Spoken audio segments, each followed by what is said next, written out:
the Great Bean. Smolina Beanella. Hello, hello, hello. Hi, Beam. I had coffee. Ducky is ready to go. Well, almost ready to go. I still gotta do a few things on the computer and then grab my water.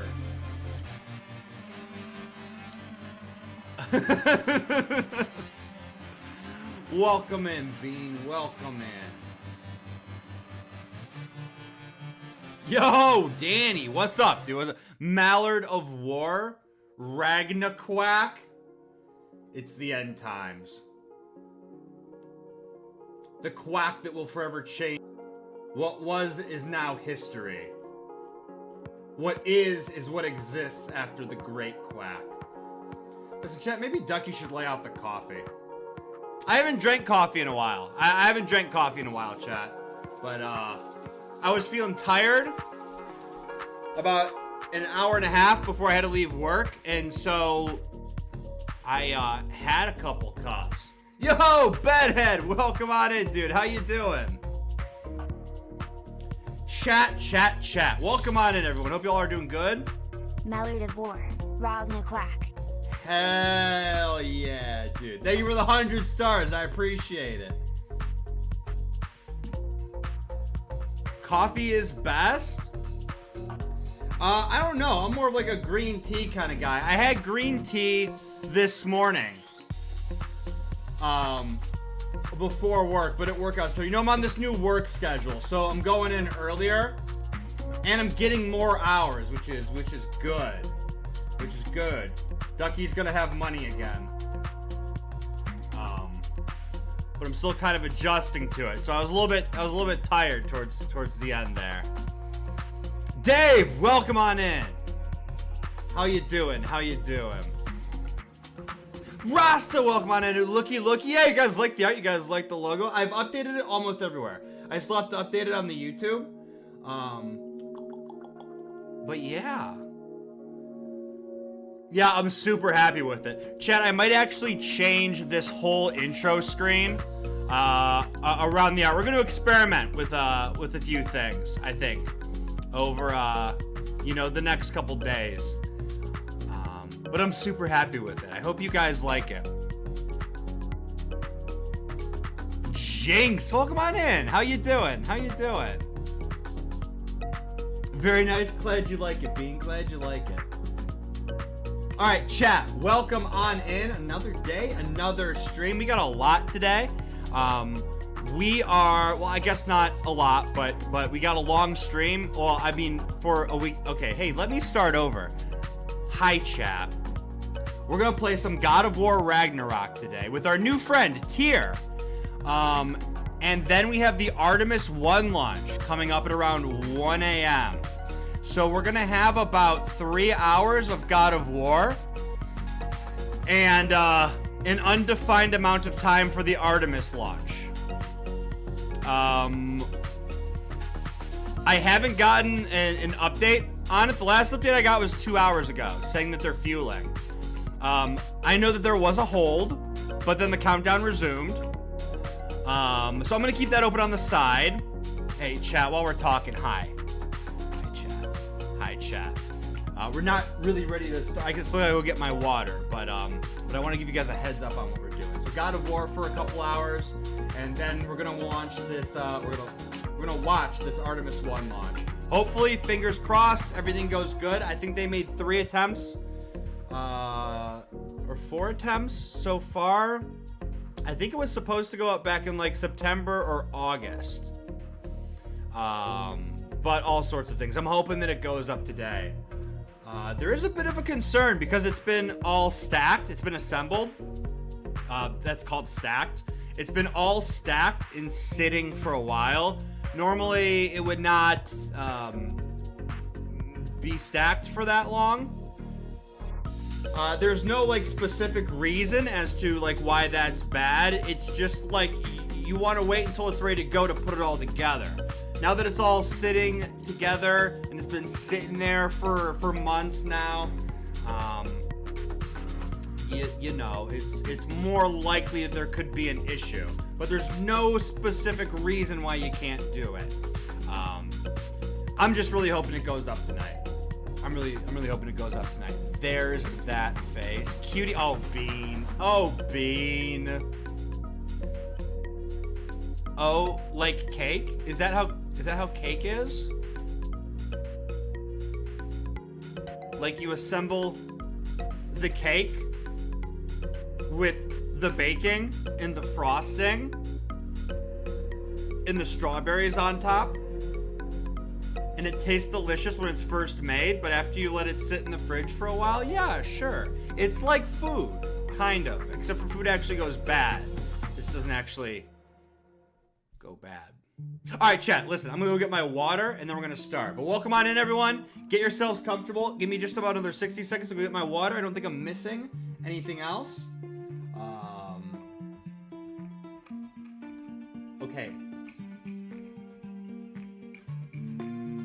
Now I'm not missing anything else. Okay. All right, chat. So, give me a quick moment to get my water. In the meantime, yeah, go ahead, get situated.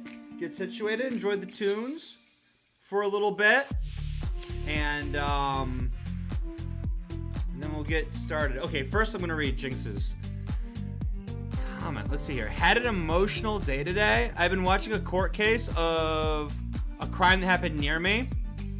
A guy ran his car into a Christmas parade. Holy shit, 6 people died and 61 others were injured. Oh my god, Bean. I don't have it yet, but as soon as I get it, we'll toast our jugs. Near where I live, he was representing himself and was disrespectful during that entire trial? What? After doing all of that, he's gonna be okay. Today was the victim impact statements. Oh, I see. He rolled his eyes and laughed when people were talking. Yeah, it was really sad hearing them tell what happened to them. Yeah, definitely. Victim impact statements are always... That sounds pretty rough. And his attitude towards it does not help. I hope they slapped him with the maximum. Life in jail. Never to return. Do not pass go. Do not collect $200. Wow. Alright, chat. Give me a quick moment. To get my water so that I can satisfy that redeem from the bean. And then we'll start. Just 60 seconds. No more, no less. Well, maybe a little bit less, but no more, chat. Okay. Sit tight, chat. Boop.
Okay, chat. Hold on, let me turn off my stopwatch. I made a stopwatch. Okay, I guess I was a little bit past the 1 minute mark. Bada bing, bada boop. Hi, chat. Oh, I'm super excited about the art chat. I'm super excited about it. We're gonna be playing around with it over the next couple days. Trying to figure out. I think we might end up redoing this intro screen around the art, but I'm super excited about it. I look forward to playing around with it. Okay, now we can start. Hey, let me turn on the music a little bit so that you guys can hear me scream into the microphone at the top of my lungs while all the windows shatter in the neighbor's house down the street.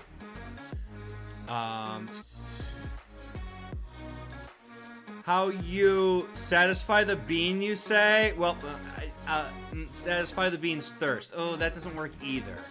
Oh, speaking of ice water. Cheers. Boop.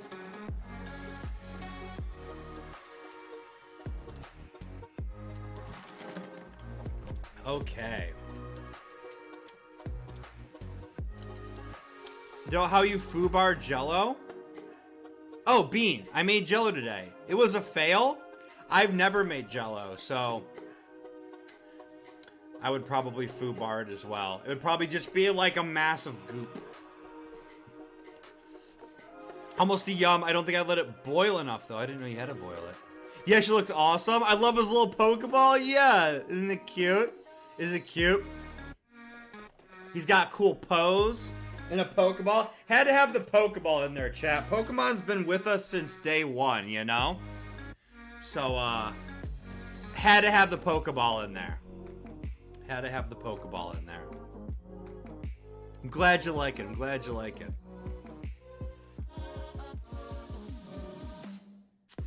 I don't do cooked pudding, only instant. I've never made pudding. Pudding's good though. I like pudding. I really like pudding. Like the snack packs, the chocolate pudding. Stuff's really good. Stuff's really good. Hey, let me update the star board really quick. Danny gave some stars. Yes. So let me update this board really quick.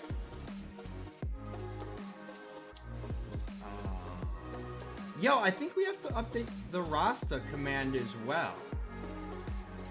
Because I don't think I did that yesterday. I think it's 74 weeks now. Update that. And, oh my goodness, I didn't log into Streamlabs? Chat, you guys like my hat? Haven't worn it in a while. But I figured for launch day I'd, throw this bad boy on my dome piece. It sounds so dumb. I'm never gonna say dome piece ever again. Yeah, 74 weeks. There we go. Bada bing, bada boop. Yes! The Rasta with the 74 weeks. Okay, back to the intro screen. And I'm out of focus. Hello. Chat, I am high energy today. I had a little too much coffee. I didn't think it was going to be so strong because it was like the end of the day. And they had made coffee earlier. I don't know, some of you might find this gross, but they had made coffee earlier in the day. There was a little bit of coffee left in the pot, and the grounds are still in there. So I was like, I'll fill up like 2 cups of water and pour it through there. And it'll be like light coffee, you know? But it wasn't. Oh, that reminds me. I has question. Yes, the bean in the back. Ask your question. I'll try to solve it on the board here. We could go over your question in class. You know, as long as it doesn't come directly from your homework. Right, because that's cheating. Yeah, that's me. Alright, chat. Stand by. Bean has a question.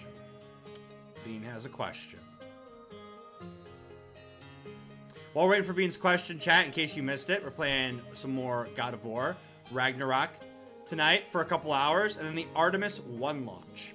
At about 1:05 is when the launch window opens. That doesn't mean that's when it's going to launch. So Ducky could be up pretty late. You could have Ducky all night. Hopefully, you know, it launches before 2 a.m. because I'd like to keep with my good sleep schedule. Yeah, chat, I'm back on a good sleep schedule, and I got the better work schedule, which has me coming in earlier and working more hours. It's beautiful. I'm gonna get more money. I have a healthier sleep schedule. It's the land of milk and honey out here.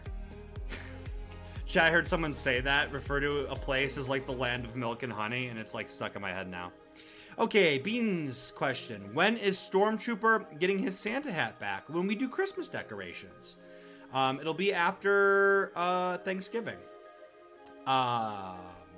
Like sometime between Thanksgiving and the 1st of December.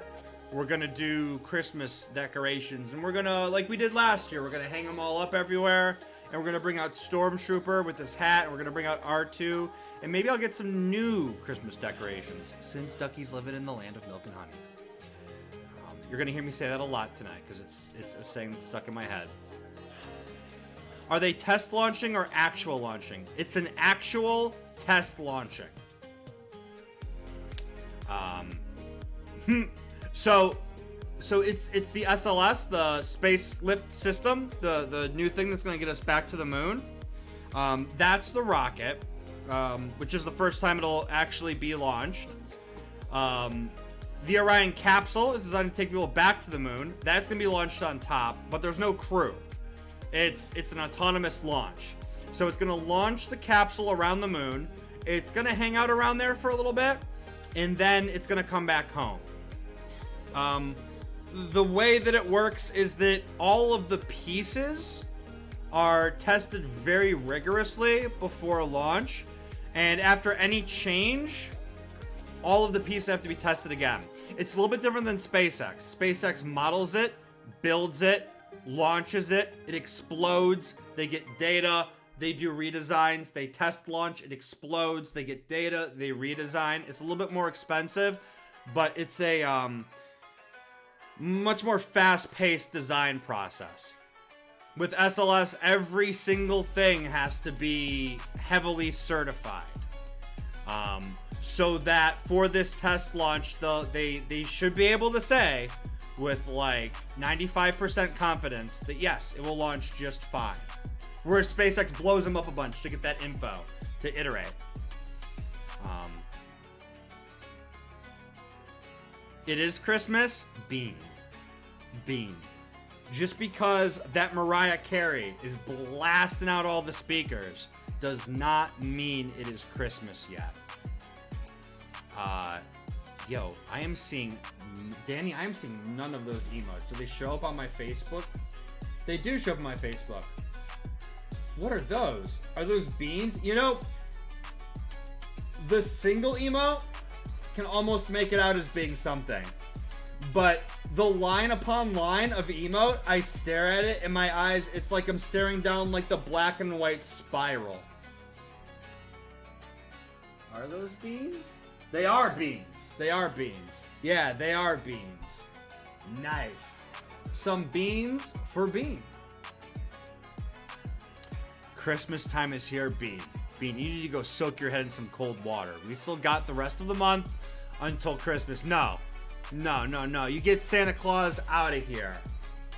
You got Santa Claus out. You gotta finish watching Golden Girls, and that'll be Christmas time. I don't know why Golden Girls is what I went to there. I have no idea. Ducky's in a high energy kind of mood today. Random words happen. Yeah, being Christmas doesn't start until December. That's the Christmas season. You have spooky season for October, turkey season for November,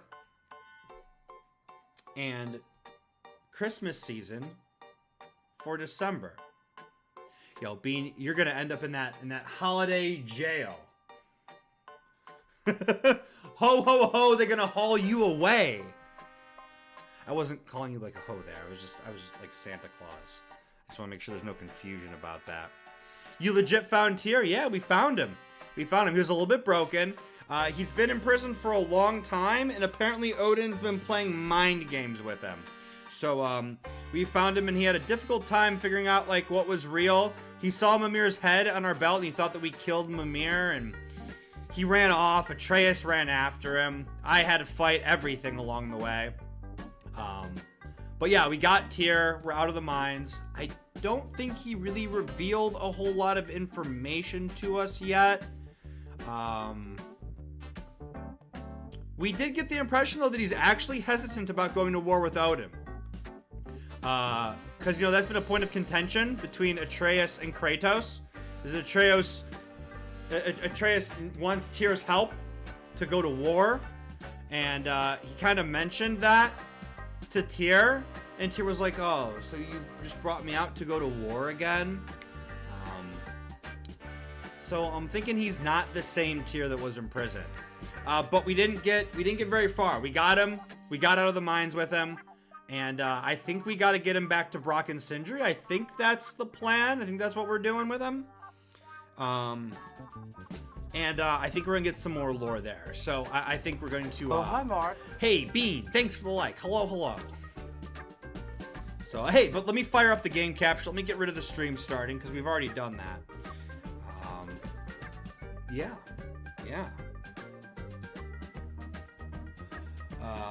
My boyfriend wants a link.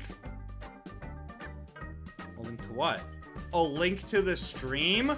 Yo, he can just type in !socials in chat and get all of the links. Alright, I like really hit the soundboard hard on that one. The mines with the head. You know, you're just repeating random words that I said.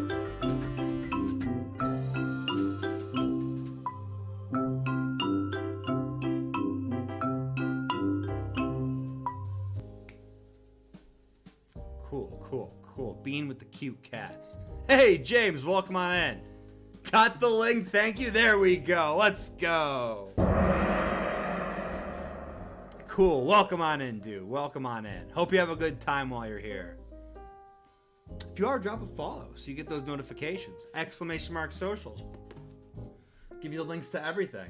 The Facebook, the YouTube, you know, the Twitter, the Twitch, the Discord, the Groupon. Just kidding, there is no Groupon. Could you imagine if we had a Groupon? Alright, let me stop talking. Let's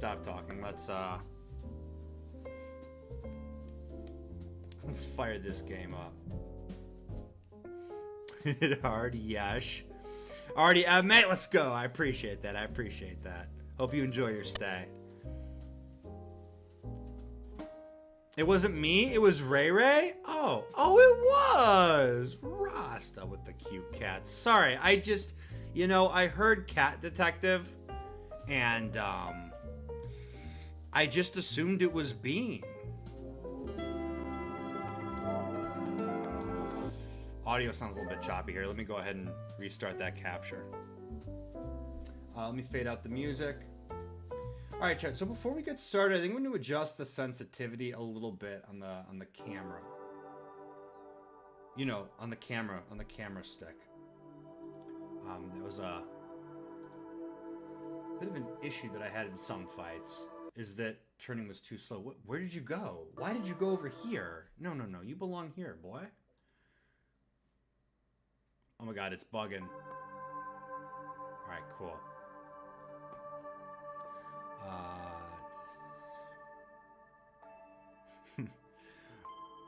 Groupon to the Air and Space Museum, yes. I did it for Bean. So thoughtful. Good assumption, though. Alright. Is that the world serpent there? It is. Under the ice.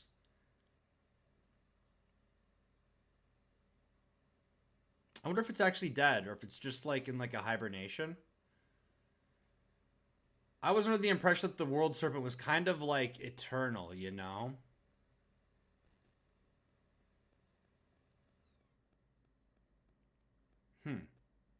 Interesting. Interesting.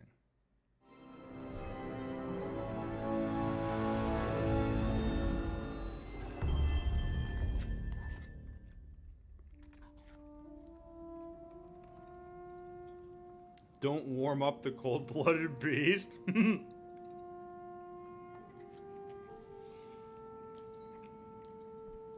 Dave, how do I find out how many ducky notes I got? Exclamation mark points will tell you how many ducky notes you have. I think all you guys, for the most part, have like quite a few points. Yeah, like the Rasta just did. 36,000. All right, I need to put some big ticket items on there, and we need to do a little betting with them. We need to do a little bit of a gamba. Maybe next boss we'll do like a ducky gets it in 3 attempts or something like that. Plus, there's supposed to be a wolf somewhere, I think, according to Norse pagan lore. We kind of saw that in like the first stream, the first episode of our playthrough. There was something about 2 wolves that were chained, and then they were freed. Something about that. There was a wolf. We had 3 wolves in the beginning, and 1 passed away. The other 2 are fine. I don't know if like the 2 wolves that we saw in like the mural, the interactive dynamic mural thing, is our wolves or not. Yeah, Fenrir. It was Fenrir that passed away. Yeah. Bean, rolling the dice. Bean, what'd you get? Here, let me hit continue and hope it just doesn't drop us into a fight. Let me pull up this Facebook chat. Let's see here, Bean. What do you got? 5 out of 20. Hey, it's a warm-up roll. No biggie, no biggie. 19 out of 20. Big money. Big money. Yeah, better. That is better. All right, I think it is going to drop us into a fight. So how many wolves are inside Atreus? 2 of them. One likes Saturday morning cartoons. Oh, hi, Mark. And one likes, oh, hi, Rasta. I'm not going to finish that joke. I didn't have anything good there. Hey, Tyr, my boy. All right, let's start the recording, huh? And let's see if I can adjust the sense a little bit here.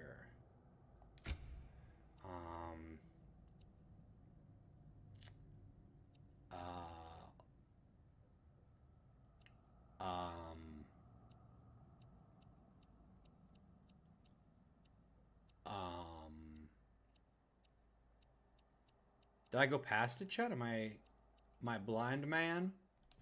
My blind duck? Graphics and camera. Yeah, let's talk about that. We're 0. We're just flashing. Invert. No. Oh, hi, Mark. There we go. Oh, hey, Colton. What's going on, dude? Welcome on in. Welcome on in. Let's just bring it up to like 7 for everything. Let's see how that feels. Motion reduction. Ambient camera sway. What is this? Set the intensity of slow, handheld, and other looping camera movements. This usually occurs when idle or traversing. Does not affect cinematic movements. I don't think I fully understand what that is. And I don't think I care. Camera shake. I guess that's fine. Okay. Cool. Do I have to hit something to save? No? Cool. Good stuff. Accessibility. Chat, it is so tempting to turn on. Screen reader. Off. Enables narration of on-screen text. Default setting. Off. L2 button. I would love to, but it would kill our immersion. And you guys would be pissed. You guys would be trying to watch the cinematics, and you would have Siri reading you the subtitles. All right. Let me see. Matt, I got me a sweet snack. Because Beanie made me... Ooh, what kind of pudding did you get? Or what kind of snack did you get? I just assumed pudding. Bean, I shall return in the future. Future Ducky looks forward to seeing you again. Or actually, wait. Past. Never mind. You know what I mean, Bean. I give my GGs. Thank you, Bean, for the GGs. I got some cereal with chocolate almond milk. Ooh, that sounds good. Colt, nothing much. Just got off Overwatch. Yeah, you get some W's. You get them dubs. You get them dubs. Excuse me. Sorry. Watch out! No.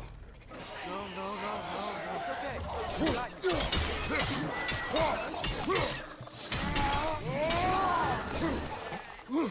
Ooh, that is quick. Holy shit.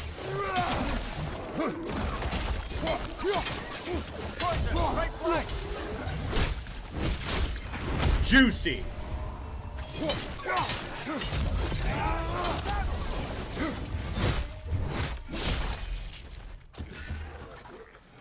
Yo, what's up?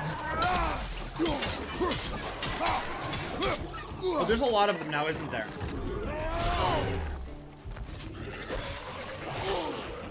Trouble. Make it double. All right, we actually are in trouble.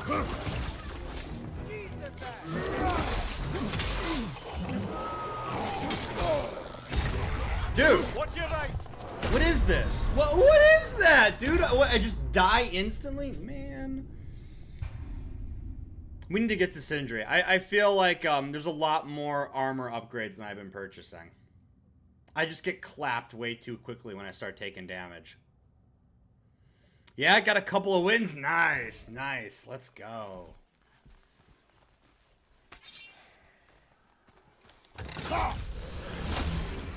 Watch out! Okay. Behind you, brother!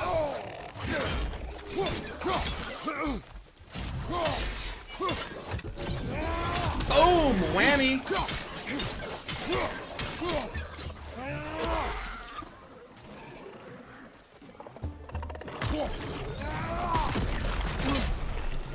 Saucy!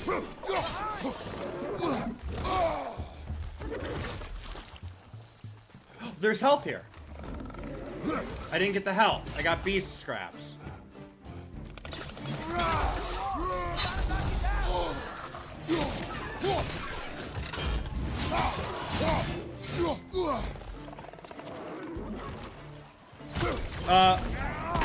Works for me.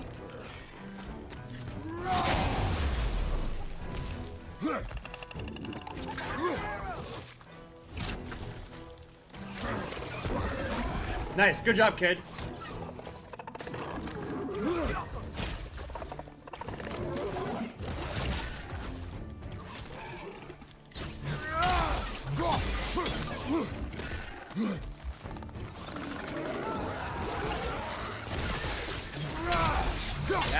Yes, yes, yes.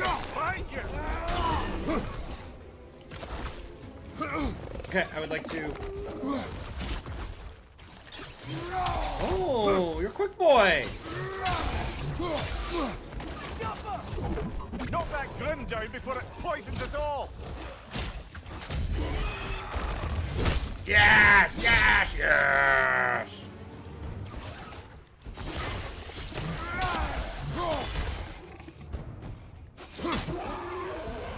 Come. We must leave before more creatures attack. That's what I'm talking about. You should have taken the spear.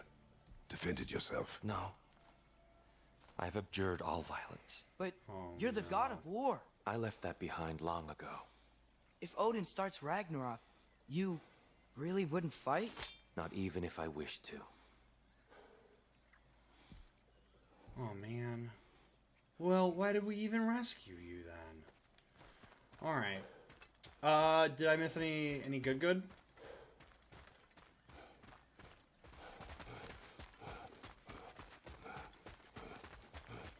Oh, is this where we're supposed to be going? Ah, I remember this. It takes us back to the beginning. Okay. So, the vases. David mentioned last time, the hack silver and the vases.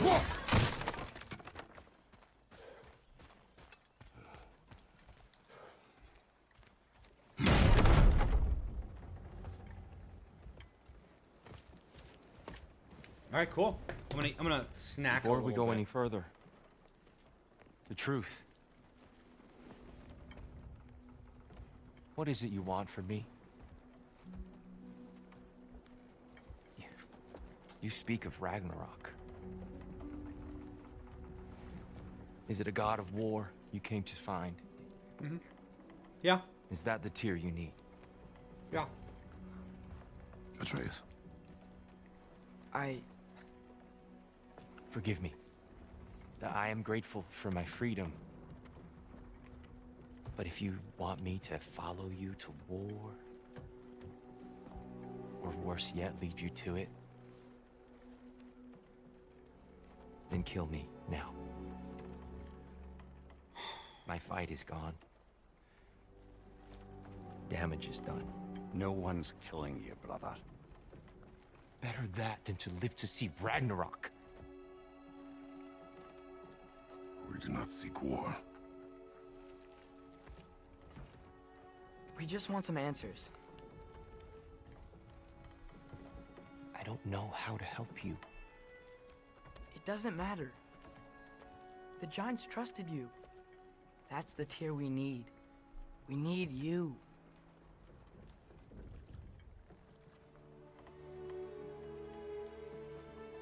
All right.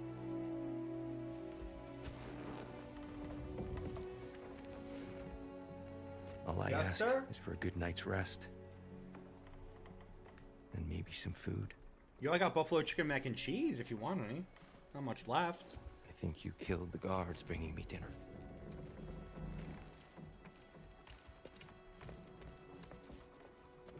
Brother, perhaps now you'd like to finish the story?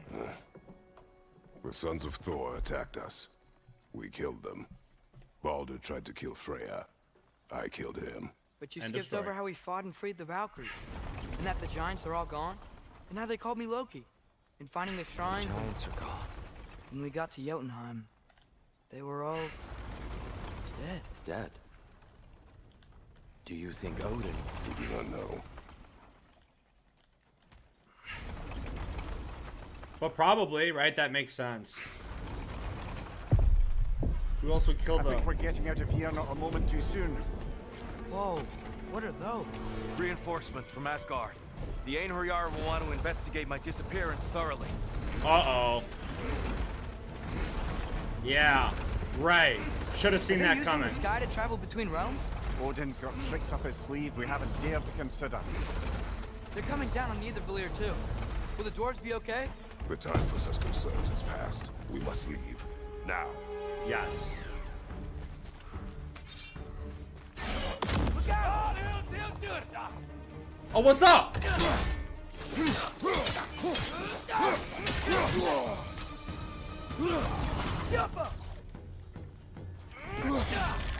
Not today, buddy.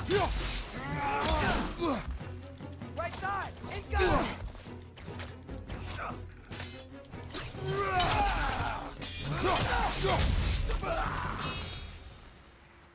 Cool. Okay. Time to leave.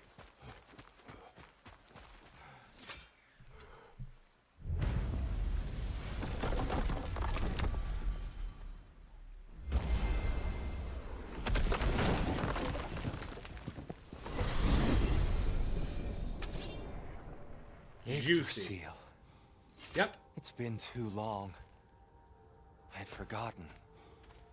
Beauty. Tyr, in your travels, did you ever hear the Giants talk about Loki? I'm sorry. That name doesn't sound familiar. The Giants were very private people. Makes sense. Perhaps after a rest. Perhaps. All right, I'm going to bring down the sensitivity a little bit more. I'm bring it down from like 7 to 6. 7 feels good in combat. Outside of combat, it really doesn't. So I think a happy middle ground would be 6. We'll see. Okay, I think that's it for dialogue. Let's just... Oh. There we go. Just entered the door from the other side. Treehouse. Lord Tyr, Well, it is in a tree. Am I? I wonder. Okay. He's just tired. I promised him some food and a room to rest in. Ah, of course you did. Well, let's see what we can do. Please, come inside. We'll be right in. Well, I'll be.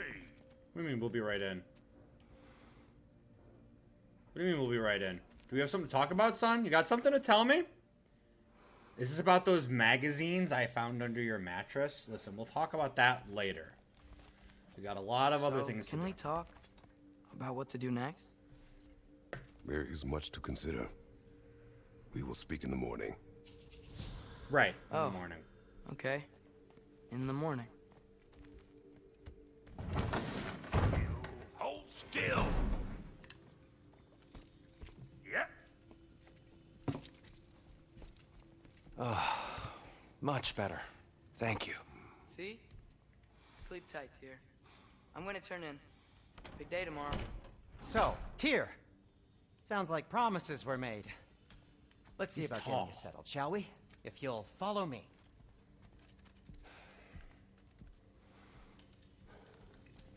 Yo, what's up? I need to Have a talk seat to. over here, and I'll arrange accommodations. I may need time to construct a bed for someone of your scale. Please, don't go to trouble on my account. Chest armor. Let's talk about, like, upgrading this. Let's just upgrade what we have. I've been kind of, like, on the fence about, like, what I want, but the fortified husk seems to be good for, like, defense, right? And, like, that's kind of what I want out of my armor.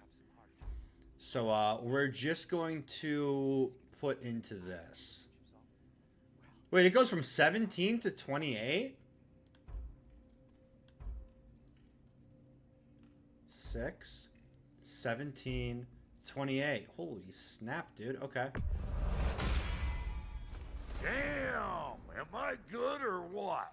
Very good. Yeah, very good. Very good. Alright, let's talk about that wrist armor. Requires 600. Sure. Only a little bit of defense, but every little bit helps. You won't get so much as a paper cut in that.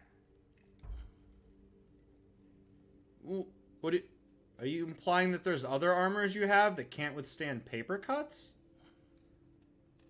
Let's just take those ones off the table. I'm not interested in those ones. I need iron? Oh my goodness. Okay. Okay. Well, this isn't going to get upgraded.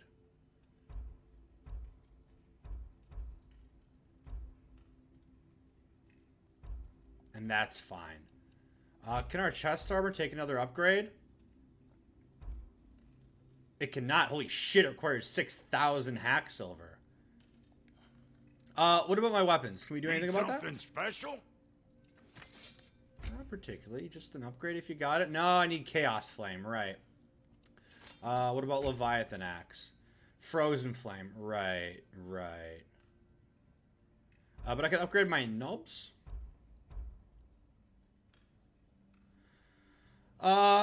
Requires rawhide. Let me look about upgrading the Blades of Chaos first, because I think I prefer the Blades of Chaos, chat. Chat, you guys who have played this, do you have preferences? Do you guys prefer Blades of Chaos or Axe? Which one's your favorite?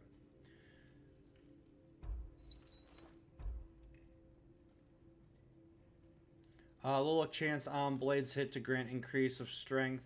Runic. Alright, that's what I have equipped. Yeah, I prefer Blades of Chaos. So I'm going to go ahead and hit these with an upgrade. I prefer my fists in the game. Oh, hi, Mark. Yo, Ryan, welcome on in. That's hardcore. That's hard mode. Now, I don't think we have enough of anything anymore. Yeah, we don't have enough rawhide. We're 1 hack silver short, but it doesn't matter because we don't have that rawhide. You know, fighting with fists, though, is kind of satisfying in this game. It is kind of satisfying. I don't really think... I need to really concern myself with upgrading my shield, really. Maybe, like, some other time, perhaps. I do like this shield, though. Ready when you are. Artifacts, gear, resources, artifacts. Yeah, well, we don't have the resources to upgrade things, so just the hack silver on its own isn't going to do it. I don't use the axe or the blades for the most part. Wait, really? You actually don't? Unarmed does stun damage, which helps with certain enemies? Interesting. Interesting. I might have to play around with that a little bit. I mean, I'm already getting my ass whooped for the most part, so, like, couldn't hurt.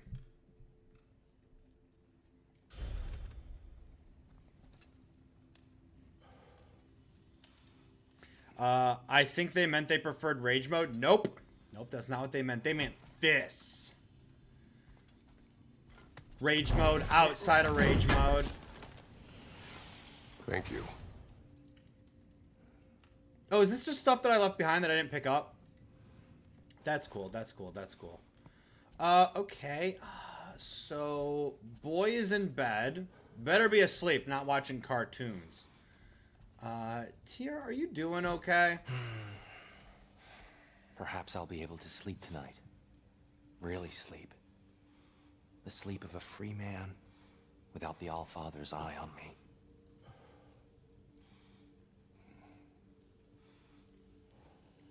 Jesus Christ, here we go. Let me just... Sorry about that, chat.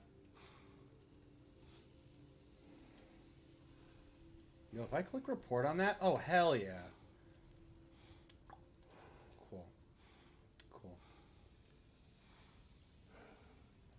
Well, hopefully that is our one YouTube spam for the night.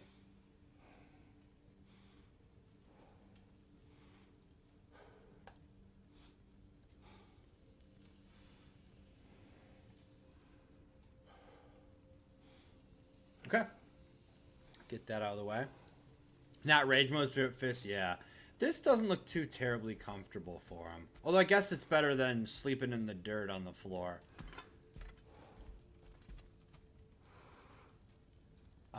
Yo, that didn't even show up in chat, did it? I think I caught it before it showed up on, yeah.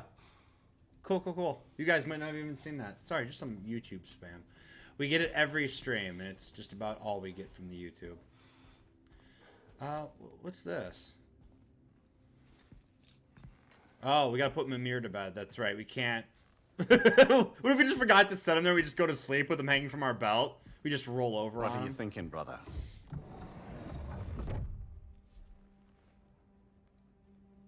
Alright, chat. I want things to be the way they were. One moment. I'm gonna go off cam for a minute. I'd like to climb a tree again. Certain ships have sailed.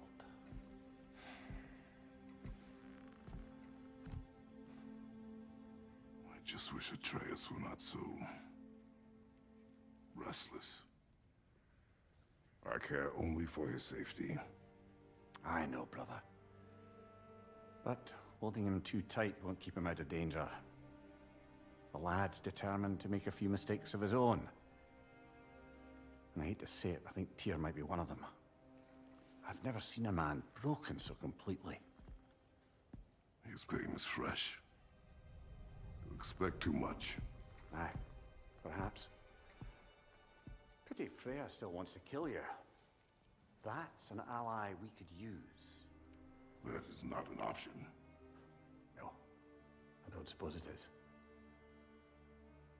Trouble sleeping. Ah! Sindri. You cannot sneak up on me like that. There's something I have to do in Midgard. What? Without me? I thought we were partners. No. We are. Just find Freya. Wasn't sure you'd want to join me. I'm visiting an old friend. Oh no, he's gonna try to recruit Freya. Or possibly not doing that, taking into account she's determined to murder you. She wouldn't really. Look, I think it's lovely that you see the best in people. I really do. And I want you to continue to see the best in people by not getting yourself murdered. But we need her. It's worth the risk. Is it? Yeah, though? but killing him is the perfect revenge for Kratos killing her son. Oh my god, are we playing? Oh, hi, Mark. Is it? We are. We're playing as Atreus. Holy shit, let's go. Yo, Anas, go hi. Oh, hi, dude. What's happening? What's How about happening? I suggest an alternative? Something much less risky, Oh, but hi, maybe could Mark. give you some answers. What are you talking about? A certain old friend you haven't seen in a while. A very giant friend. Jormungandr? Did you find him? Why don't I show you? It's Who's just on the way Jormungandr? to the vengeful goddess who wants you dead, so it'll give us some time to decide about not going there. So, you know where Freya is? No. I mean, yes, but look, let's just talk to the snake first, and then I Right. won't take you to Freya. How's world that sound? Okay, sounds like a start. We're playing as Atreus now. Yo, Anas, what's up? Chat, hope y'all are having a good time. If you are and you're new here, yo, drop a follow wherever you're watching from. This is a multi-stream. We're live on Facebook, YouTube, Twitch. The chat below puts them all together in one nice, easy to read format. 10 out of 10. Boom. Also, you can use ! socials to find Ducky everywhere that there is Ducky, which is pretty much most places. You know, the Twitter, the Facebook, the YouTube, the Discord, the Twitch, all that good stuff. So if any of those places sound cool and you're having a good time, yo, drop a follow. But, you know, regardless, hope y'all are having a good time. Amazing use of the gong on that one. Yo, thanks. 10 out of 10.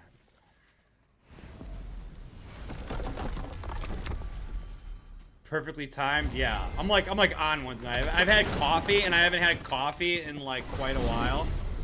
Glad you brought your key of Yggdrasil. I seem to have dashed out without mine. Huh. You got sick of having house guests that fast? What? No. I could just use some fresh air. Is all. Well, I hope you like it cold. Should we swing by your cabin first? Will your furry friend be joining us this time? No. I meant to tell you. Oh, he doesn't know Fenrir's about. dead. Yeah. Oh.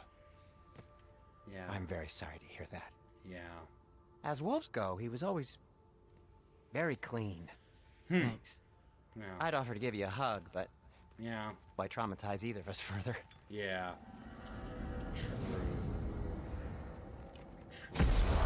Wait, no, you're supposed to say Okay. 10 out of 10 and then hit Caught the a whiff of gong. something awful near the Helheim Tower. 10 out of Remember how I got 10. there? What Yep, a story, just past Mark. the oarsman. But that's what makes you think Jormungandr's nearby? I know what I smelled. Okay. Back out here. Well, a lot's kinda happened, and I need answers.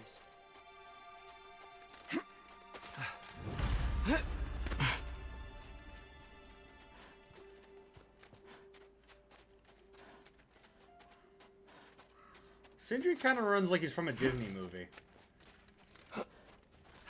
Maybe that's just me. Hacksilver 82, nice. Dude, I love his like quick attacks, man. Oh, dude, and the way he does like that kick. Pow. Nasty. Yo, get on out of here, birds. This is my loot. Not so easy, huh? Shut up!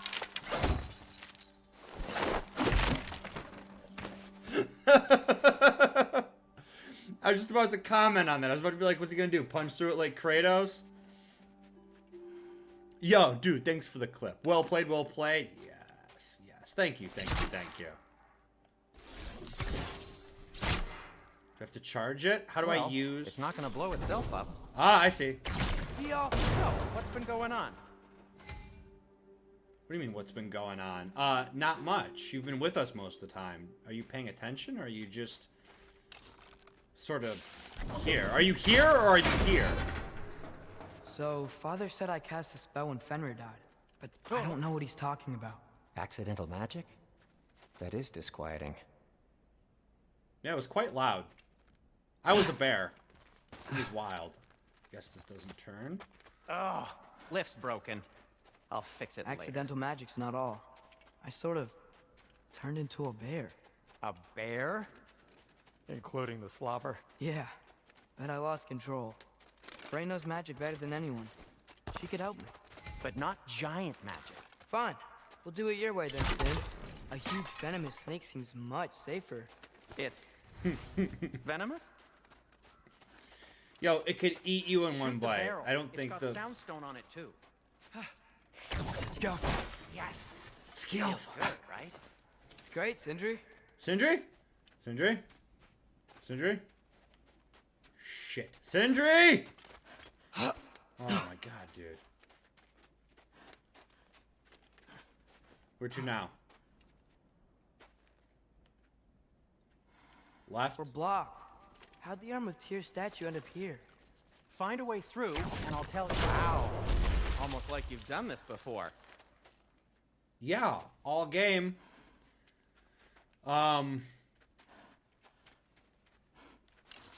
Looks like there's something hidden by the horsemen. If only I had a way to burn this. Yes. If only your father were here. That's not what I said. Oh, we're in that rebellious phase, chat. We're gonna stay out late, smoke dope with our friends. It's gonna be great. It's gonna be great. Talk to No all way the I'm ladies. lifting that. Maybe with some help? Don't look at me. Who knows where it's been? What do you, it's been here. It's a giant slab of stone. Where else could it? Okay, so I take it we're supposed to go up here and then go down? Oh. Is that what destroying that thing did for us? Oh, no. But kind of. So Tyr's arm. Your father owed Thor a blood payment. And, well, he got it. Wow, great story. Right, eat candy after midnight. Exactly, a little gremlin. Anyway, is that likely to happen again? Sudden, uncontrolled bear rampage? Yes. Beats me. And I have a hunger for dwarves. Oh, shit. We've got company. Got my back? They're literally made of filth. I'm not touching... Who said you need to touch them? I like the way you think. Okay, here goes nothing!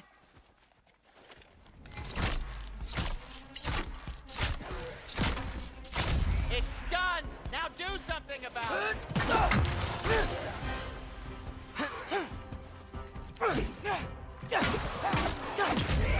Oh, man! Okay.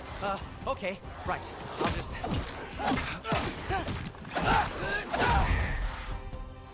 Dude! Atreus is kind of nasty, dude.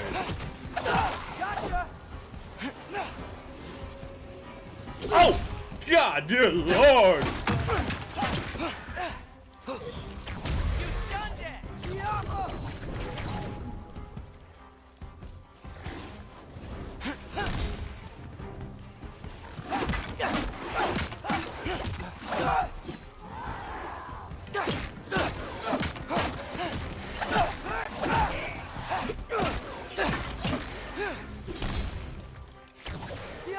Right in the knees. He was an adventurer, and then he took an arrow in the knee. Ski Alpha.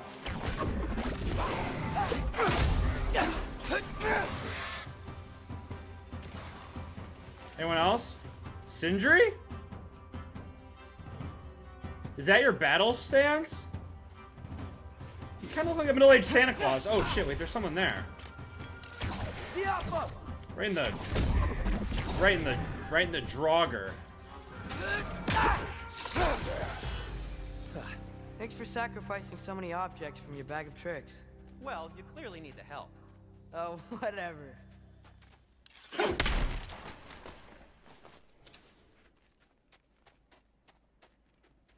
Yeah, that was pretty cool. I like playing as Atreus. There was something else over here, right? Oh. Oh my. What is... The Alpha. I don't think it's a thing that I can do a thing with. Interesting, though. Interesting. Oh, there's words there, chat. What do you think they say, chat? These words here, what do you think they say? Guesses. Let's go. What do you got?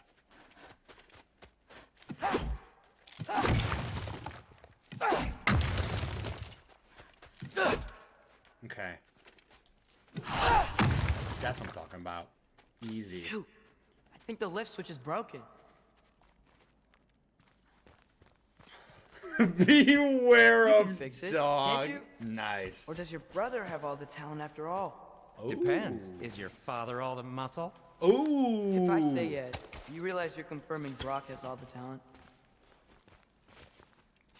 Well played, kid. Is that a pumpkin? There. Are you Santa Claus? Let's get going. Yo, chat, have you seen the trailer for that that Christmas movie, Violent Nights? It looks like it looks 10 out of 10. 10 out of 10. Why are you worrying so much? It looks like Die Hard need to mixed look out with like for the the Tim people I Allen care about. Christmas movie or something. Keep I don't, bad things it looks like a trip. Freya wouldn't kill me. And Jormungandr's probably not even there. Besides, he likes me. He's only eaten me once. I had conveniently scrubbed that from my memory. Well, we're here.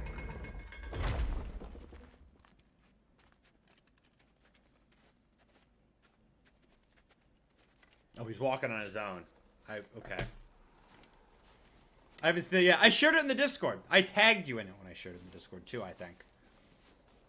Told you he's gone. I shared it like last week or Well, something. have you tried calling him? Blowing the horn's the first thing we tried. I'm not talking about the horn. Say his name. Say my name.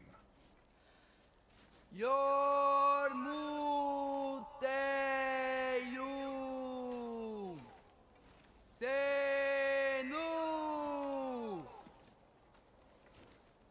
That's not weird at all. Shh. It worked. It's not weird if it works. Well, maybe it is. Oh, shit, dude.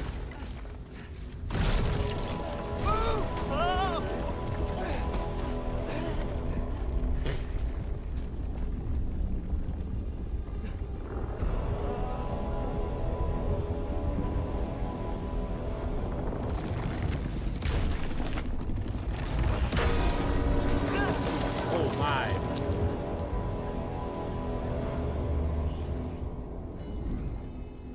I like the little snow effects on us.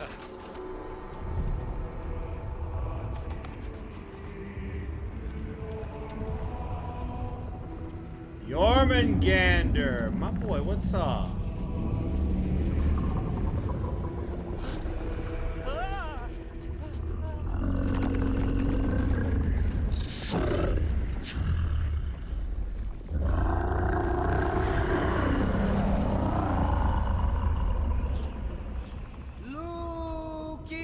Lukia Fimbul Akata Leja Ferir.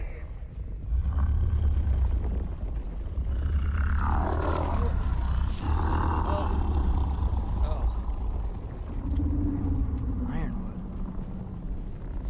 What is that? What is that?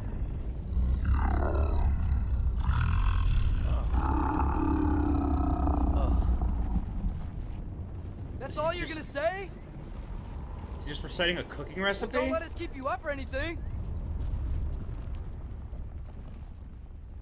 Good talk.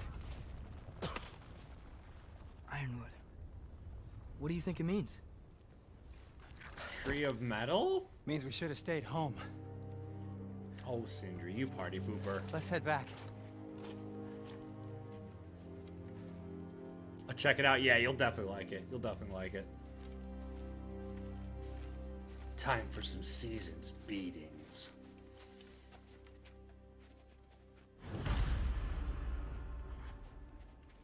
Head back to the Mystic Gateway. Dad's gonna Door's be frozen. pissed. Maybe I can.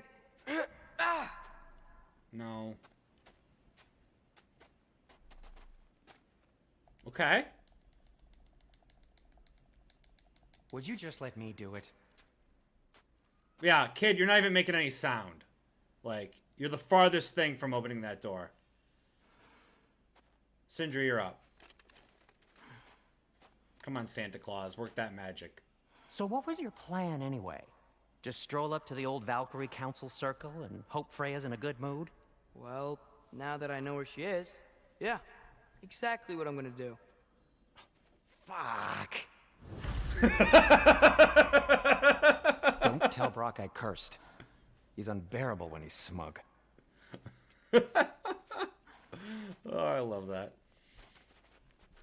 Look, Baldur tried to kill her. We had no choice. Not sure she sees it that way. Yeah. Well, I'm not gonna ask her. And killing Besides, Atreus they is the were your perfect arrows. revenge against Kratos. Is exactly why.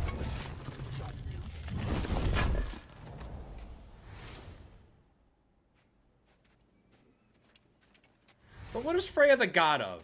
Nature? Life?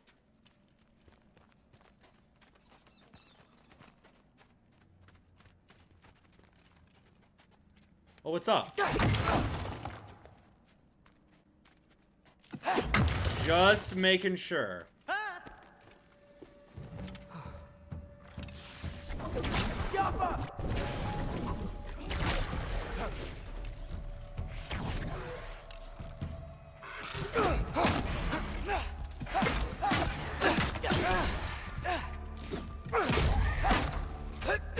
Ooh. Woo! What's good?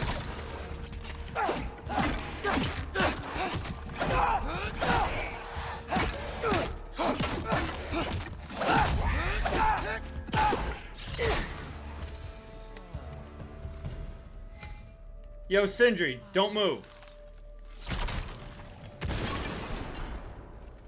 He really is Santa Claus, impervious to explosions. That man's Kris Kringle.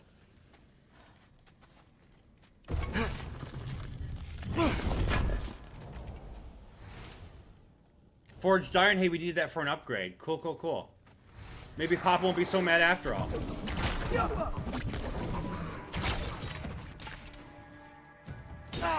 Man, don't touch me. I'm busy with this guy. Oh, he's dead.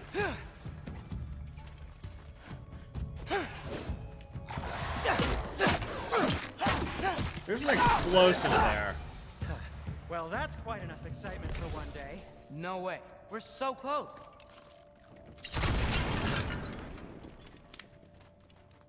What, no loot?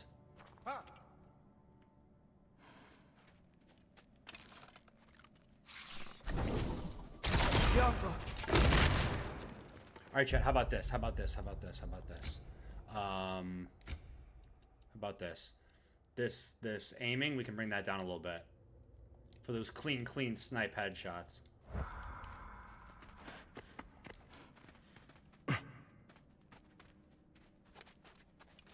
Oh dear.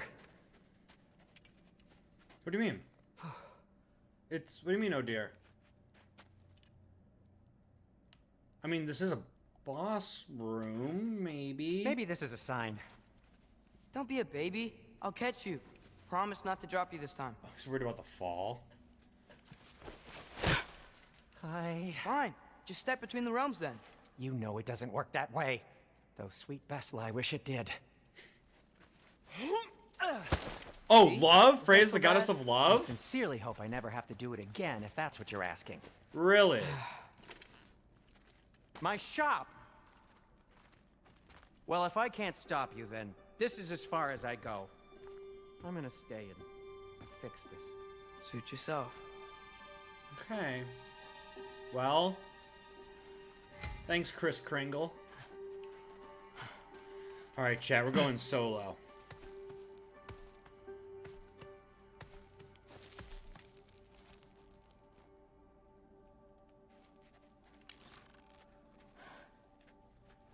In Norse mythology...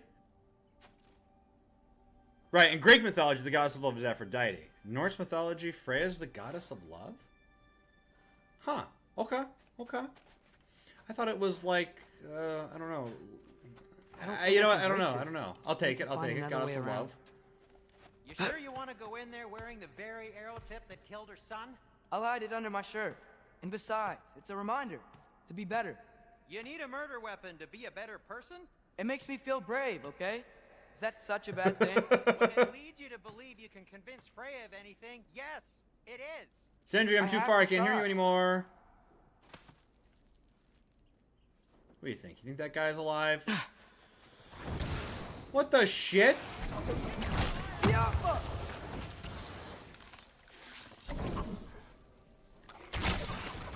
Oh!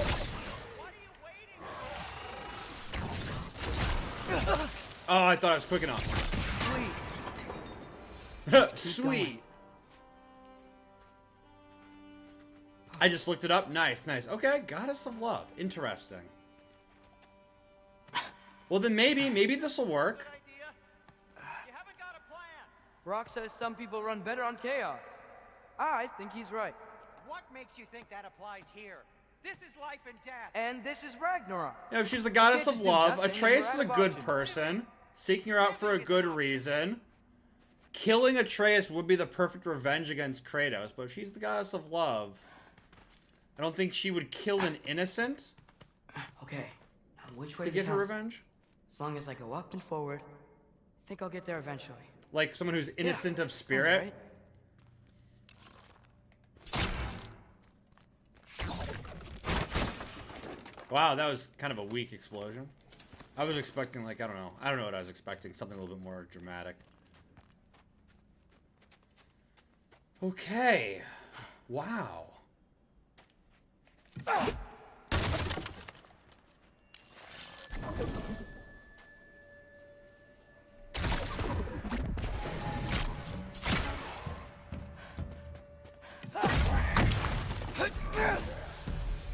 That's why they call me nasty. Oh, what's this one? These guys aren't alive. I'm gonna shoot this one in the junk, just to make sure. Oh! He's alive. And he fell.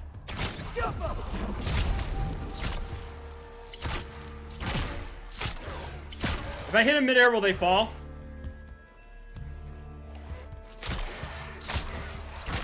Gotcha!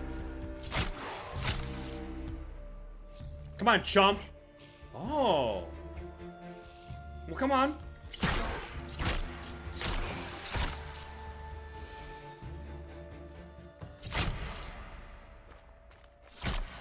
Oh, okay. I guess it'd be like that. She doesn't have to be innocent to be the Goddess of Love. Well, I'm not talking about her being innocent. I'm talking about Atreus. Being, like, innocent of spirit. Like, he's still just kind of, like, a child. He wants to do the right thing.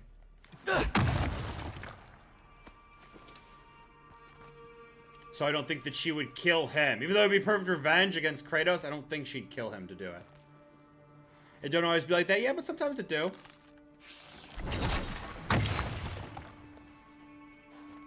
All right, more sound stuff.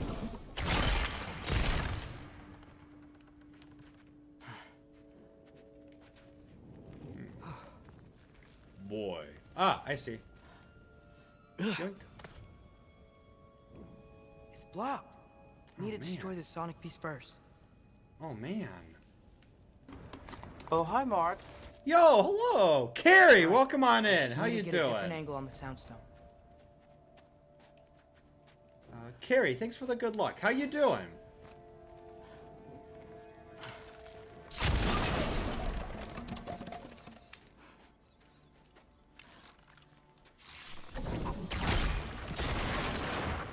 Oh, you know, while we're here... Wait, what? Yo, where did you come from? Bye. Oh, I'll take this health, though. There's a chest over there. Wait. Oh, yo, give me the goods. Forged iron, juicy. Man, if Father could see me now, he would lose it. Yeah, he's gonna beat the shit out of Sindri. He's gonna be pissed. I wouldn't have to hide things if he'd just trust me. How can I trust you if you lie? Actually, that's a good point. Oh, up we go, up we go, up we go. And over? Excuse me, Burb? Maybe if you listen to me. Could I not say the same? Well, where do you think I learned it from?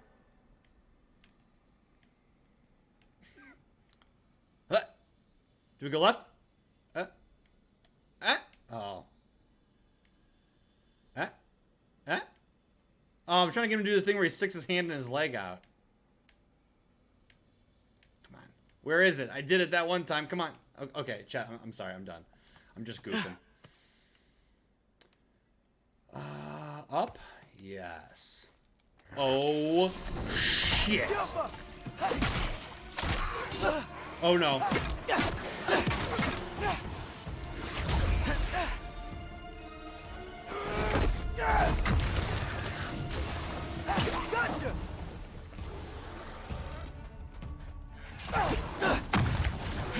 Oh, dude, chill, bro.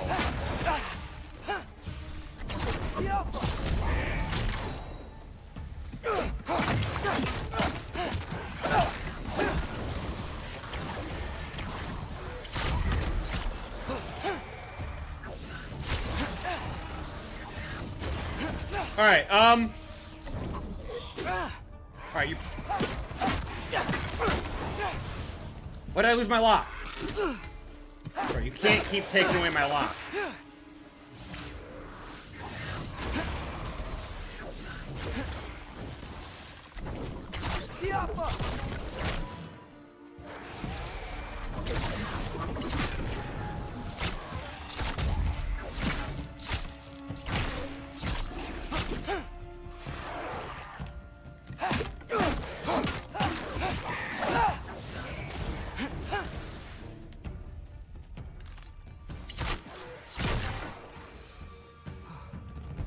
That's what's good, baby. That's what's good. Gotta keep going up. Oh, hi, Mark. Yo, hey, Jazzy.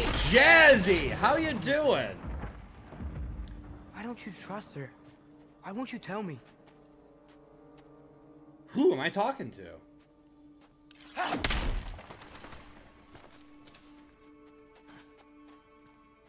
Yo, Ducky. Yo, Jazzy. What's happening? How you doing?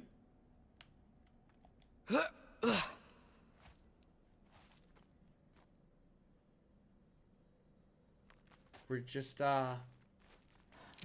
making our way through the cold here. Trying to make our way to Freya to get her to help us. Getting some loot along the way. Did anyone drop health down there? I don't think so. That's a yikes. I took some damage. Oh no.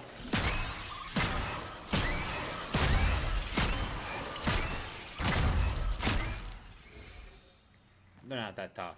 They fly. That's all they got going for them. I think this is the way I'm supposed to be going. Let me go the other way. See if there's any cool, juicy loot over here. Yo, I wonder if there's anything in this bucket. What'd I get? Slag deposits, Chet. It was slag deposits. Not that exciting.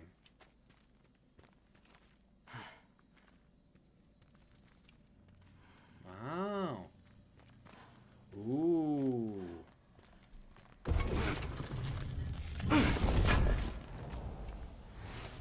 Rawhide, okay. And hack silver? 323 hack silver? Yo, that is juicy. That's a lot of hack silver. Deer?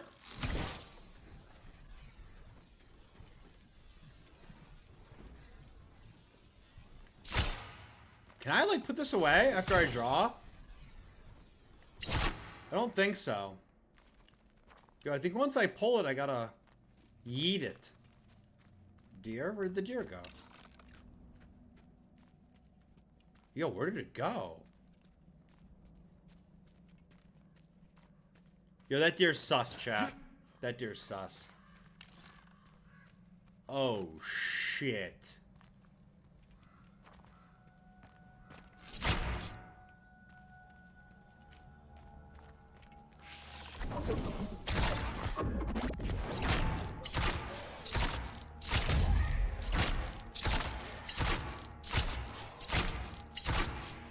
No mercy.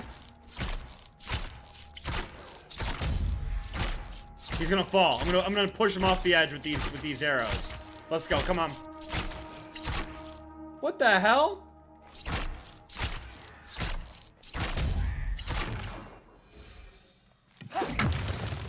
That dude was easy.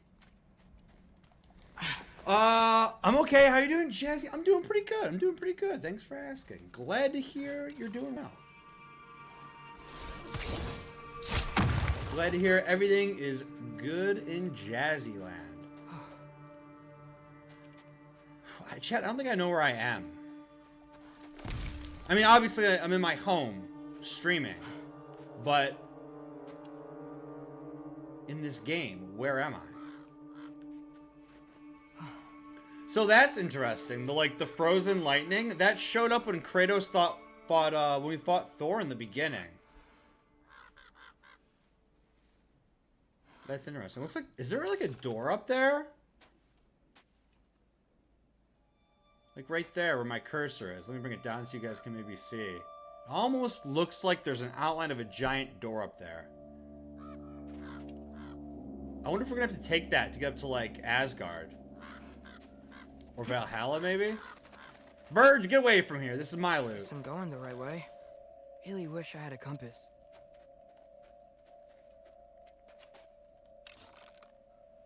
Yo, where there's smoke, there's fire. What's up over here?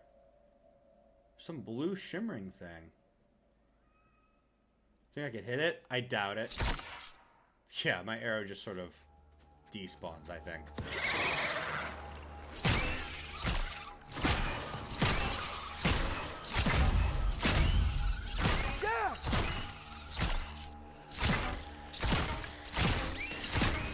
Oh! I got a little lazy. Got a little lazy on that when he got me. I need to pay more attention. I don't really... I don't think I have a lot of durability. I should, like, be more careful. Yeah, we're gonna do this. We're gonna do this Call of Duty style chat. You guys want some Modern Warfare 2? Some Atreus Warfare 2 in here? We gotta clear the room. Gotta get some smoke grenades. Is there anyone walking around out here? Yo, are you alive? It doesn't break them, but does it anger them if they're alive? Probably not. Probably gonna have to fight all of them. Starting with this guy. What's up? What's up? There we go.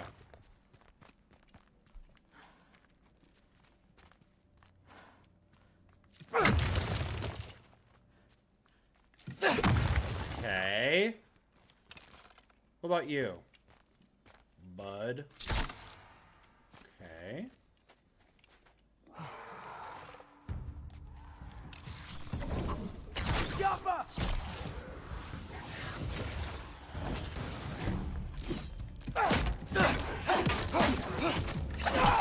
Yes!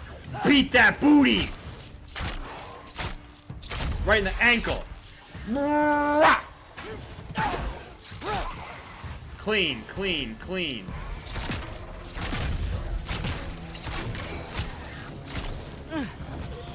Oh!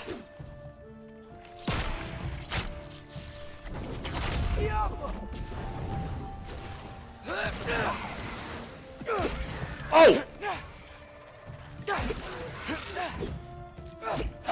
Okay, I got you. What? I was behind you. I thought I was anyways, I don't know. Sure looked that way to me. Yo, you dropped health?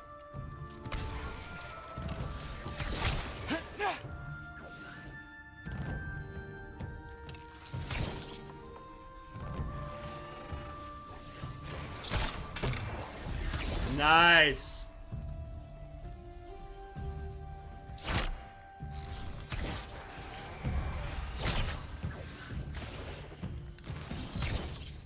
Yo, Call of Duty, Modern Kratos, let's go. I'm out here with my 50 BMG, just laying into him. Yo, how are you still alive? Just kidding.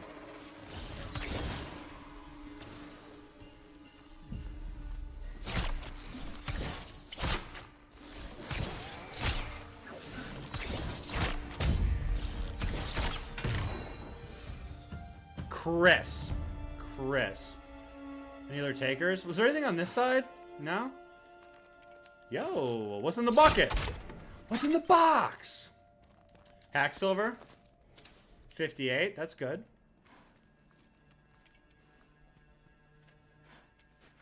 Oh man, I wish I could have that loot. Get out of here.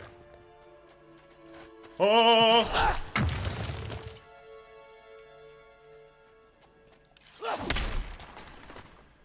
What we got, chat? Hack silver, 271. Let's go. Juicy.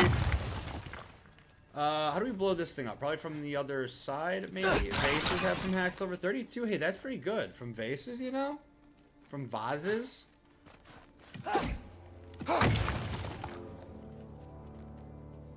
Ah, health.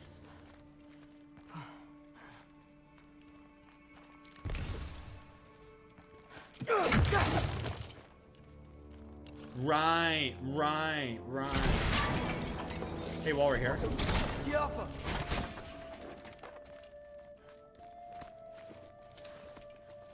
Yo, we're getting a good amount of hack silver here. I like playing as Atreus. I think this is fun. This is cool. He's not like as durable as Kratos is. He doesn't hit as wildly. But he's quick. He's got the bow, which is pretty cool. I think this area plays pretty well. Oh, shit.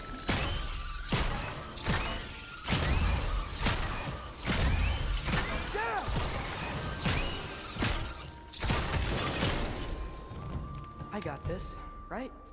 Yeah, I got this. Yeah, dude, you got this. You got this. Believe in yourself.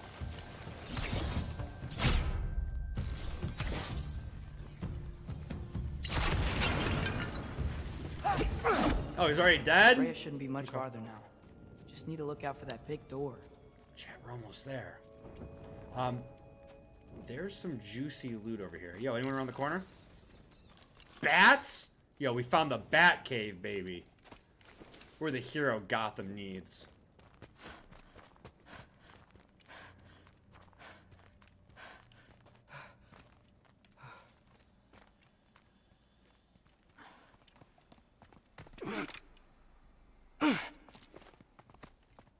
That lid didn't make a noise. That happens sometimes. I've noticed that quite a bit. At least, I mean, I'm playing on the PS4 version, chat. I've noticed that quite a bit. There's some times where noises are supposed to happen, and it's awkwardly quiet. Yep, that's the door. What's on the other side of the path? The abyss. Is that you up and there? some loot.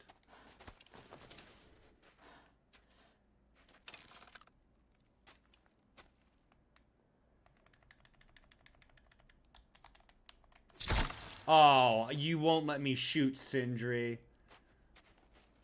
It's very nice. Yo. Hello down there. Hey! Come to your senses yet? Yes, I mean, I'm not changing my mind. Yes, hit him with that snowball. You do have doubts. Ha! Doubt this! Hey! Like you never do? Better than having regrets. I'm not sure I agree with that, but by all means, keep going and you might find those too. Yes, we got so much in store for us, chat. Now we have regrets to look forward to. Let's go. They grew up so quick. There's probably gonna be a boss fight here, isn't there? Going dark. Hey, Freya. What? Can't I pay an old friend a visit? Nothing wrong with that, right? I mean, just because I'm responsible for the death of your son doesn't mean... Okay, yeah. I should probably avoid mentioning that. Yeah, probably. Is that Freya? Why am I wearing this around my neck? The arrow tip that killed your son? That's a great question.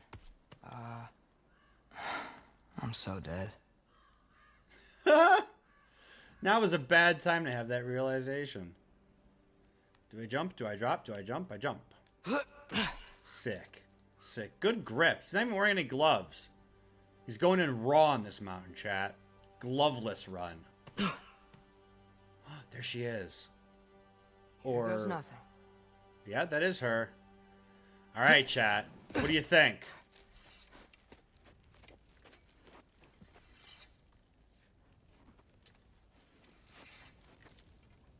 Yeah, put that away.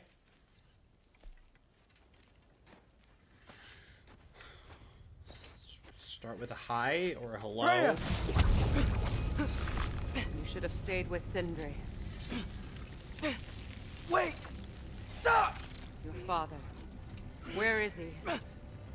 Not I here! can't tell you with these vines around me. Sent you? No! He doesn't know!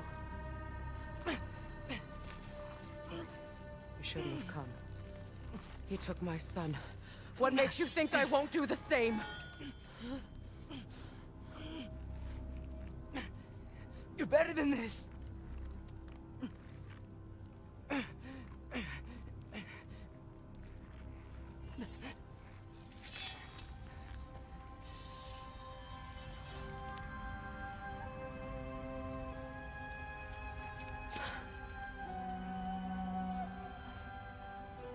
You would stake your life on it? I already have. What do you know of me? I know you haven't killed me yet. So while you're Yeah? thinking it over, why don't you let me go and I can tell you why I came? If you mean to plead for your father, save your breath. His fate is sealed. But you know who's to blame for everything. I cannot get to Odin. Nor do I need to. Ragnarok will take him. No. Yeah. Odin knows how to survive Ragnarok. Well, what if I told you that he came to Midgard? He came to us. Offered peace if we don't move against him. Claims Ragnarok's already been averted. He lies. Maybe. But if you know Groa's prophecy, you know it depends on an army of giants. The giants wait for war in Jotunheim. No. I've been there. There is no giant army. There are no giants at all. Just me. You. Oh, she doesn't know he's part giant? In Jotunheim, we learn the truth. My mother was the last guardian of our people in Midgard. And that's not all. The giants have prophecies about me. They know me as Loki.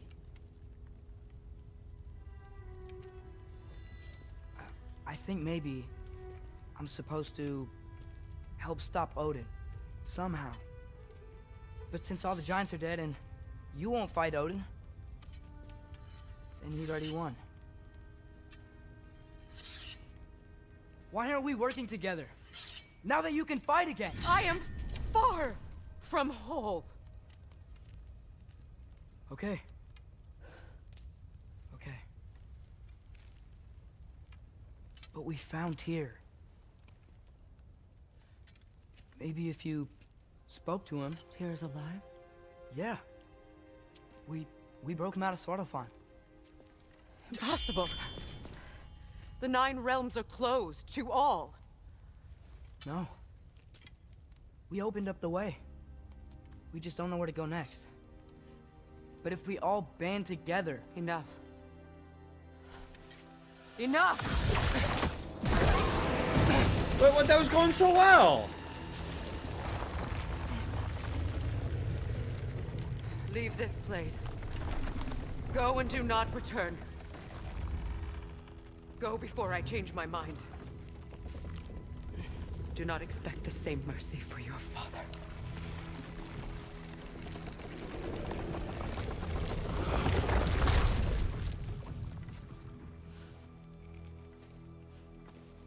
That could have gone a lot worse, you know? You know?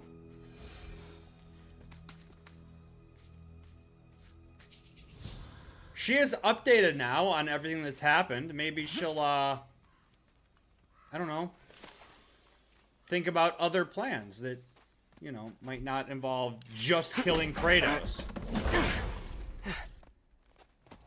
Maybe she comes to our aid later. I don't know. Sonic Aftershock scraps of metal from Tyr's temple.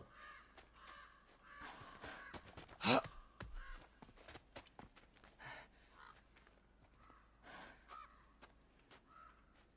don't know. Time well spent. Time well spent, I think. She knows what's up, and I think that's important. I think fundamentally we want similar things. So I'm not dead. She might come in Didn't get clutch any later, answers. chat. So this all might have just been a very big waste of time, which I will never, ever admit to Sindri. All right, chat. How y'all doing? Y'all doing good? Hope y'all are having a good time, chat. Yo, if you're new here and you're having a good time, yo, drop a follow. Drop a follow on the stream. Get those updates when Ducky goes live. We're live everywhere. Facebook, YouTube, Twitch. Everyone's got their own chat rooms, but the on-screen chat puts them all together. Just in case you didn't know. Exclamation mark socials. Good thing I like climbing. Ducky's around on the Twitter, the Facebook, the Discord, all that good stuff. So if any of that sounds good to you, yo, exclamation mark social, get those links. But regardless, hope y'all are having a good time. This segment has been a lot of fun.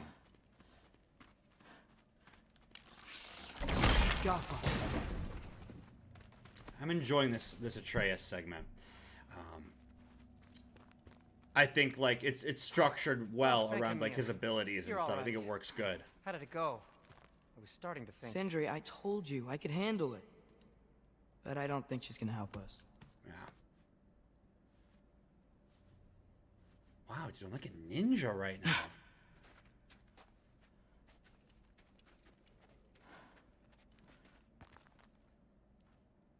I'm gonna sneak up behind him. I'm gonna tap him on his left shoulder, and then we'll walk past his right side. I tapped the wrong shoulder. I messed it up. Never mind. Never mind. Forget it. Yo, what's up, Sindri? Where's your necklace? Huh? Oh! I was thinking and I, got rid of it. She took it, didn't she? Today was your lucky day. So, tell me, how did it feel to run on chaos? Can she be killed? Like, do we need the necklace to kill her? Does he have a rocket launcher? Holy shit! Yo, fire in the hole, big man. Oh no, that's just a pot. I've still got my bag of tricks. If you need me, I'll be. Whoa, what did I just do? Here. Holy shit! Oh, that's so cool!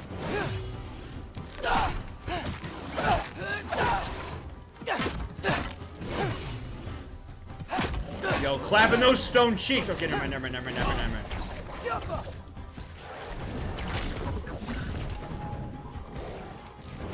Oh, I did that wrong. Hold on, what was it?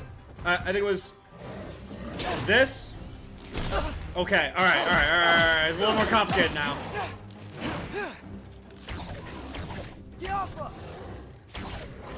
Why are you just standing here like a big old doofus?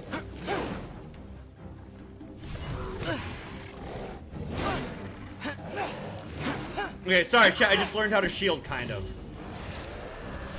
Oh, both of them do that same thing.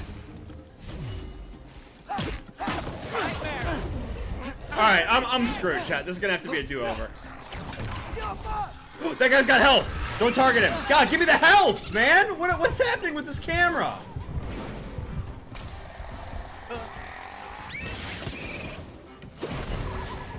Oh my god, I'm so broken now. My brain is so broken. No. I want the... I'm dead. Sindri, why are you just running around with a bomb, dude?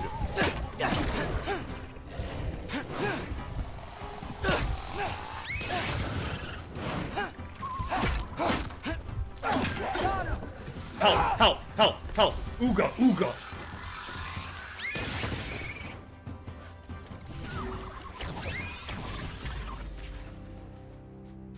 Yeah, it's been fun. Hell yeah. Let's get out of here before something else tries to kill us. The time... Yeah, good idea. The time as him was my least favorite. Really didn't like playing as Atreus. Since you've come clean and all. I like how quick he is. Way. He'd kill you. Right. Well, speaking of coming clean, I need your opinion on something. Okay. Sorry. Something I've kept from my brother for a long time. Oh, here we go. Family troubles. I'll tell you on the way back. Come on. What is this? Okay, that's Bo. Sonic Boom. How did I do that thing where I like slid on the ground? you guys see that before? Like, went down on like a knee and did some crazy stuff. How did I do that? Dude, that's so cool. You're a wizard, Harry. I really want to figure out how I did that. It's nothing like that.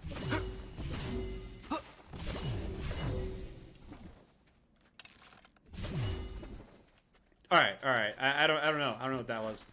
Okay, Sindri, what's up, homie? Start talking. Sindri? Come on. Yo, Chris Kringle, get in here. What is he? Yeah, there we go. L1 and R2 isn't anything. That's what I thought it was, but L1 and R1? Oh, it is. It's like I gotta wait for it to charge up though. It's like it's kind of like a light runic attack. Yeah, actually that's exactly what it is. It's a light runic attack. Logie, stop being mischievous. Oh, such a troublesome little child. Yo, dude, thank you for the 100 stars. Thank you. Appreciate it. Huh. I'm just a mischievous boy. Sindri, you had something to talk to me about? Come on. Come on, boy. All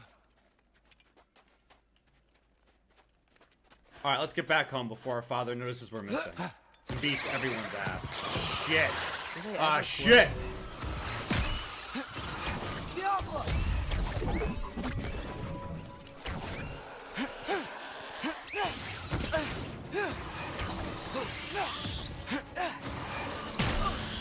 Got him. That one's the troublemaker.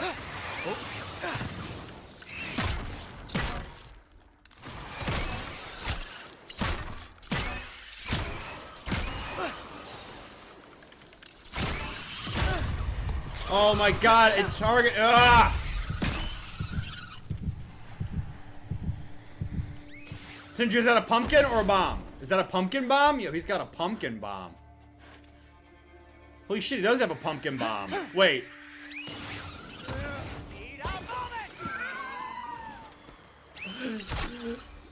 Sindri, Okay, 10 out of 10 move. You were saying? Long It just before you dawned were on me born, to there use was an square like how accident Kratos at the does with forge. Atreus. Brock died. I couldn't accept it. I went to the Lake of Souls in Alfheim to steal him back.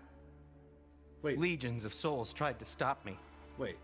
I can still feel them crawling all over my skin. Thing is, Brock was dead? I could only get 3 of his 4 soul parts back. Sindri. Brock just thought he got knocked out. I've been lying to him ever since. It's been eating at me lately. You have to tell him. He has a right to know. When the time is right. As should you with your father. That's not the same thing. Whoa, was not expecting that. So Brock's dead and Sindri got 3 of his 4 soul pieces? What are the implications of that?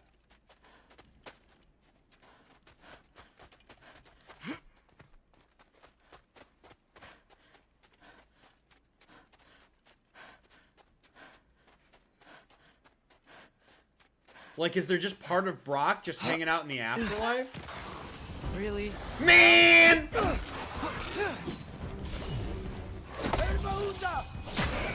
Ooh, clapping them cheeks! Okay, hold on. What? Ah! Sindri, bomb! Or throw a hammer. What else you got? Okay, I kind of rolled into that one.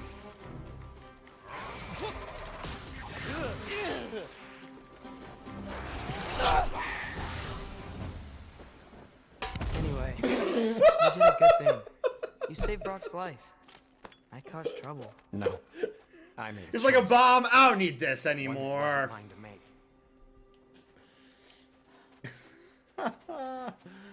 Oh, Sindri, you silly homie. All right, let's get out of here. What do you mean? A choice? I couldn't be alone. The other dwarves, when they saw him, they shunned us. So we left. Made our own home. Well, you can't change the past, but it doesn't have to be who you are. Let's go home before Father wakes up. That might be the best idea you've had all night. Trey. Trey? It's an...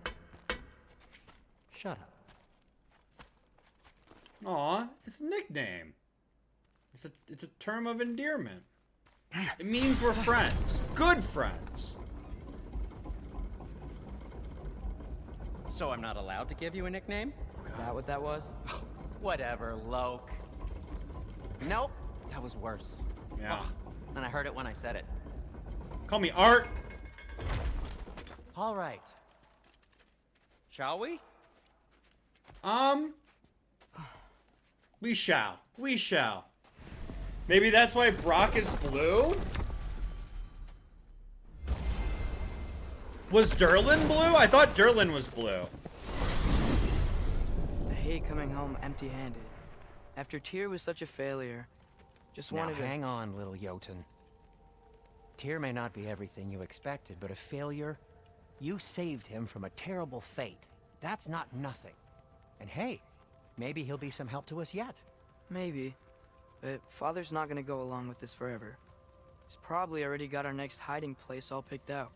Well, let's not make it worse by getting caught. Oh, right. When we get there, Let's be I'll quick. cover our tracks at the gateway and slip around back. And you Nice. just act natural, but quickly. Okay. Gotcha. Let's hurry.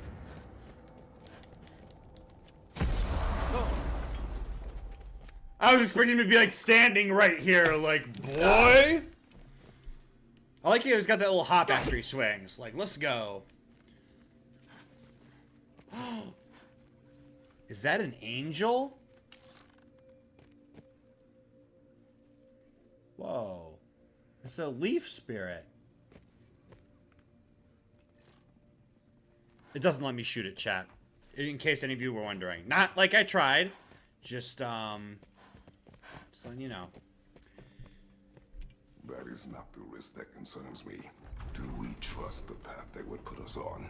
I trust their wisdom, and this is the closest thing to hearing directly from them. You are certain the Giants would not counsel war? I said that they were wise. Archie, In my one moment. experience, Immersion. that Boop. goes with being peaceful. Oh, little brother. Told you we needn't worry. Atreus, where have you been? Peeing? Hope you're all hungry. I could eat.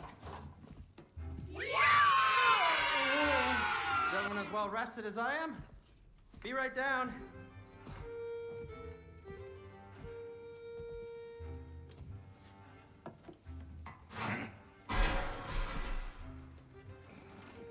Is this sausage? Sure. Why not?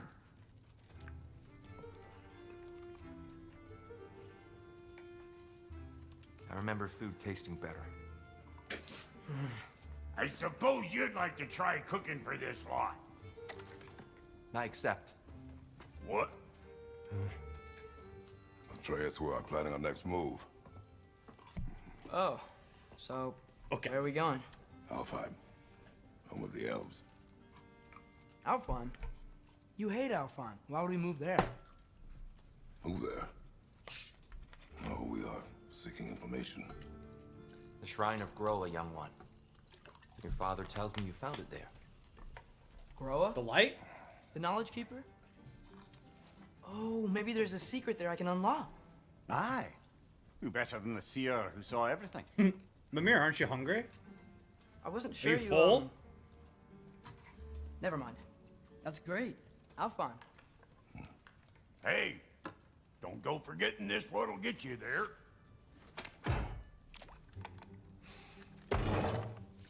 You know what? I'm gonna build a bigger table. What, now? You haven't finished your food. More for me.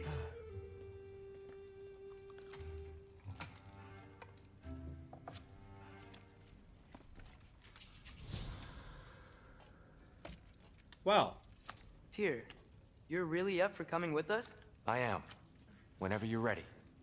Well, whenever your father's ready, I should say. If my counsel might help you towards the answers you seek, it's the least I can do to repay you. Plus, I think it will do me well to see the light of Elfheim again. That elf light is some good shit.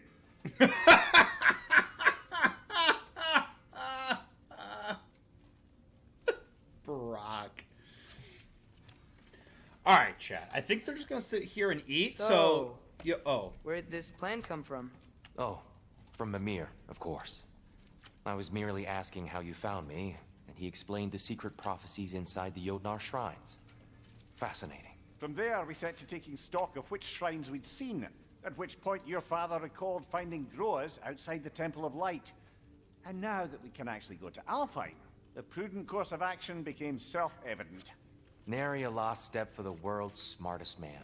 Even without feet, if you'll forgive the levity. I was always fond of our talks, you know? Aye. And it's good to see you a free man again, old friend.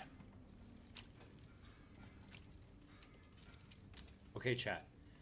As I was saying, this is a good moment for Ducky And to go thanks and to you use as the well, restroom. Brock. Damn it. These clothes do better than I deserve. Darn straight. And never mind what Brock had to trade the landlord to get that Yggdrasil seed for yous. The landlord? He's not the landlord. Okay. What? Who are we talking about? All right, chat. Before they finish breakfast, I'm gonna run, use the restroom really quick. So, chat, if you all need a snack, yo, you got a couple minutes to go and get it. But yo, that was a fun segment. I enjoyed it, dude. I just got so confused because Mimir was talking on stream and on my game at the same time. Two Mimirs, double the action, double the smartest man. How do you double the smartest head alive? All right, chat. Sorry, I just like hard pondered that for a minute. Okay, chat. I'm gonna be right back in just a moment. Y'all sit tight, get snacks if you need them, and Ducky will be back in just a moment. All right, chat. Today, boop.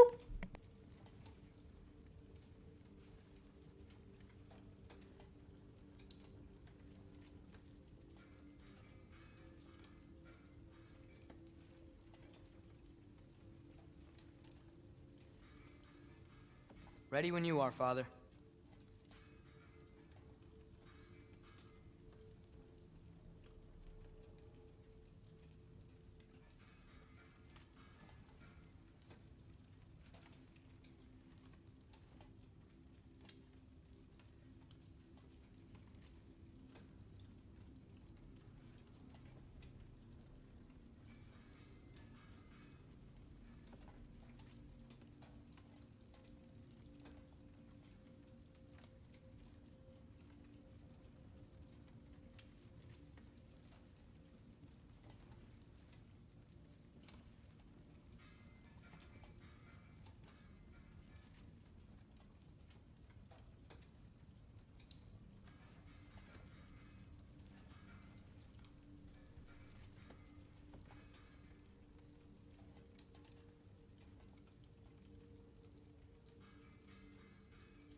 All right.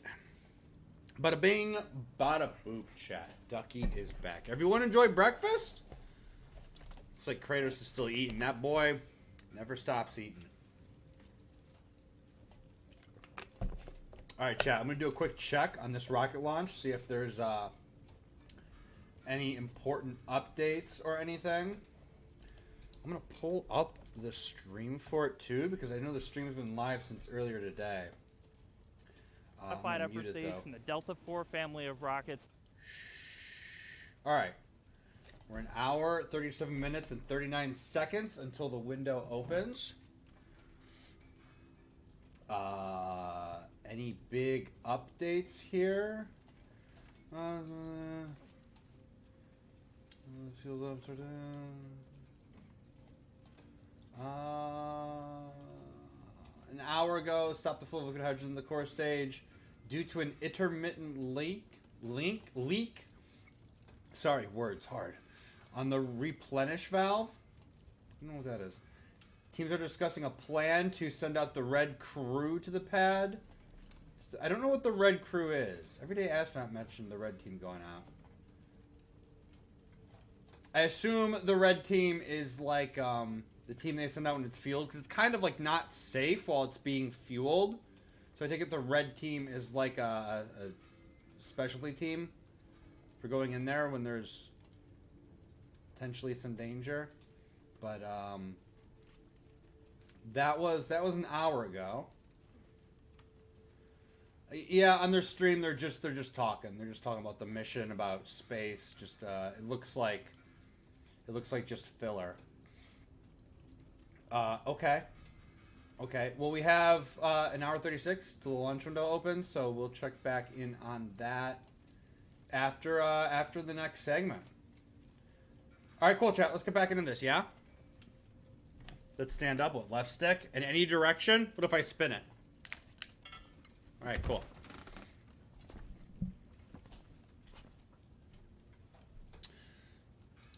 Boy.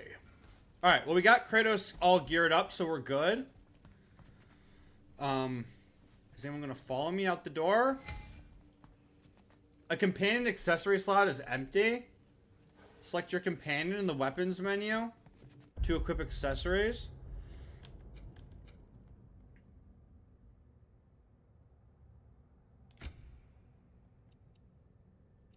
Oh, my attachment. Why is this? Why am I getting a notification for this?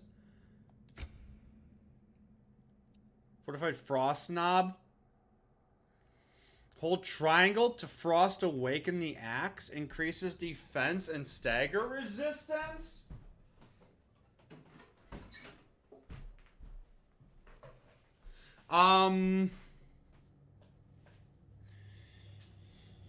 It's pretty cool, I guess. You guys think it's worth it? I don't know. I lose 3 strength overall. I guess that's not a lot. That boost to defense, though, kind of cool. I normally like the Blades of Chaos, so I could bust out the axe, pop this, and then go back to the Blades of Chaos. That'd make the axe more of like a support role weapon. I guess, sure. We can change this out at any time. We don't need a workbench to do this. So yeah, let's play around with it for a little bit. The Blades of Chaos. We lose 8 strength on this. Low luck chance of any blades hit to grant an increase of strength.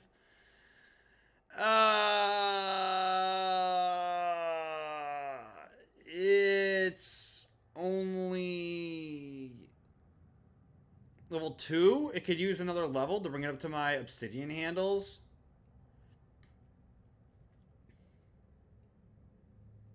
Low luck chance, though, right? So, like, this is, yeah. Stacks up to 3 times. That could be nasty. That could be nasty if I spec'd into luck. You know what? I'm not going to mess with that one. I'm just not going to mess with that one. Yo, Atreus, bow ability. Oh, yes, my boy. String Barrage. Fires a powerful single shot of several arrows at once to collide with heavy impact. I can upgrade it. Let's upgrade it. Cool. Atreus' bow, made out of a Yeezy tree by Atreus' mother. He has finally grown into it. They grow up so quick. Armor. Sonic Aftershock. Melee attacks against an enemy afflicted with Sonic deal bonus stun. So hit him with the Sonic and then go up and just slap him. Sounds good to me.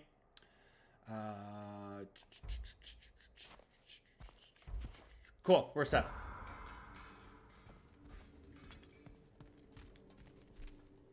Right behind you. This seems like a solid Meet you at the choice, yeah. gateway presently, friends. Don't forget Mimir. Might take him a while to roll to us if you leave him on the table. We're like getting ready to walk through the gateway. Mimir just comes rolling through the front door like, wait for me! Alright, anywho. Excuse me, sir. Excuse Mind me? if I take a little peek at you? I promise I'll be brief. Is that Conker? Is this Conker's Bad Fur Day? My goodness, what a strapping physique. Capable of an astounding variety of acts of violence, I imagine. What is happening? This must be the squirrel that tends the world tree. That delectable aroma. Could it be? Pardon the intrusion. Ah, yes. Amber resin. Delightfully nutty with a hint of squid ink. No. Not one for gastronomic exploration, I see. Wait, if you're Ratatosker, why are you so different when we summon you for help? It's a long story. But you are correct. I am indeed Ratatosker. The one you know as Ratatosker is merely one of my spectral aspects. And a particularly nasty one at that. I consider him so far removed from myself that he's practically a different person. Speaking of, Bitter, would you like to come out and see your friends? Fuck off, I'm busy! I suppose that was to be expected. Anyway, now that I've polished off all this... I was about to say this is starting to turn into Would a you like Disney the seed movie, back? but... It is the seed. Indeed. A seed of Yggdrasil, to be precise. Since my dwarven tenants performed a little reconfiguration, Oh, he's you'll the need landlord. seeds like these to open up new destinations on my tree. Your tree, huh? Yes, my tree. Here, let me show you.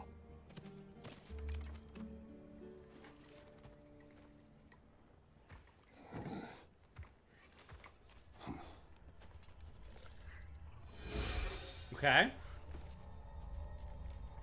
Ah, so that's why good Master Brock needed an Alfheim seed. Clearly you have important matters afoot. Alfheim? Go to map. New Yggdrasil seeds for Alfheim and Nilfheim have been acquired. Choose a realm to travel to. That seed you found unlocks Niflheim of all places, a realm as ancient as it is vaguely sticky.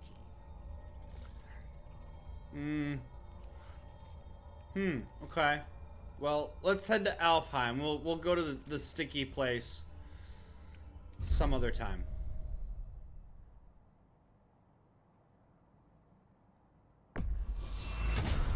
Juicy. Perhaps as we travel, you can tell me the tale of your prior visit to the land of the elves. Sure I can. Yeah, I mean, there's not much to tell. We went there, we killed a bunch of elves. Alfheim was the first time we ever realm traveled using your temple. Freya tried coming with us, but Odin cast a spell on her. She can't leave Midgard. That's terrible. So then we fought our way through an army of dark elves to get to the light. You interfered in the elf war. Not by choice. We sought to fill our Bifrost, and they attacked us. And the dark elves were covering it with their sticky hive stuff. When we freed it, light elves came back. They seemed better in Alfheim. Did they now?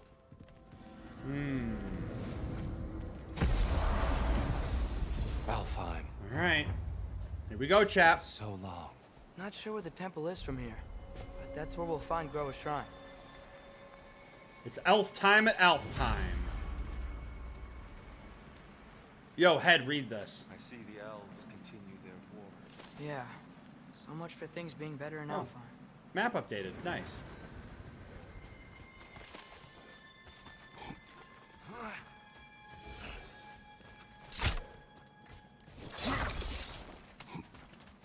Let me practice with this axe. Let's hold triangle.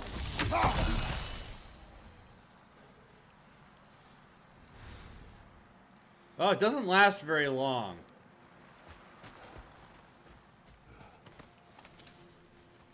Lizard! Dealt with. Dealt with. That's a chest down there, huh? Yikes. Fimbulwinter hit Alfheim hard. No. Storms have plagued Alfheim's deserts long before Fimbulwinter. Okay. So, looks like there's two paths. We can go down or through here.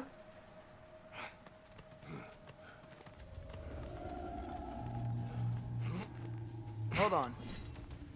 I hear something out there. Oh, Tyr climbed the mountain. Something big. It's in pain. Right. Can't wait to fight it. Wait, what? Oh, there we go, there we go, there we go, there we go. Okay, we're gonna have to do that. What else is... That's probably where we're supposed to go. Let's head down here. What do you hear? Feels like some kind of animal. How could anything live in a storm like that? Plenty of caves under the desert. Not exactly a paragon of comfort, but the Dark Elves get on best they can.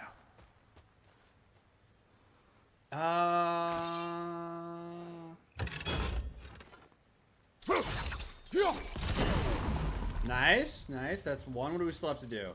R in the N? Alright, chat. Keep your eyes peeled.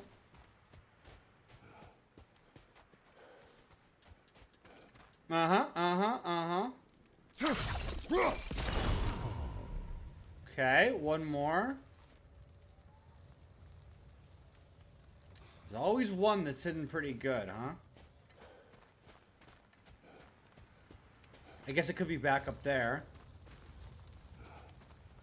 Perhaps we can reach that brazier from above. I'm sorry, what were you saying, Mimir? Was I looking right at it and I'm actually blind?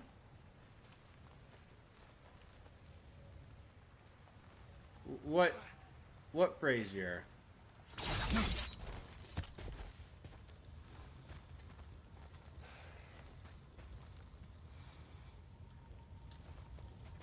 Okay, well, he said above, so I guess let's go up here.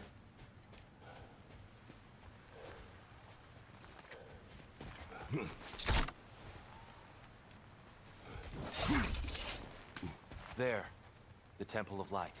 Groa's shrine is at the top. Oh,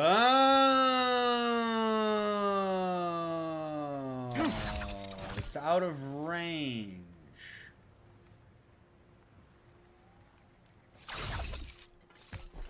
Hey, no problem, man. No problem. No problem. Yes! We'll get that loot. My frost eyes. Yo, Lee, what's happening? How you doing? Hi, old friend. Just looting one of your chests. We'll be right along. Ooh, an apple. Collect enough ion apples, maximum health increased. Oh, I collected enough apples. Health increased. Gotcha. Gotcha.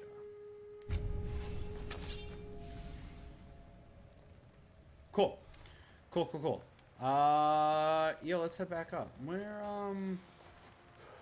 was it this one? No, there's another one right around the corner here, right? Oh, no, this is just a drop down. I can't go back up that way. Yo, Lee, what's up? What's happening?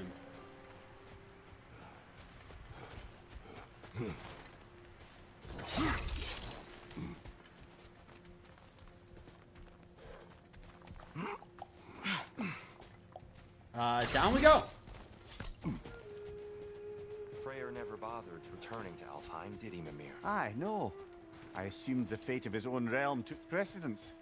Wait, Freya's brother? Yes. Cut from a different cloth, that one. Oh, Frey has a brother.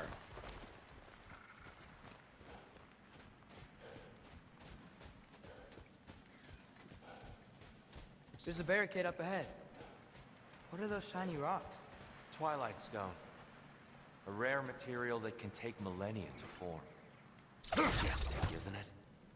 Occasionally, the light of Alfheim will bind to a rock and crystallize, growing like moss on a fallen tree. Truly a wonder of the Nine Realms. Wow. Wow.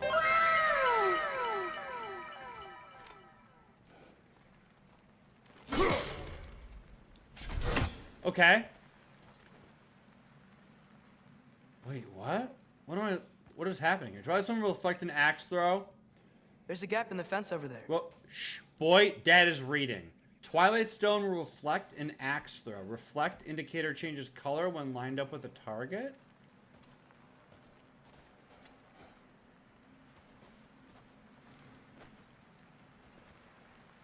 What am I trying to line it up with? Ah! Oh. Gotcha, gotcha. I could do that. Well, I can do all sorts of things. Yo, let's go with the fist for a little bit. Why are these things so fast? Okay, these probably aren't the best enemies to... Yo, you stuck? It's gonna explode! Oh, God!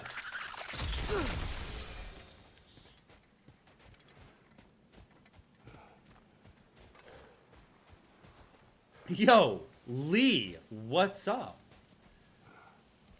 What's happening?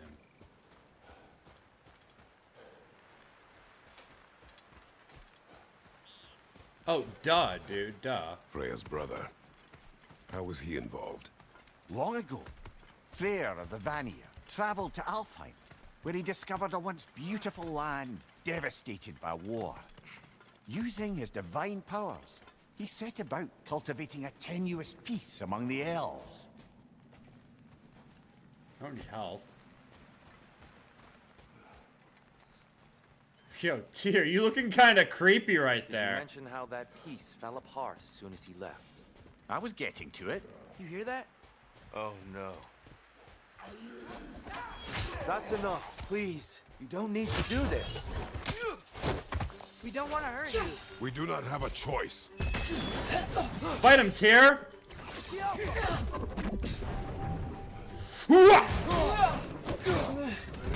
Oh, dude, it does hella stun. You guys weren't kidding about that.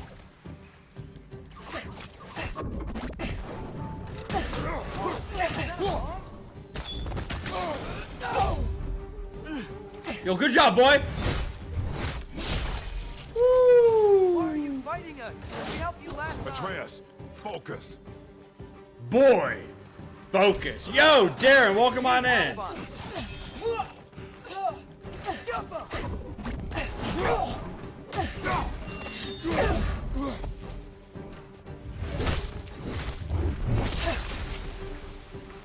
Give me just a moment. I gotta deal with this first. Double tap L1 to interrupt.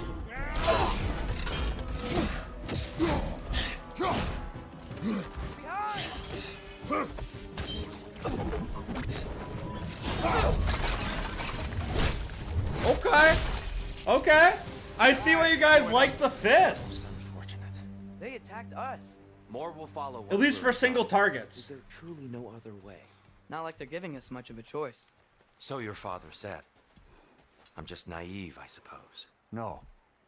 Just an optimist, old friend. I like Tyr. Tyr is not what I expected, but I like him. Darren, what's up? I'm attending a Pokemon launch party this Friday. Cool, cool, cool, cool, cool. I'll show them the power of the water sage of Pokemon. Nice. Nice. Yeah, I'm excited for Friday.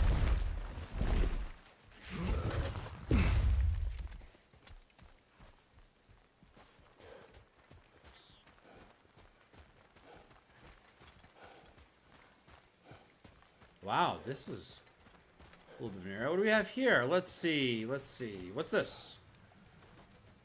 That good stuff? Can I get it? Tribute to Freyr, made by the elves. He must have left it here when he raced back to Vanaheim. What is this? A charm to ward off nightmares. In this case, Freyr's. Well, knowing the elves, there are probably more tributes to find. Nice. Okay. We got big N, F, and little n. Alright, chat. Eyes peeled. Oh. Do we know what to do with these? Best we move on for now, brother. Don't think we have the right tools for this one. Yeah, okay, Mimir. I believe you. Whoop! It's so tall. We came in from the top last time.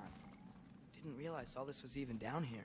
It's an older gate, built to promote cooperation between the elves. But it looks like it's been sealed for some time. How do we enter? Grab that wheel and I'll show you. Okay. I take it Tyr grabs the other one. I'll go first. Atreus, let me know when I've reached halfway. So, what's happening right now? This seal is meant to represent the balance of the realm when Freyr was here. Light and dark, working together in harmony. How's that look, Atreus? Good, I think. Father, now you go. Unfortunately for Alfheim, Freyr couldn't accept his sister's decision to marry Odin. He returned to Vanaheim and left this realm to its fate. To be fair, the Aesir did set him on fire that one time. I wonder if he's still alive. The door should have opened. Are you sure it's balanced? Yeah, but the realm isn't. Not anymore. Ah. Father, try pulling it the other way. Yeah, and Tyr, you keep pushing forward.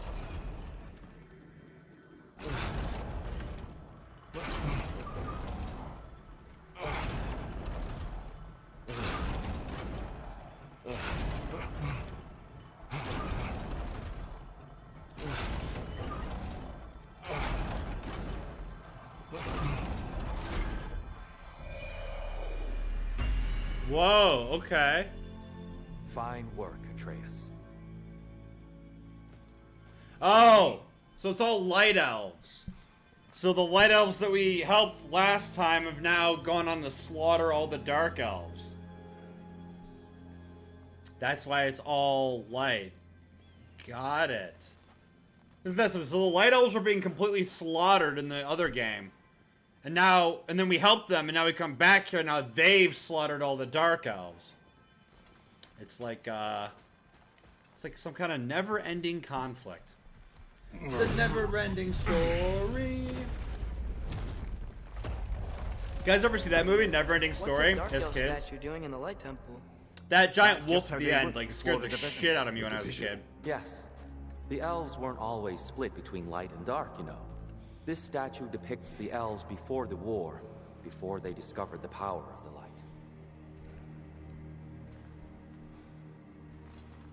Okay. But is there loot over here? Yes!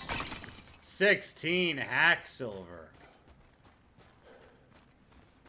I've never watched it before. Solid light. Guess some things don't change. I've never seen it. I haven't seen it as an adult, but I watched it when I was a kid. There was 2 of them, I think. They might have made more than 2. I don't know.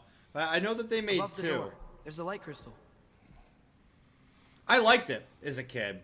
It's just there's this giant wolf at the end is the world's ending, and it's like very creepy. It's like hiding in the shadows, talking mad shit. I'm sorry, what am I supposed to be doing here? Damn it, I wasn't paying attention. I was thinking about the never-ending story. Do I gotta bounce my axe off this? Is that,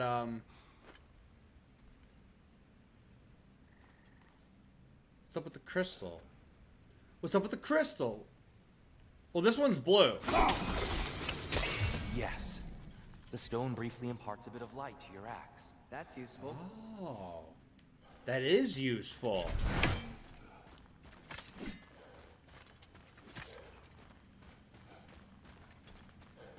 What's that? No sense in spoiling the surprise. There's a surprise?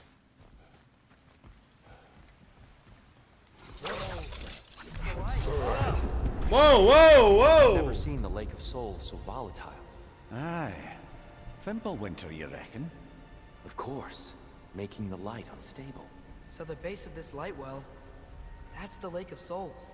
Yes. After the creation of the Brock. 9 realms, fallen souls began to gather down in those Quarter waters. Brock is in When the there. elves discovered its potential, they built this temple to harness that energy. A smashing success, to say the least. Many of them became addicted to their newfound power, and thus the Light Elves were born. Whoa. Whoa, whoa, whoa, whoa. Who's shining a flashlight in my eyes? Let's get out of here.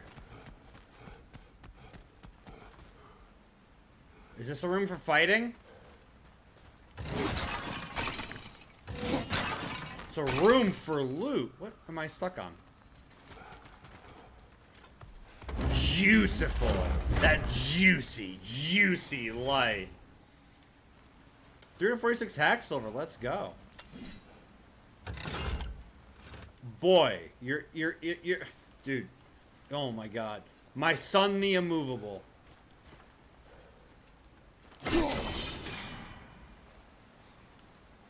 I don't know where that went. Can't I just throw? Oh no, it needs to impart the light from the crystal, and it's gonna send it up over here.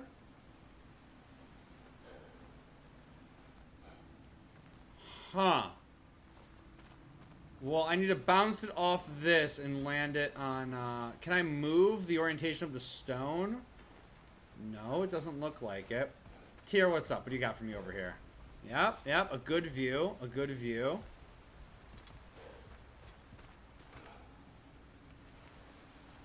Okay.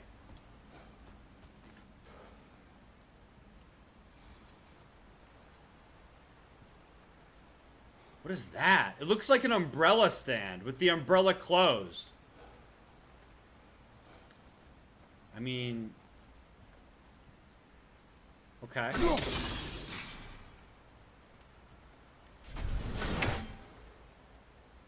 Am I just missing it? Am I doing this right, but I'm just missing it?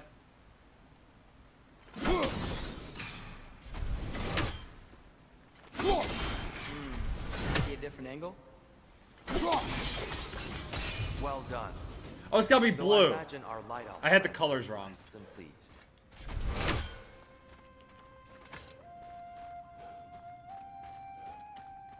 Chat, this is such a pretty area right here. So calm and peaceful.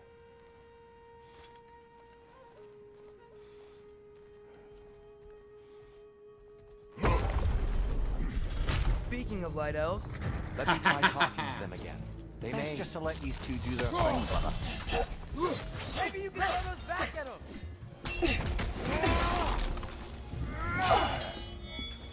Behind you! Look out!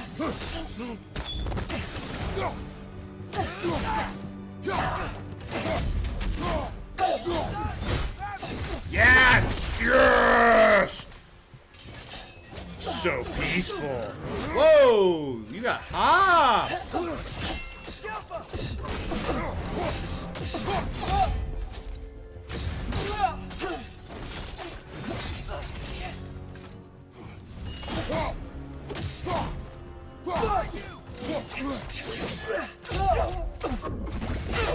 Dang! Oh, I didn't mean to do that! But while we're here, baby! Alright. Is there loot here? I thought I saw loot. Oh, it's just light. weird. They came across on light bridges, but now the bridges are gone. I have an idea to get us across. Yeah? What do you got? Whoa! Lucky for us, swearing off violence doesn't mean he can't disfigure some architecture. This way. The shrine awaits. Wow. Now that's a god of war, chat. Alright, let's get this.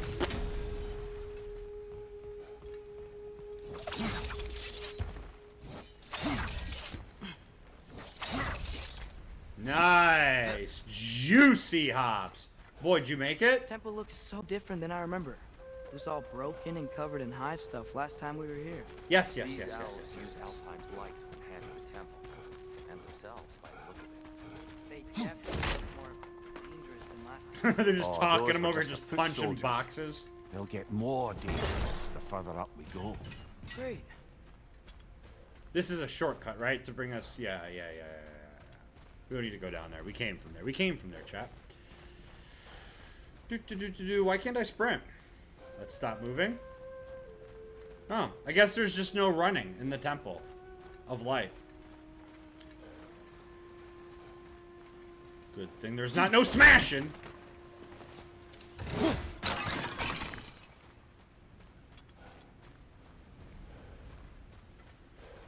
Now we can run. Oh. Now we can't. Interesting. The shrine is this way, Kratos. Yeah, he knows. We just like to be thorough. Yeah. I see. By all means, then. Yes.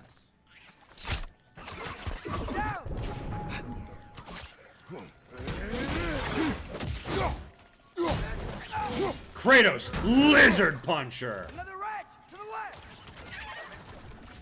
He's gonna explode. Kid, come on. Cover! The wee bastard's about to explode! Ski Alpha. What the hell? Get out of here. Anything interesting this way? Maybe. We haven't been there yet. How do we know?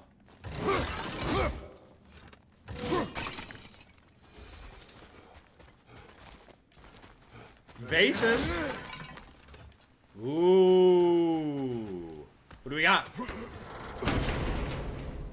That one was locked real good. Hades' Retribution, a forceful stab that embeds a fiery bomb which detonates after a brief delay. It's a light runic attack. Juicy. I assume it's for this one. Quick uppercut that creates fiery geyser. Yeah, that's pretty cool.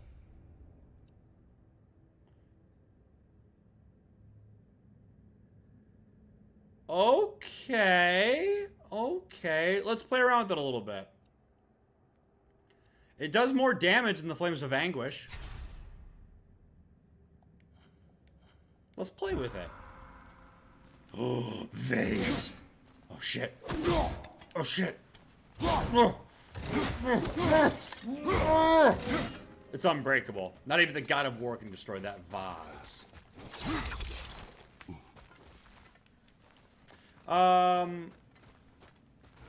Yo. Oh, Odin's Raven. Okay. Can I not?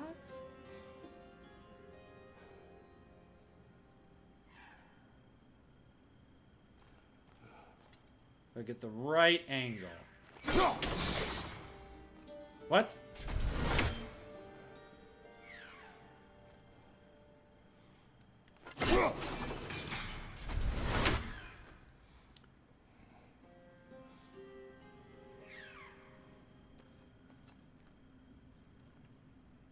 This is one tricky burb.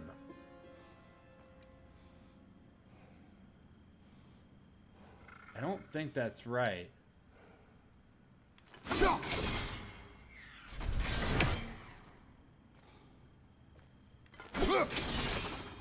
Oh, it's so close.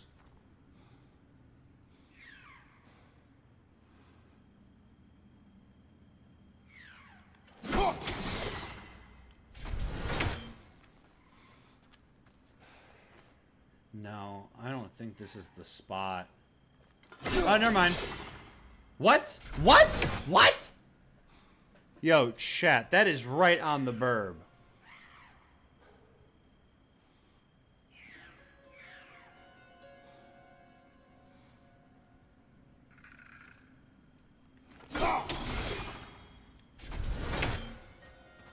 Hold on, hold on.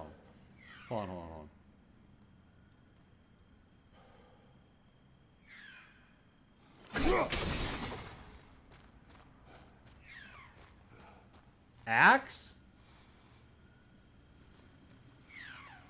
Where did the axe land? I don't see the axe.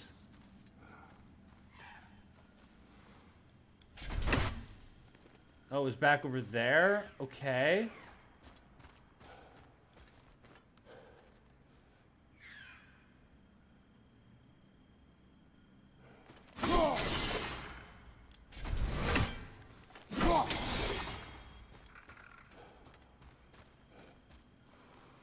Oh, there it is. Chad, this is tricky. Oh, you gotta be shitting me. Do I have to, like, bounce it? Is this like a game of pool?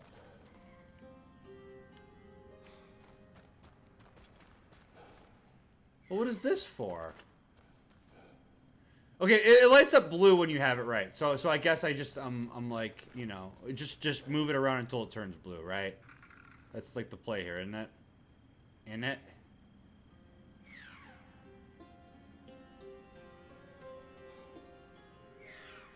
Okay, listen, I really don't want to be here all day doing this. So, like, maybe we just skip on this burb.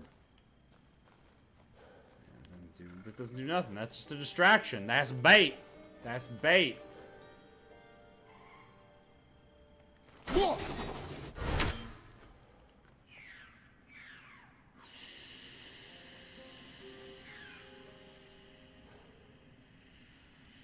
Is there a higher spot I can stand from?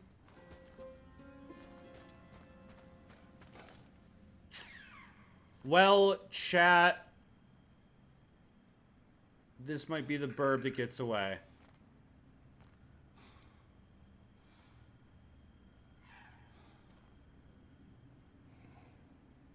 Wait.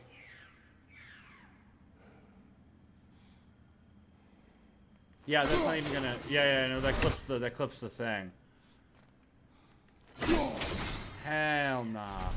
You know what, chat? I think we move on from this bird. I don't think you guys want to see me try to get this just right for like an hour. Unless y'all got any suggestions. I don't think I can get it from up over there.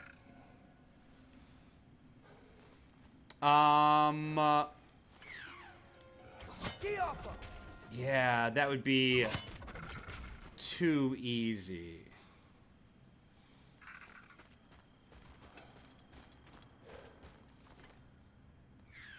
Just a couple of minutes. Pillar to inside gets bird? I don't think so. I can only really bounce it like... The path that it takes is like perpendicular to where I have to be aiming. So I can bounce off that. Yeah, see, it's just kind of... Unless if I come down here, maybe like...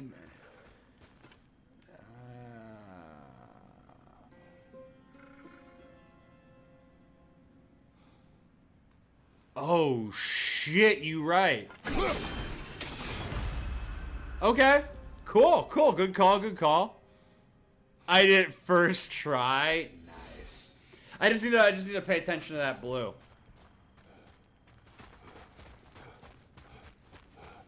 Alright, good call. Shall we continue? Yeah, sure. That was a fun little side quest. Let's go punch some more elves in their elf faces. Make himself stronger. What do the dark elves want with it? To return it back to its source. Come on, boy. To them, the natural resources of Alfheim are sacred. None more so than the light itself. Aye. The Light Elf success came at a terrible price. Alfheim's once lively desert withered into a storm-ridden wasteland soon after the creation of this temple. Okay, where's the crystal we gotta break? There's more Twilight Stone up there.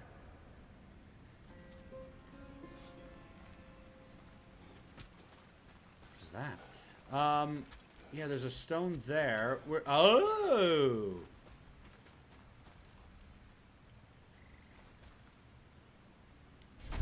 Axe, return!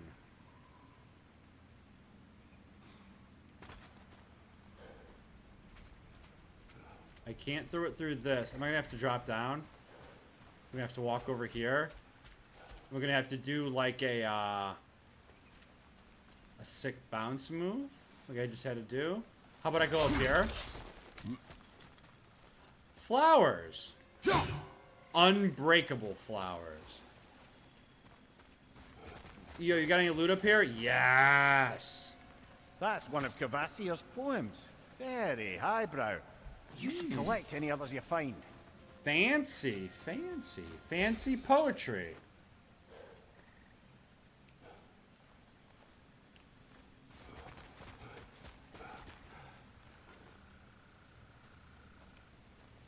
Okay, the crystal's there. I think I'm on the wrong face.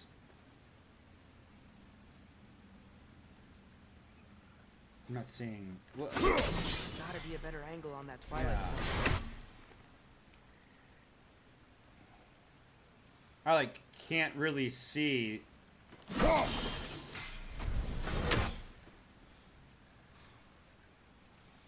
can kind of see.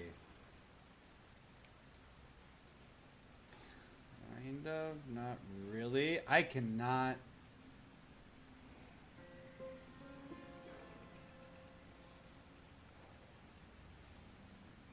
I cannot really see what this thing is doing. Oh! Lucky us! Nice! Easy. First try. Maybe that's not a great idea. What's not a great idea? Going to go speak with Freya? Try to convince her to help us? Yeah, this is like a terrible idea. Agreed. Oh there, friends. Salutations. We mean you no harm. Light elves homing? Get back. L2 and R1. Wait, what the? Oh, I didn't have my axe on me. Is that why it didn't work? Am I supposed to be able to lock onto that homing attack?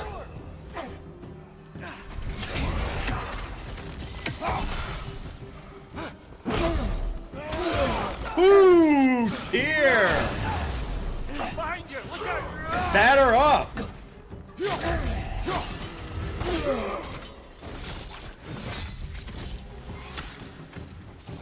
Man!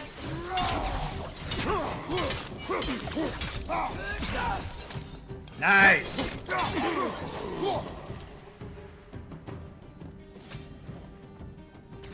Oh, what's up?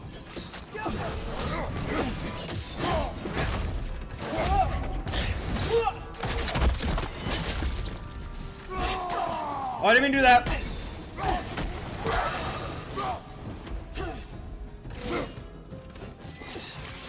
Okay, am I supposed to be able to lock onto that, chat?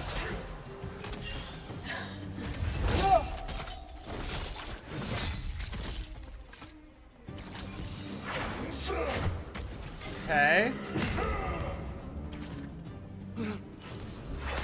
Oh, not my... I don't have a weapon.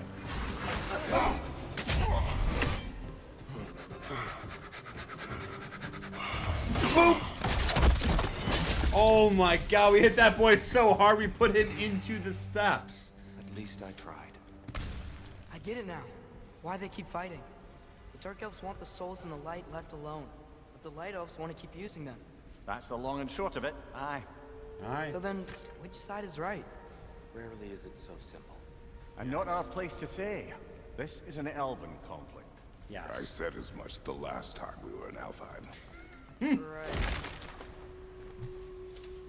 Boy, told you so. Another chest over there. How do we reach it? We cannot. Let us continue. I'm sorry. That one? What the? Okay. Well, hey, Kratos said we can't reach it, chat. We can't reach it. Excuse me, boy.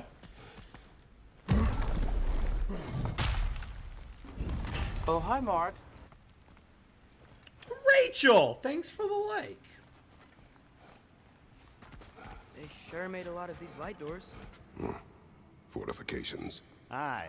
None too eager to let the Dark Elves run the roost again. Uh-oh. Are we missing a crystal? Oh, what's down here? Puzzle? Yeah. Bit of a puzzle, bit of a puzzle, bit of a bouncy puzzle.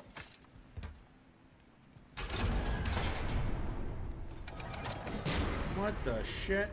I can't reach that from down here. I can?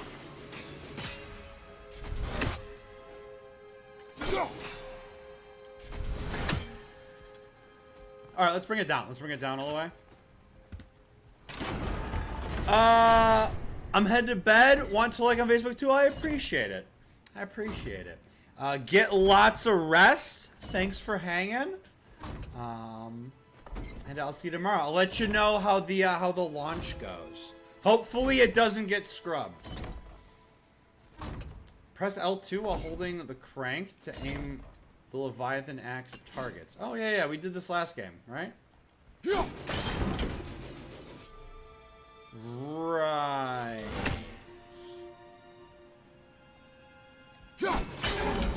All right.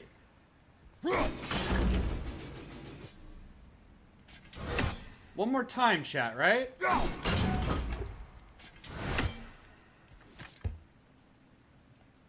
Can I freeze this in place? Let's just let go of it. I don't know.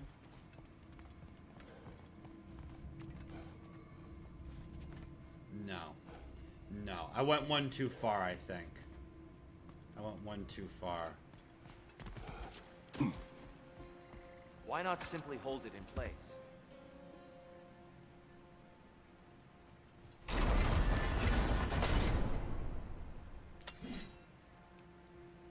The angle looks right.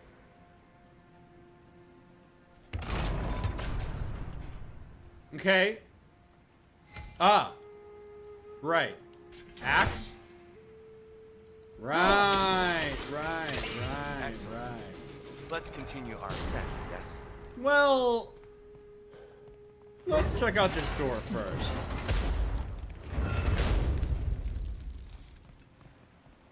Now, what do we have here? Hey, that looks interesting. Yeah. I don't think that's the way up to the shrine. We know. There's a chest over here. Oh, I see it now.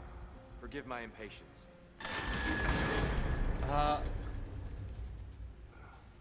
do we need the... Oh, boy. Oh, tricky.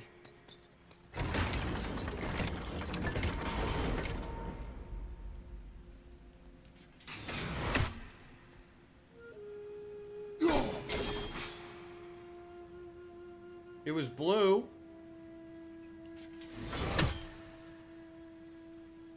It shows as blue. I don't know what I'm supposed to be doing. There's gotta be a way to get your action behind this grate, right? Shit. What are we doing here?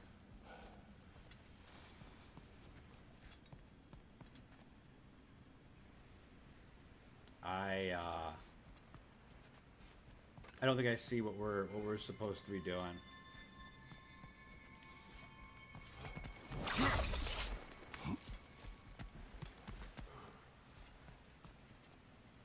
Oh, we want to break the thing so it falls. Okay. Okay, cool. So maybe not all the way.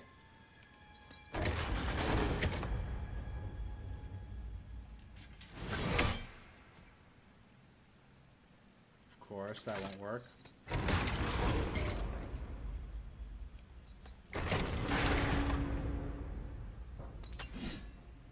That won't work either.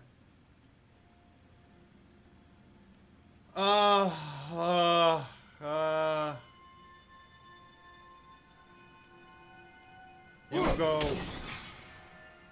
Goes through there. Jesus, I don't mean chat. to speak out of turn, but the white marble wall behind that grate. Perhaps your axe can reach it. Yeah. So?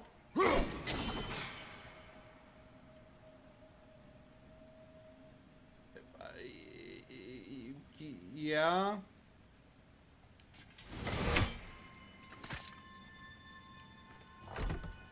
I don't really... Oh, hi, Mark. I don't really... Yo, Danny, thanks for the like. Thank you, thank you.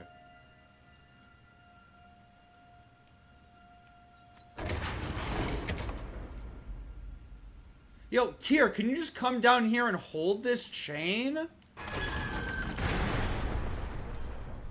I don't get this at all. Okay, so I need to hit the thing to drop that? The axe can hit the... Oh, okay, so do I have to, like... Okay, chat, I got it.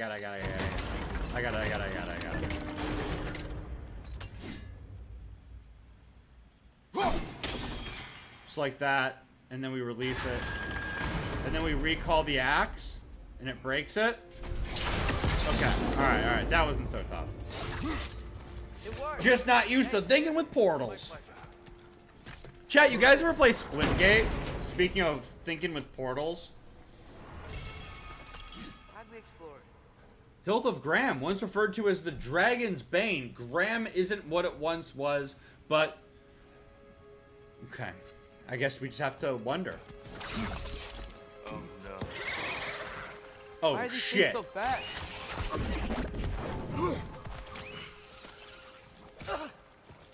Right side!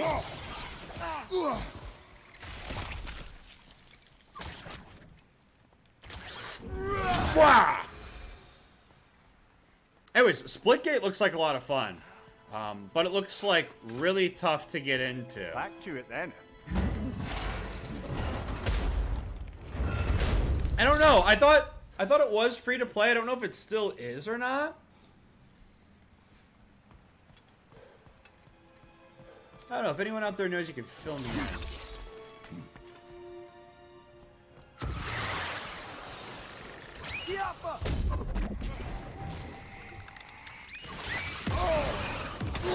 Oh, God! Jesus! Nasty hit! You alright, brother? No!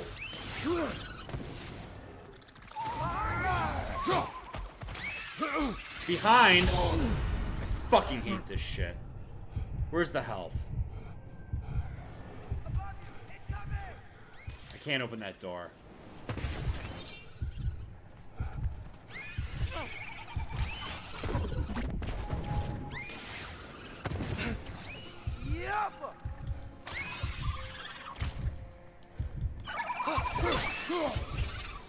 Oh my god, that was stupid. That was stupid.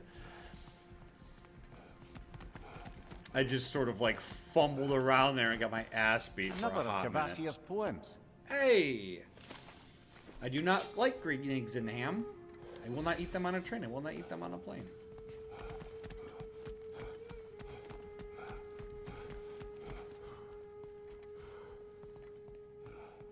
I didn't look at the other side. Cool, now we looked at the other side.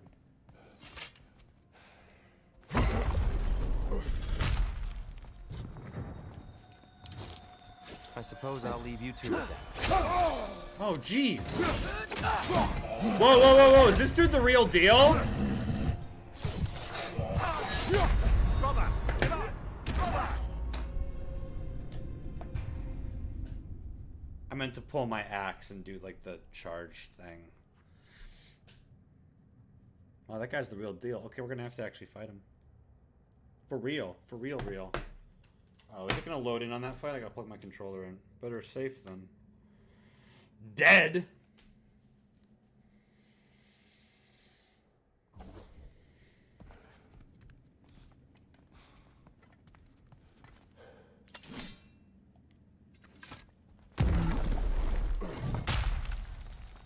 I suppose I'll leave you two. What the?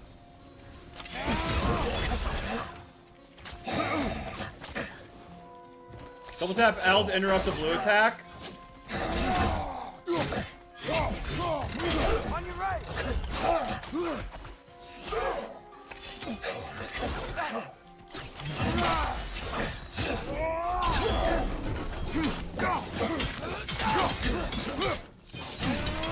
Behind you! Look out!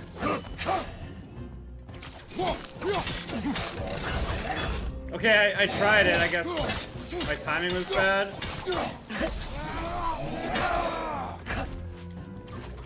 God, where's my lock on? Yo, leave my boy alone!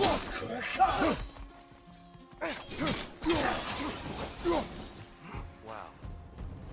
That was violent. It was rather violent. I'll meet you on the other side. Whoa! Tyr can really jump. Chat, you guys think by the end of this he's gonna go back to being the god of war? I think he might get there eventually. Those guys are kind of tough. I gotta learn how to fight them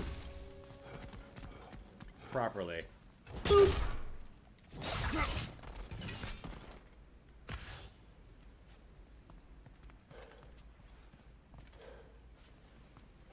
Hey! Well, that's what I call loot.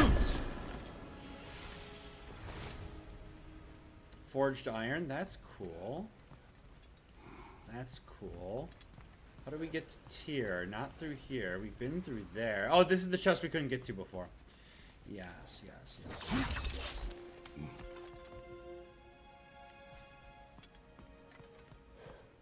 This is where we fought the guys. Tier jumped across. Anything that helps us get over there? Yeah, maybe.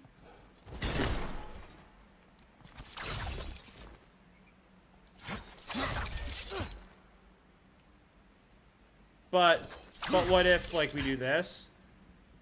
And then we do, like, this? Great.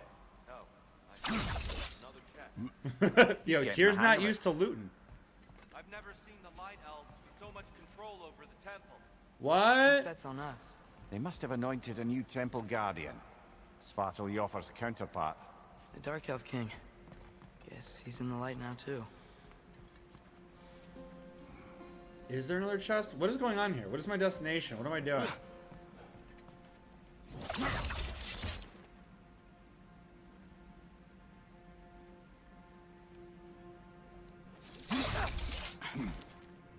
I don't... I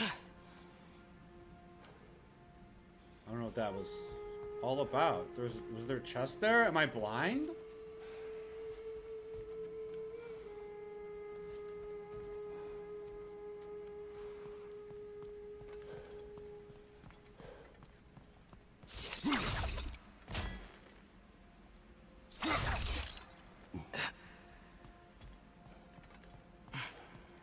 What's this all about? Okay.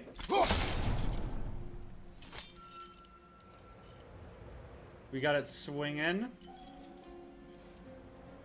But I'm on the wrong side of it. Does it stay swinging? It stays swinging. I hope.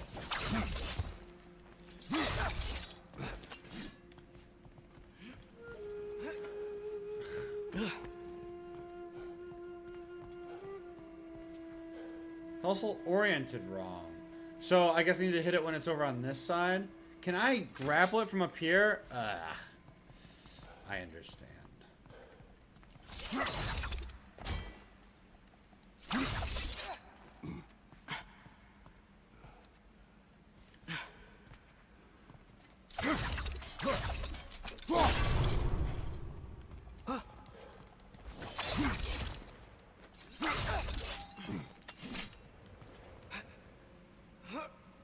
Or I thought I did.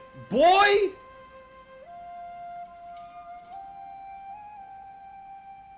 It needs to be rotated. It does need to be rotated.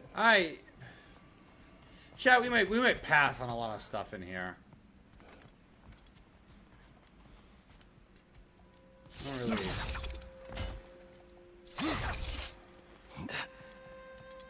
I mean, these light cubes are kind of cool. I'm just... I don't know.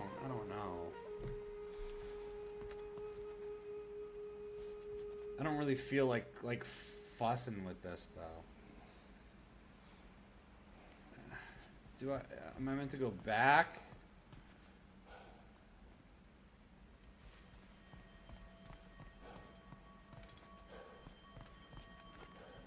Chest is on the other side of that gate.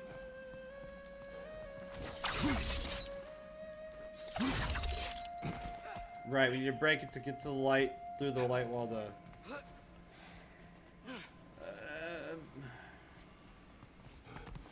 It's oriented wrong.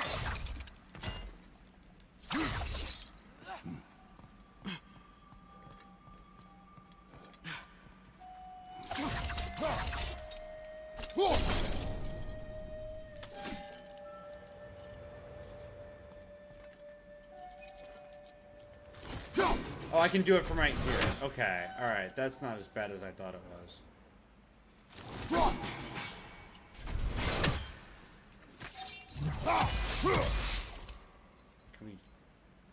We have to wait for the ride to come to a complete stop, and I have to press the right button.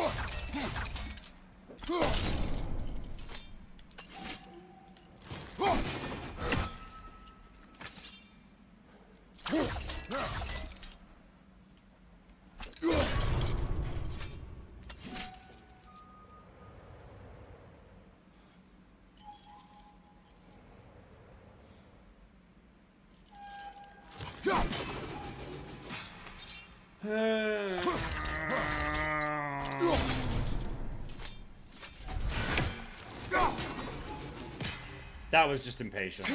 I'm impatient. I'm impatient with this shit.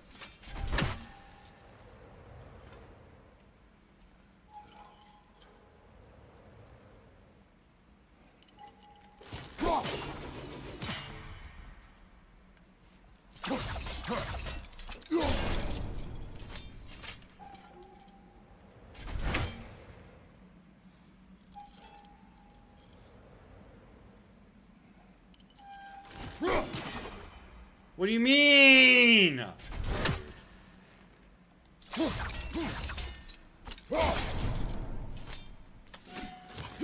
Oh, I didn't mean to throw. Nice. We got it back before,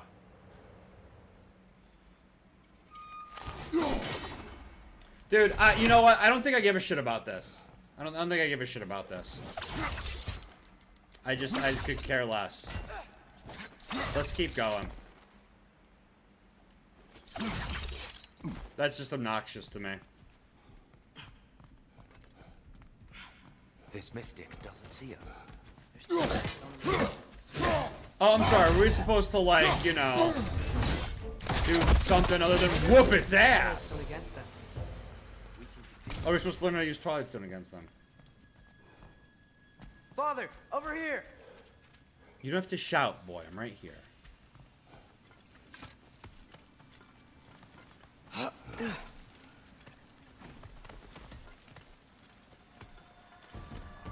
Here they come. Do what you must. Oh, God. Hey, throw your weapon at it. Oh, the stone. I'm supposed to bounce the stone.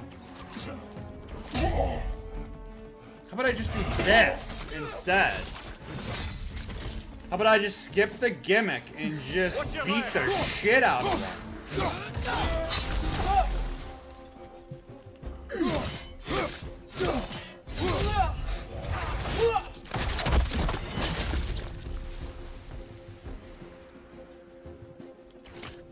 Here, I'll play. Still can't figure out how to make the light bridges. Look at this statue. These crystals. I've noticed them on the elves as well. What? Oh, these? These crystals? These? This? I wonder, if this statue were to fall over the chasm. You want to find out? I'm game.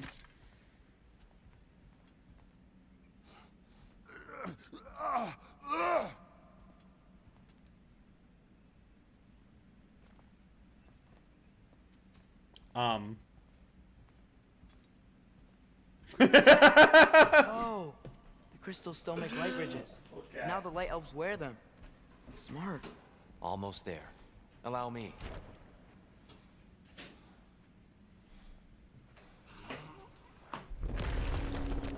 I dare say he's beginning to enjoy the vandalism. Pretty soon he'll be laying waste to pottery. Shall we continue? Like me!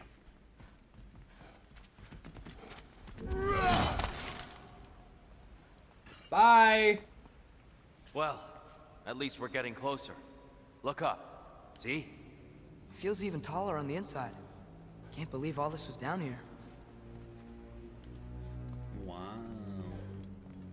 Hey! Oh, is this a timing thing?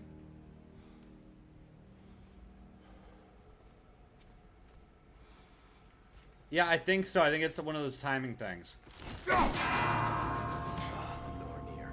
Why must they insist on these frustrating trials? You would know better than us, brother. I can't remember the last time I visited the Norns, nor do I wish to try.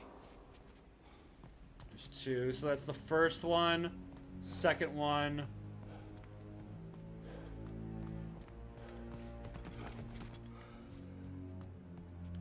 Boy.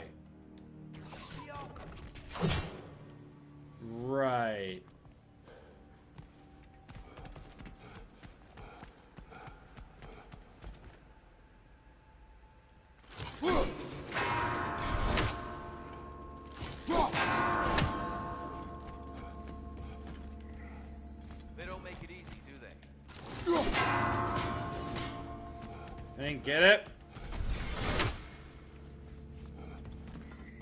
Look, over there. Why is that? Oh, it bounces it onto the thing.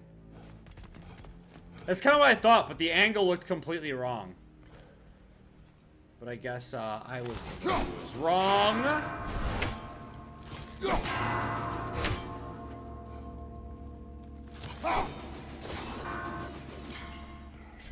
Keep at it, Kratos. More Twilight Stone. Nice.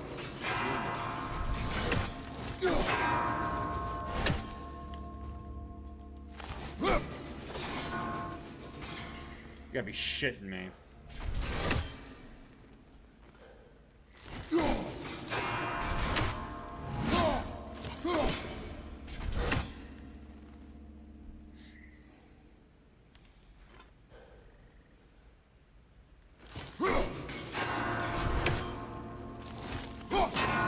It took too long.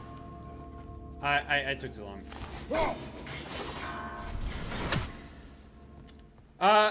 Dude, I don't want to skip another thing, but like, I'm doing it right. I'm just a little bit too slow. Like, I can't aim it up like how I want to. So, we're probably gonna pass on this shit. Fuck this. What else is down here? Vases? Nice. Just a chest.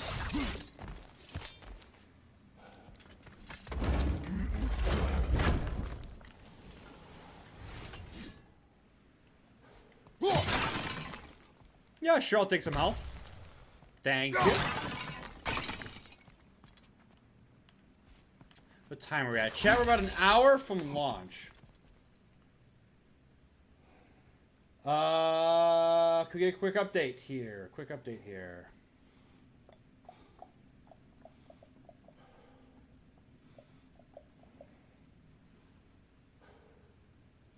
Five minutes ago, let's see. Yeah, 5 minutes ago. The Red Crew team has successfully remedied the leak, and it has not recurred. Bad Ethernet switch is being replaced now. 11 minutes ago. Upper stage is now in fast fill at 58%. Liquid hydrogen fill. Hydrogen for both upper and core stage are in stable replenish. Upper stage is now in fast fill at 58%. Liquid oxygen for... Oh, okay. Hydrogen is at 58%. Liquid oxygen for both upper and core stage is in stable replenish.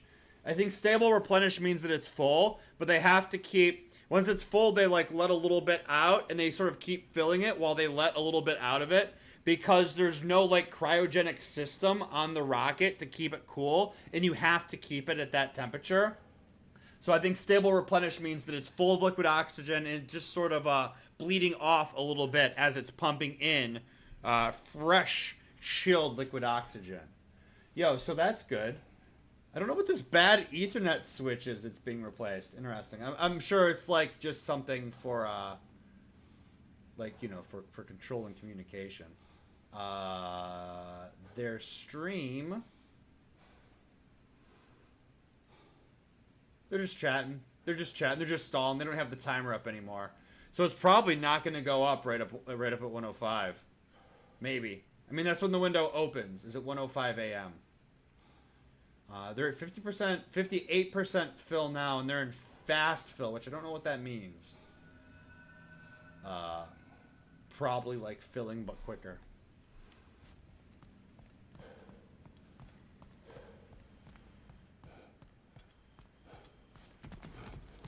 Alright, we'll give this like 1 or 2 more attempts, and then we'll just move on from this. More Twilight Stone. It's nice seeing it again. Sure. That's too slow.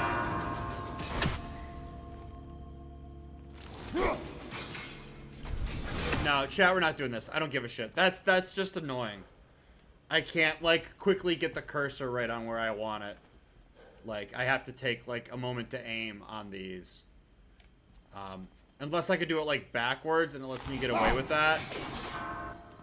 But I don't think that's the case.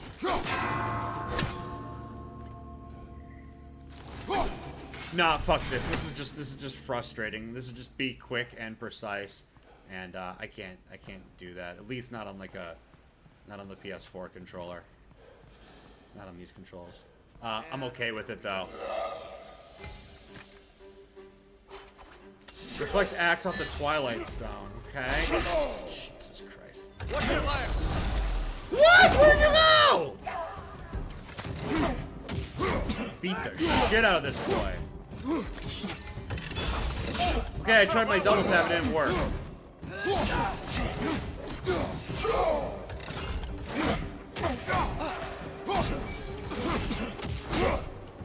Am I, like, not locked on?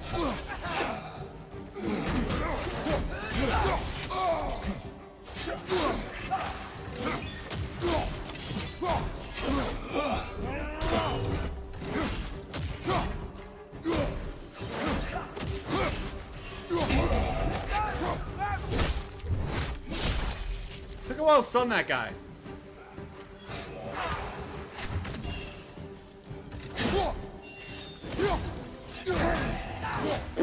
Oh, okay, okay, goodbye.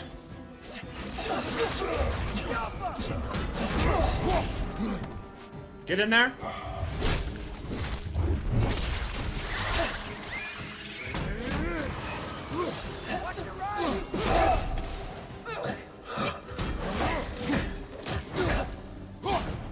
Okay, I guess let's try this gimmick with the throw.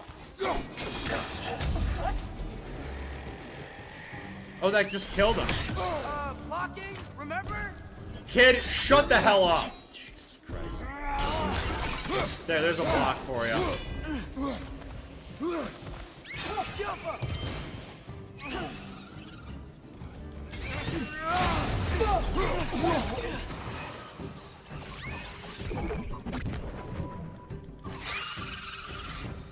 Okay.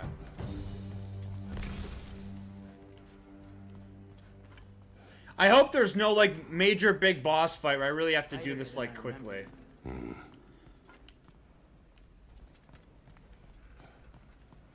Or at least, like, it's fine if I do, but as long as I don't have to put it on a precise spot. This was blue for a moment.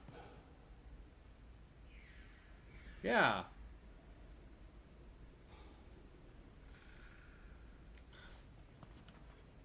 Like,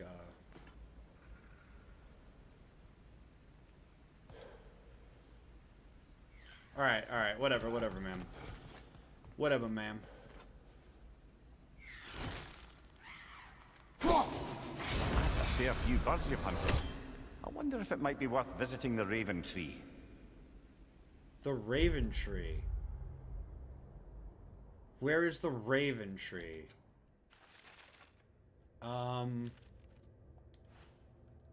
Eyes of Odin. Kill Odin's ravens. Travel to Niflheim. Niflheim. Sniffleheim. I gotta already know. Gotta travel to Sniffleheim. Below that bad boy. 6 out of 48. Okay. So we'll go to Niflheim next. Visit the Raven Tree.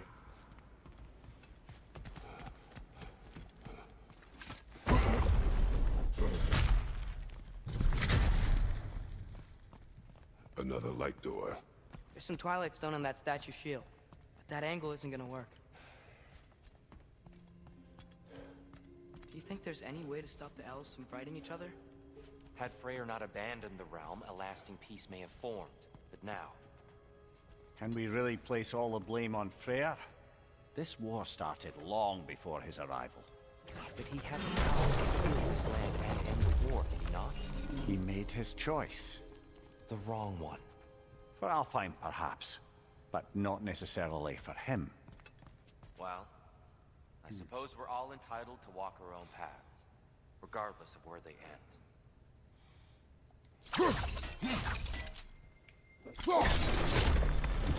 Oh!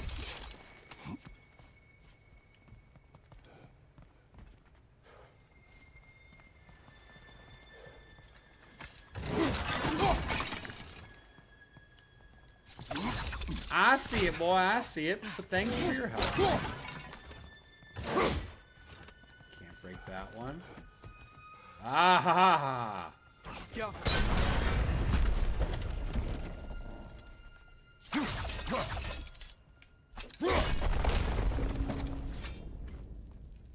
Axe, come hither. I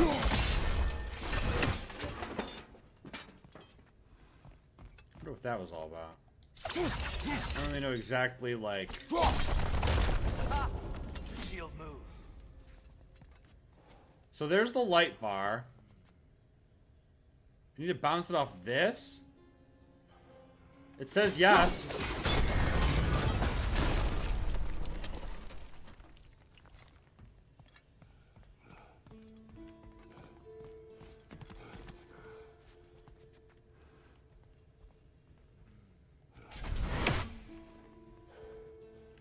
Do I go back down?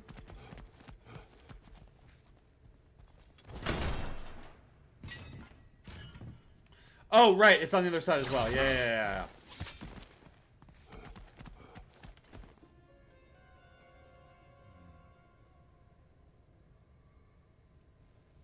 Did I move it wrong?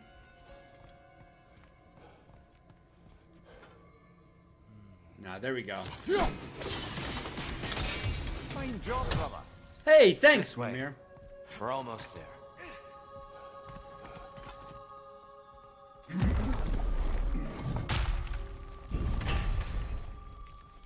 Back outside. Do you still hear something wounded out there, Atreus?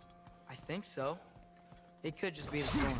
Perhaps we can investigate once we've uncovered a mysterious seer's hidden prophecy.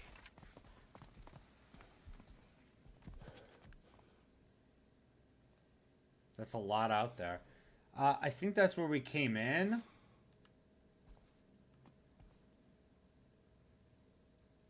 That's a thing. That's a thing. Okay. I mean, I don't think we can do anything like here right now, right? Like, right? We can't go like over the edge here, right? And, yeah. Okay. Being a doofus.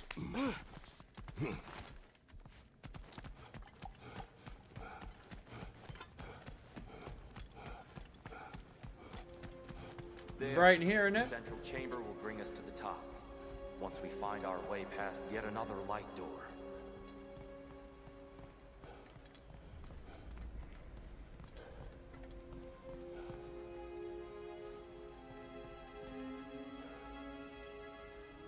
Boy?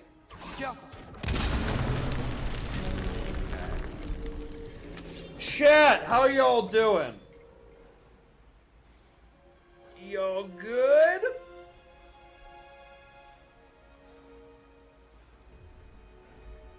There's some soundstone up there. It pairs quite nicely with the Twilight Stone. A knack for interiors, these light elves. Soundstone up there. Where he's looking at?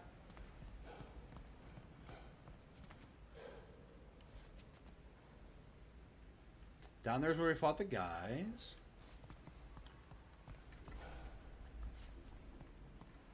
He's talking about the thing that I already got.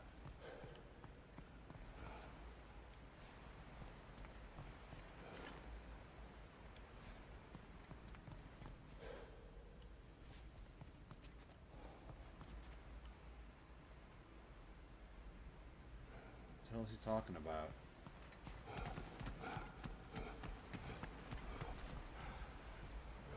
Oh, I can get it from here. Okay. Oh, I meant to swing from it. Head, what does it say? Limitless. Limitless what? Power? Growth? Ambition? A bit vague, isn't it? In it. Limitless. I'll give this to the Light Elves. The beauty of this temple is unmatched across the 9 realms. To think, only 2 winters ago, all of this was covered by hive and darkness. I'm sure there is beauty in it in its own way. But what can I say? White marble and gold trim is much more fetching. Mwah!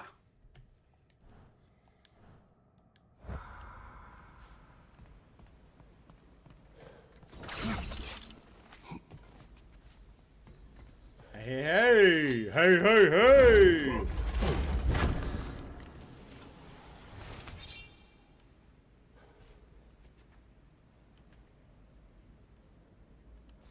Okay, that's cool.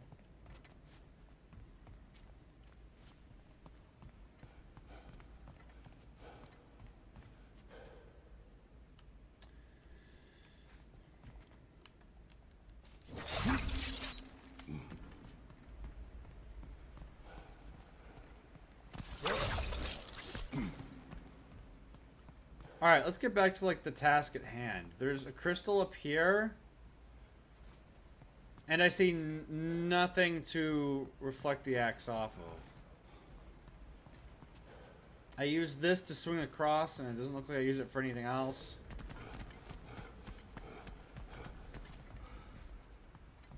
Ah, here we go. Here we go.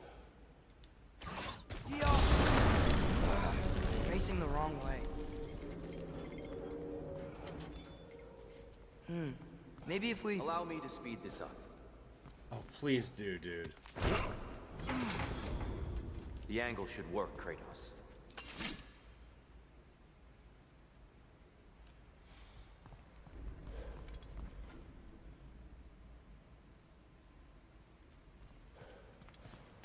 Get down here and let's bounce it up. Yeah, I like that. Well done.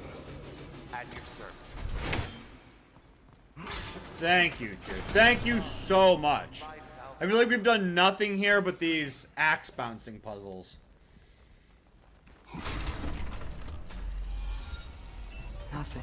What's wrong? I could hear Mother inside last time, but I can't anymore.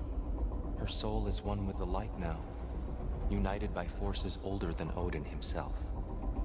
She is at peace, Atreus. I hope so. When Father went inside the light, he said You went inside the light of Alfheim? Yes. And yet here you stand, of sound mind and decidedly not incinerated. You must tell me, Kratos, what did you see? That memory is for me alone. But I felt only moments pass. Didn't feel like moments to me. I was trapped. Atreus overcame great odds to save me. One could but only imagine. Well then. Wow. Groa's triptych awaits. So, did you ever meet Groa? Many times. But she was plagued by constant visions. Little immersion chat. Boop. Conversation was difficult, to say the least.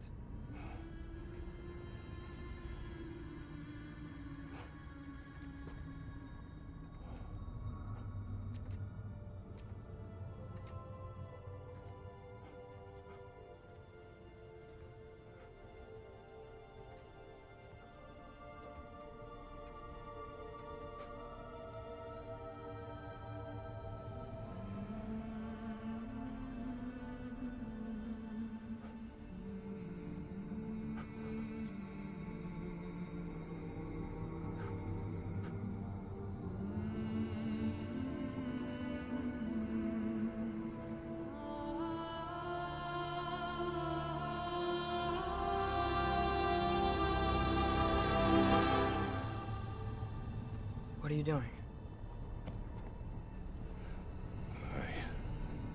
I heard something. Father, she's gone.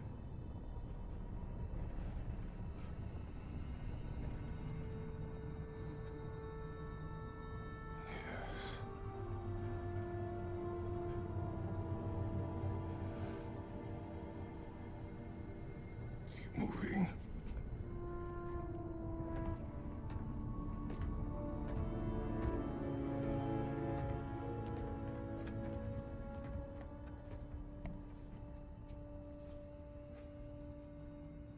Don't want to go back in there. Tempting, but don't want to go back in there.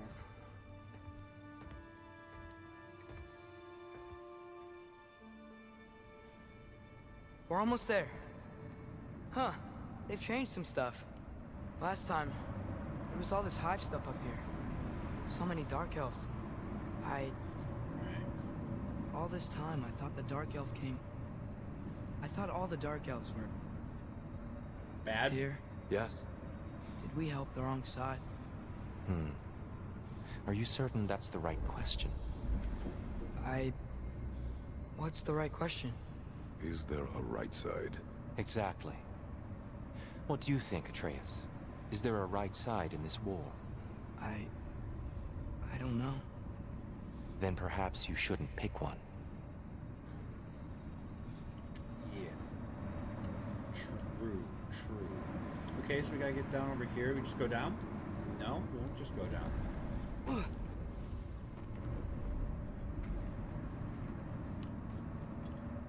Blades of Chaos. Let's go.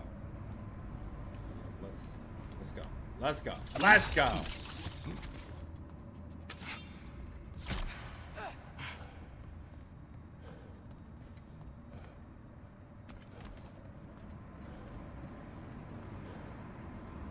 Okay. Hack silver in these, right? So I'm gonna. These are unbreakable. Okay. Let's just continue on with this.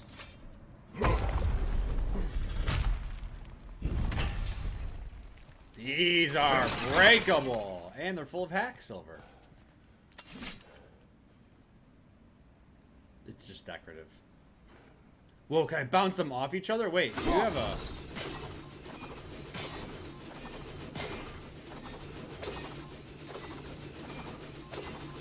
Well, now that is kind of exactly what I was hoping for.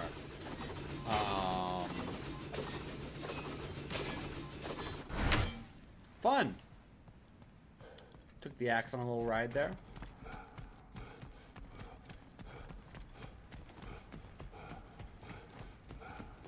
All right. I'm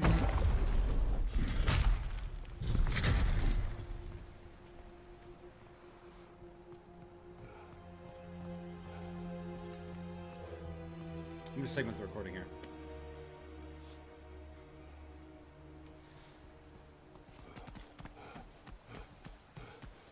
All right, let's check this one out. The giants always did enjoy hiding their secrets in plain sight. Wait until you see this.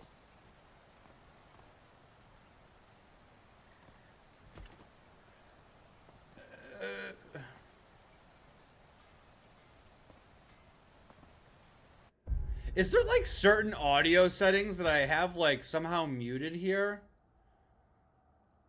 Global 10, dialogue 10, music 8, sound effect 8.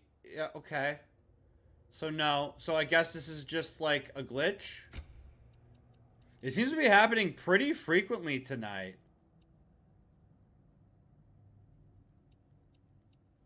Like it's happened very frequently. Screen reader. Off. Enables narration of on-screen text. Yes. Default setting. Off. Yes. Adjust the audio mix to increase the clarity of character dialogue. This may impact the clarity of the music and sound effects. I kind of want to turn that on, actually.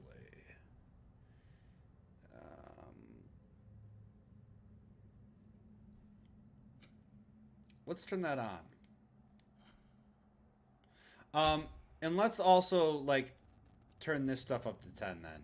Because I turned that stuff down originally to increase the dialogue volume, so. Alright, cool.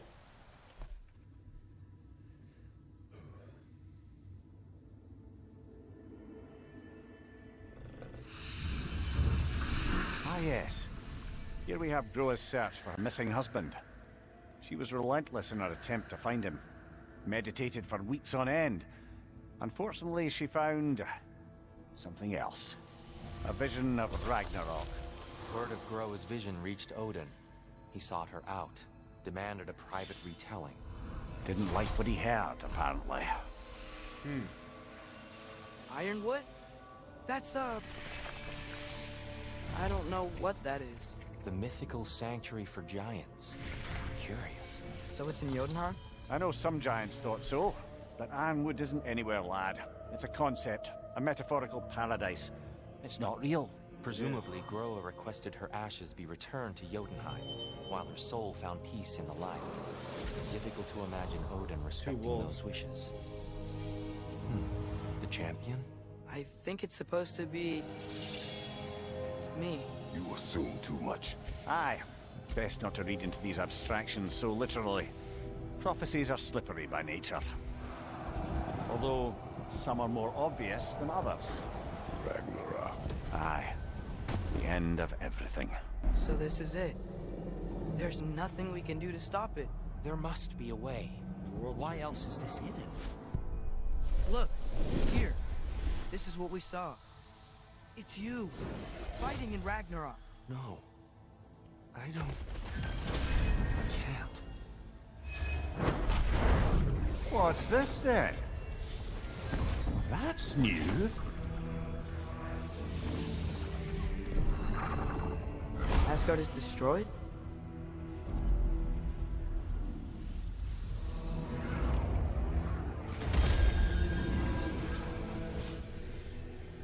But the other realms thrive?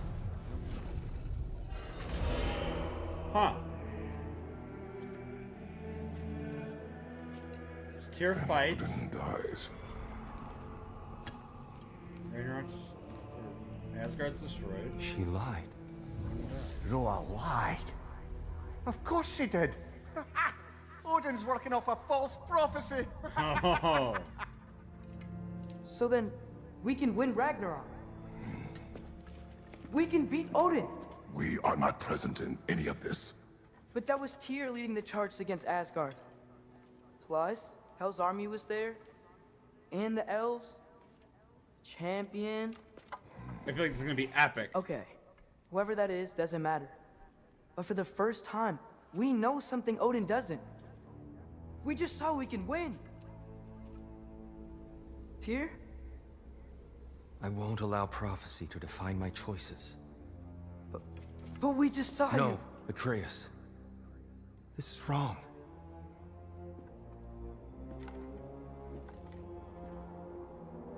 Come. There is much to discuss.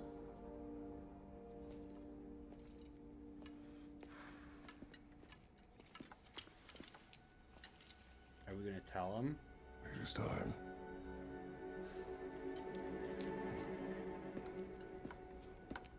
Found a seed? Is that what that was? We can't stop Ragnarok. But we can win it. If Asgard is destroyed, Odin will not be the only casualty. There must be another way.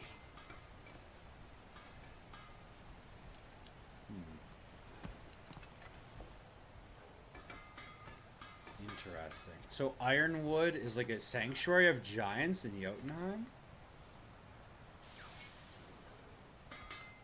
At your service. Okay. What is this? Plus 20 to runic.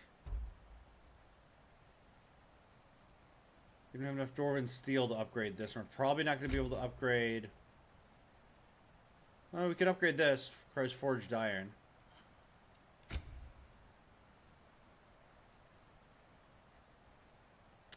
Yeah, I'll take a defense boost.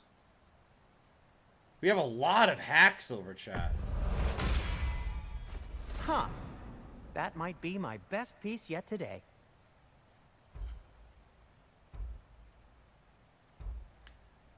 Okay. Could we do the other one? Still? We can. We can. Sure, let's do it. Why not? A good fit.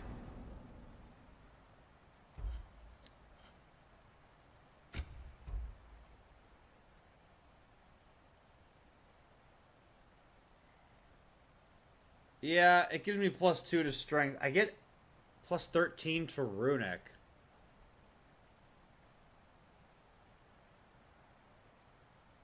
Runic attacks are pretty good. But that minus 10 to defense, though. I think I'm okay without it. Chat, I'm getting a little bit tired. We got about... Well, we got a half an hour until the window opens for this launch. We'll see. We'll know... We should know around when the launch window opens if there's a chance of it launching or not. We'll check back. We'll check back in like 10-15 minutes. We're getting kind of close. Be safe. Oh, my weapons.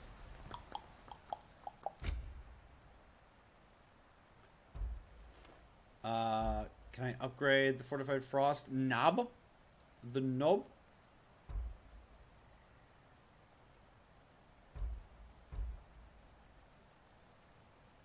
Chat, what does vitality do? By the way, anyone know what vitality does?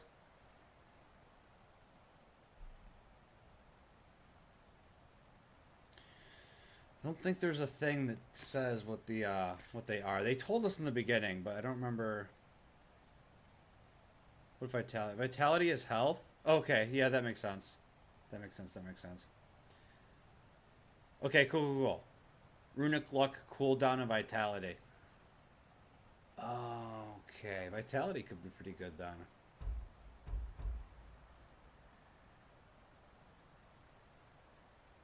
We should just upgrade this.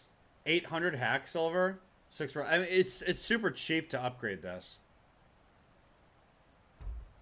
The Fierce Male is also at level 2, but we lose vitality. Yeah, I think upgrading the frost knob.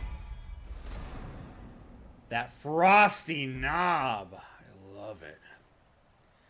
Okay, Blades of Chaos. What do we got going on here? Not enough resources. Oh, I need stone wood.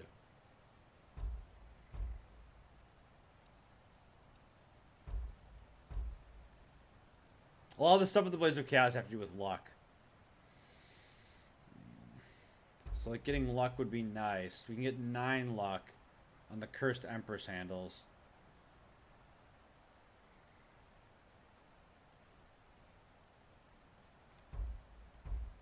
We're going to lose 4 strength, though. I don't know if it's worth it for the 9 luck. I feel like if we're going to spec into luck, we really have to spec into luck, you know? Like, we got to... I feel like for it to be worth it, we're going to have to really build that up. I don't think I want to do that. Doesn't look like there's anything we can do here. Sell? What I got can new I make stuff to for sell. you? Special items. Dude, I need a resurrection stone. I've been playing like almost this whole game without a resurrection stone. It costs hack silver.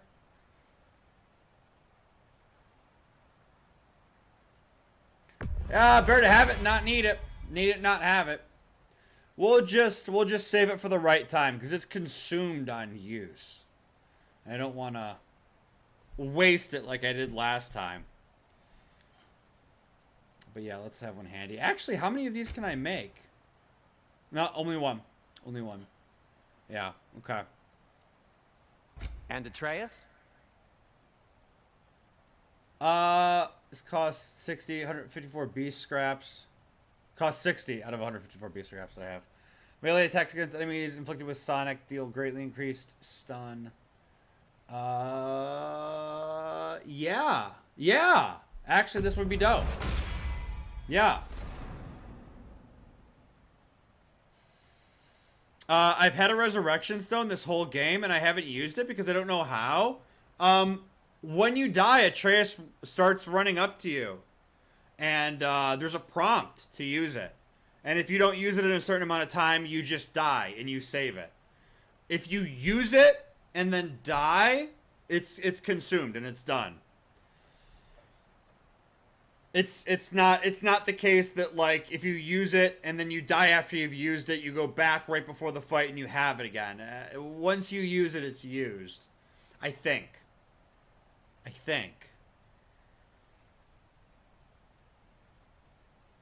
don't know. I used mine. I crafted one in, like, the beginning of the game, and I used it early on.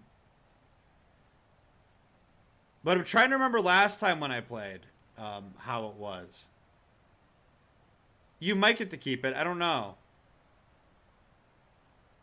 You probably do, and I'm just misremembering.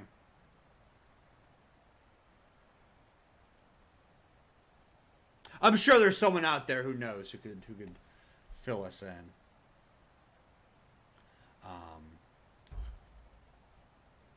Okay, the Sonic upgrade. That's good, cause Sonic, he does, our boy does good stun, and now he does better stun, so that's pretty cool. Kratos? Yes, that's me. That's me. I don't think there's a point to keeping these things. It mentioned before that like we keep the collection achievement even if we sell them off. So I think there's an achievement for like getting all of these things, and it doesn't matter if we sell them or not. They still count towards that.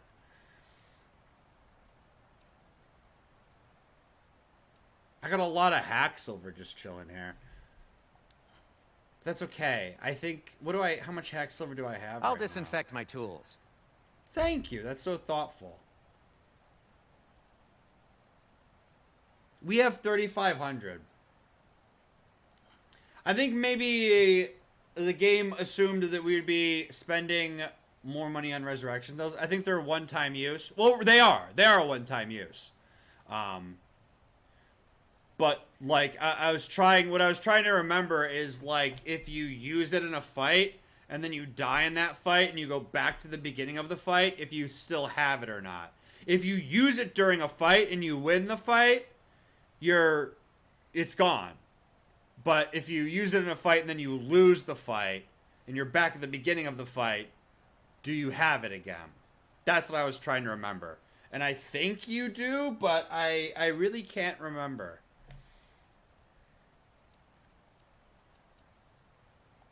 Till we meet again.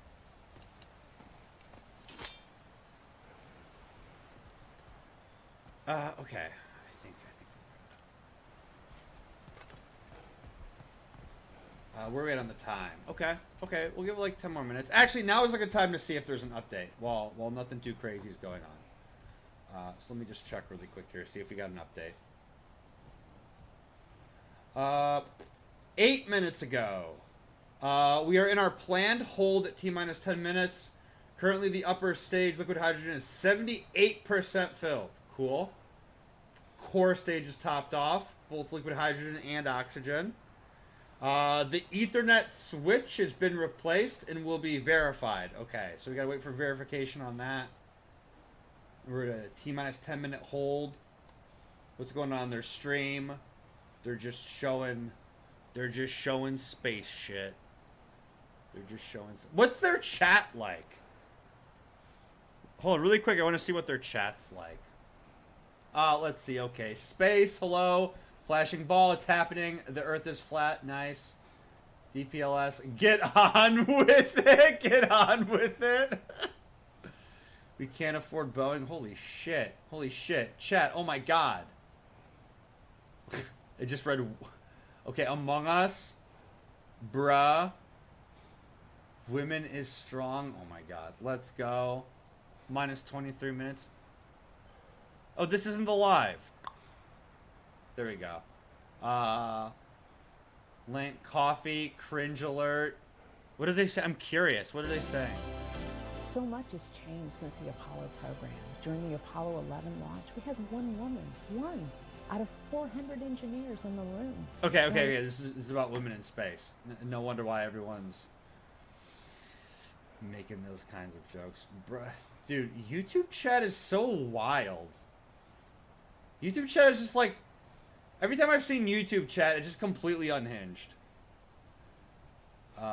Go, yes. Just a bunch of people saying like... Oh my god, okay. Jesus. Why 10 minutes? Why 10 minutes? Hey, time stop, why 10 minutes? They usually do this on this sort of thing. Like if it's a first launch or a test launch, they'll hold it 10 minutes.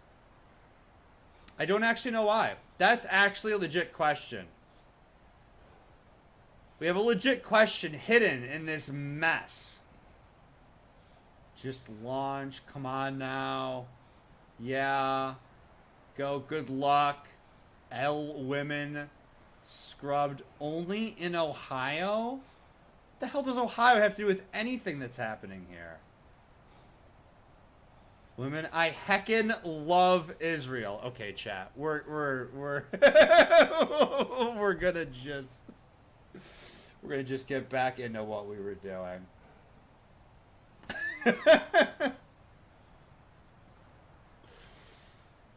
Okay. Actually, chat, I'm gonna run and use the restroom really quick. And I'm gonna keep that open on the side so I can see when they come off the hold. Because once they come off that 10-minute hold, that should be it. That should be it. They shouldn't do another hold. Unless there's like some kind of problem. Alright, chat. So let me just run and use the little quacker room. And chat will be back in just a moment. Is there like a cool place I can stand for this? Tyr, why don't we take a look at this beautiful place?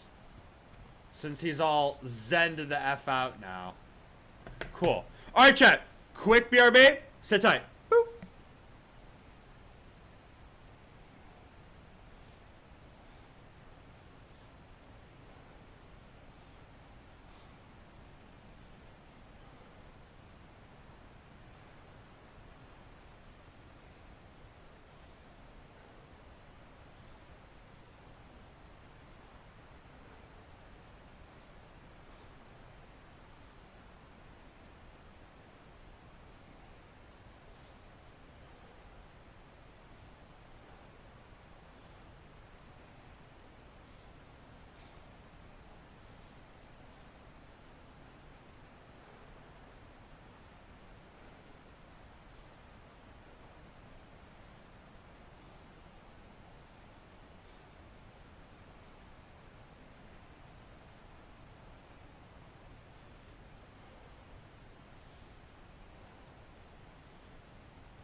Okay.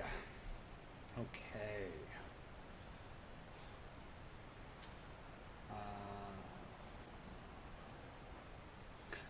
Okay.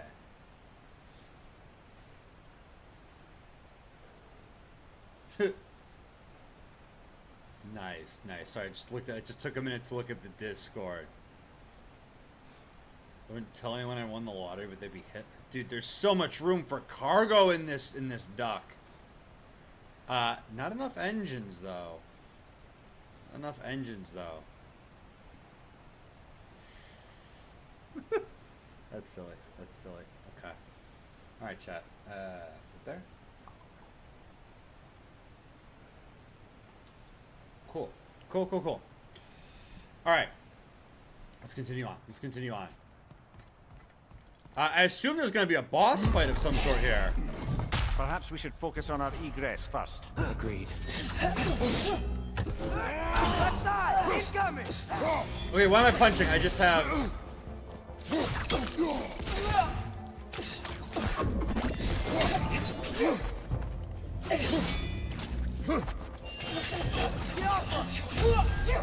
There we go, there we go, there we go, there we go. Dude, I forgot you walked away. My volume was up so loud that when you said okay, when you got back, I about peed my pants. It was right next to my face. You almost peed your pants right next to your face. That's a horrible way to pee your pants.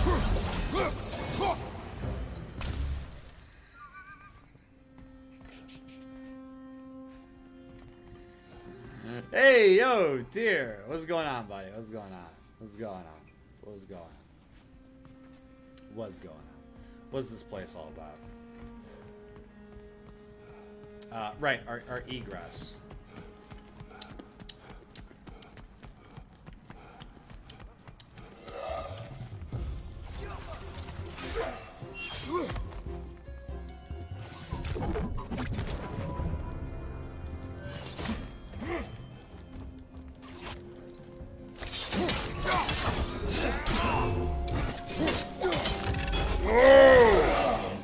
Juicy! That's what I'm talking about, boy! Yeah, oh my god. Split that homie in two. Okay then. Is there just like casually health laying around? No, that's okay. Yo, I've had my Spartan rage filled up for like this whole area.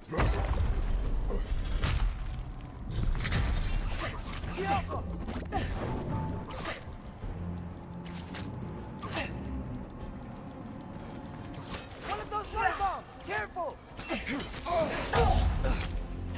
The heck? Bye. Nicely done.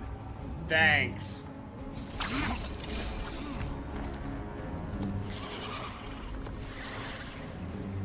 What is happening? What am I hearing?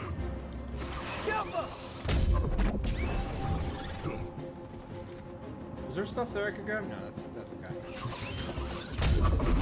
Knock it down!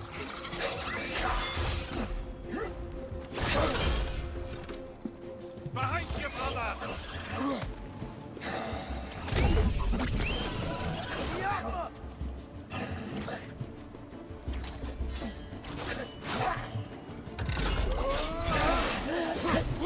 What? I'm not locked onto him? Watch your right!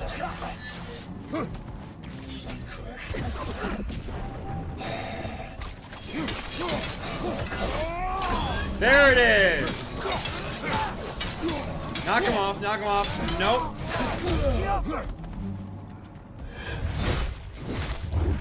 Yoink! Health. Down here. Tier? Tier. Tier.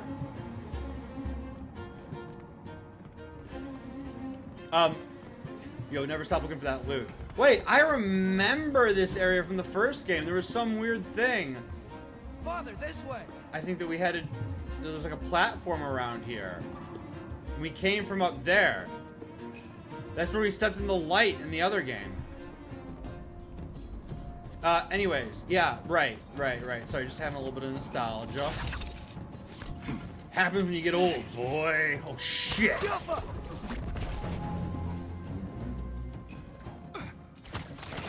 Protect Tyr. He's so wholesome now.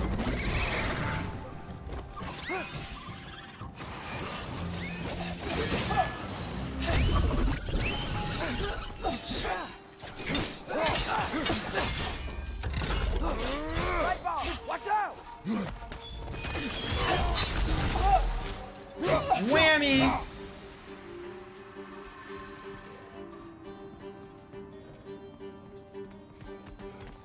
And no one dropped health, huh?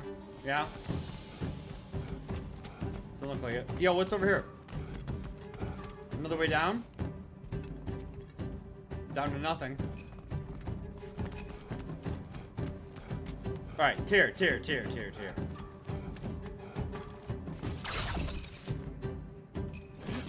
Oh. Quickly now, before more arrive. Right.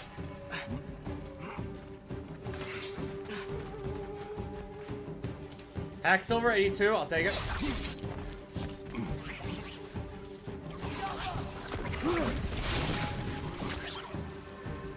Brother, the wee bastard's about to explode! Mimir! What? Lock onto this guy! Why are these things so fast?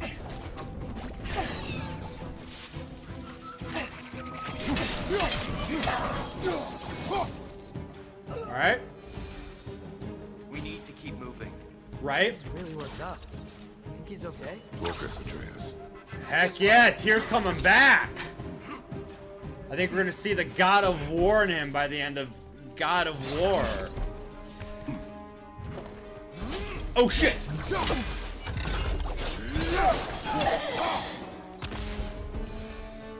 good? We're good.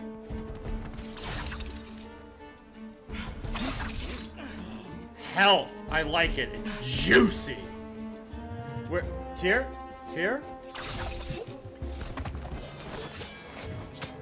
Oh, shit. Rip him in half. Oh, no. Oh, no!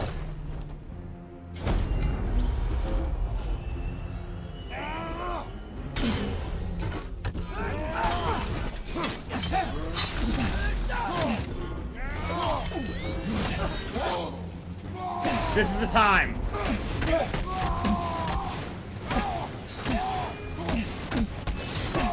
Yes! Yes!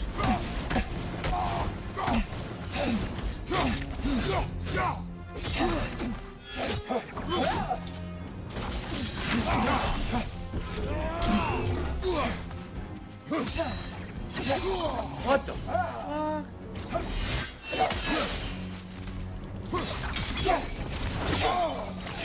Dude, Shield strike.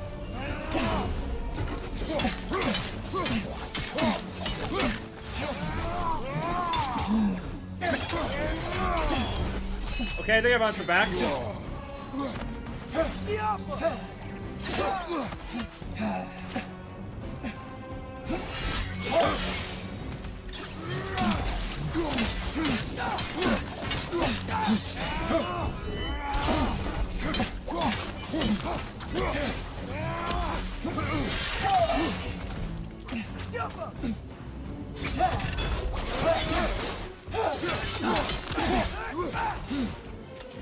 Wait! You son of a biscuit!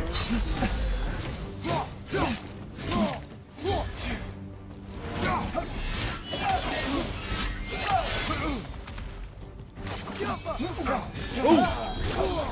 I'm trying to parry, dude! Come on! Give me a shot!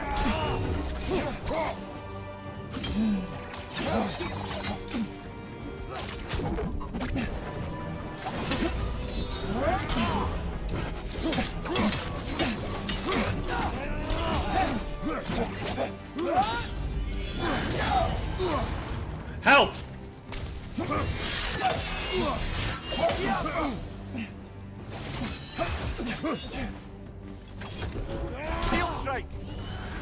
Yeah, I got it, Mimir. Whooping the shit out of this guy. Just me and my boy. Good times, good times.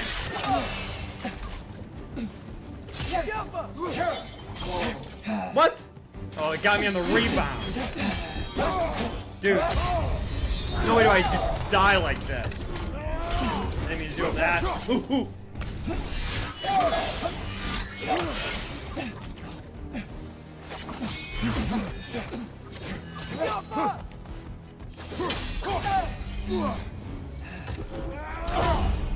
Ooh. Yes! Beat that ass! Ooh. That boy was juicy. Give me that loot. Are you okay? No. Oh no. Upgrade the Leviathan axe? Nice. Here. It is over. It is far from over. No use wasting the fallen. We have what we came for. Let's go home. It's gonna be okay, Tyr. You've seen what is to come. I told you I would not follow you to war, and yet here I am, dragging an innocent elf and marching towards the destruction of Asgard. What choice do we have? There is always a choice. I will not lead you to war. I won't. I'm not that god anymore. I don't want to fight. But with you three, there is no avoiding it. Your path leads to countless deaths. Unimaginable pain and suffering. No! Atreus! Oh! Oh shit! Hold on! Over here! Your case!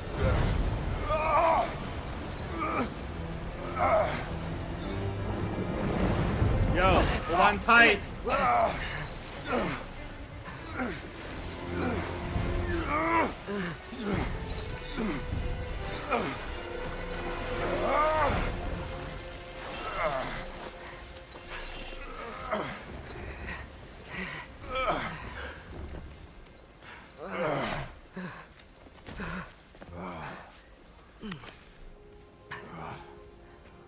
All right, my man.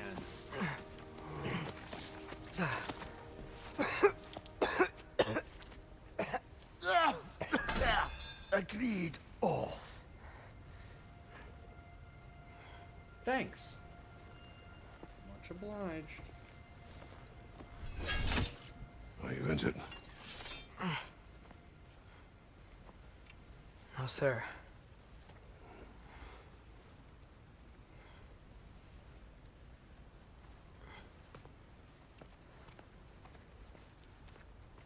Hey, Tyr? Thanks. And I'm sorry about before. No. I am sorry. I should never have come. We shouldn't linger.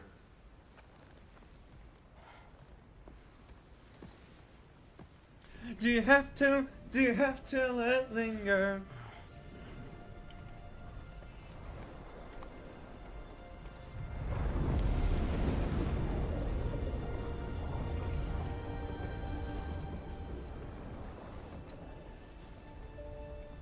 Look, I just want to do the right thing. And according to prophecy... Speak no more of prophecy. War will not give you the purpose you seek, Atreus. Only slaughter. So what are we supposed to do? Roll over? What? Do nothing? Enough. Why did the music We do will that? discuss our next move when we are out of danger. That music got like intense for a second.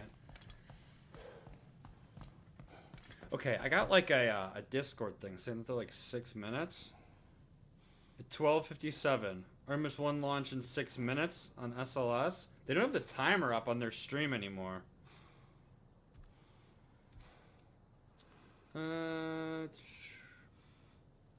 Yo, hey, really quick though, I am gonna read this. I'm gonna read this to you guys. Okay, the primary objective of the Artemis 1 flight tests are to demonstrate the Orion heat shield at lunar re-entry conditions, demonstrate operations and facilities during all mission phases, so for the capsule, oh, and the rocket as well, and retrieve the spacecraft after splashdown. In the course of completing these goals, the team aims to successfully demonstrate the SLS rocket's capability, carry out the missions as planned, and ensure a safe return prior to the flight test crew on Artemis 2. Okay. Additional secondary objectives will be accomplished as possible throughout the mission that may support future development or mission planning efforts. These objectives will enable NASA to evaluate the performance of Orion SLS in the supporting ground systems for certification of the respected systems that will support future crewed missions. Okay. The following spacecraft will be flying on Artemis 1. Okay, these look like satellites that are being carried up with the capsule. Maybe? Argo Moon, Bio, Sentinel, Lunar Ice Cube. Okay. Launch time, 1:04 a.m. So according to this, we're like 2 minutes away. We have a timer on their stream. Did the stream lose live? No, the stream didn't lose live.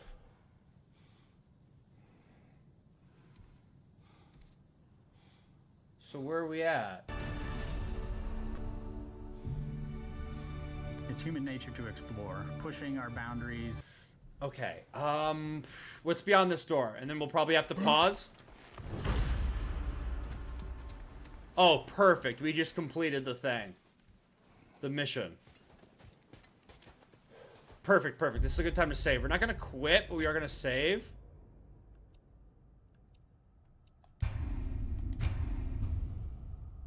cool. Saved. We're gonna leave it paused, chat. We're gonna mute it for right now, I think. Yeah. Oh, they're answering questions from Twitter. What is this? Where are we at? They don't have the timer up anymore. It comes with a lot of responsibility. I think for all of us, it's a huge honor to be a part of these teams, and the work we're doing is so critical in supporting scientific discovery on the ground. So on the International Space Station, we're a national laboratory. See if I can get any more info. Executed over 350 different scientific experiments during our 6-month mission. And so when you think about that, okay, 47 seconds ago. 47 seconds ago. We are now in replenish mode on upper stage for both liquid hydrogen and liquid oxygen. We remain in a hold. Okay, so everything's fueled and ready to go. We're in a hold. There's no timer. Normally the timer's up here. There's no timer. So, like, I don't know. I guess this is like a... probably like a 5-minute hold. So I guess they... okay, so I guess they did a 10-minute hold, and I guess they also did a 5-minute hold. Okay, so they did a hold after fueling. Probably just to test pressure, to make sure that, like, there's no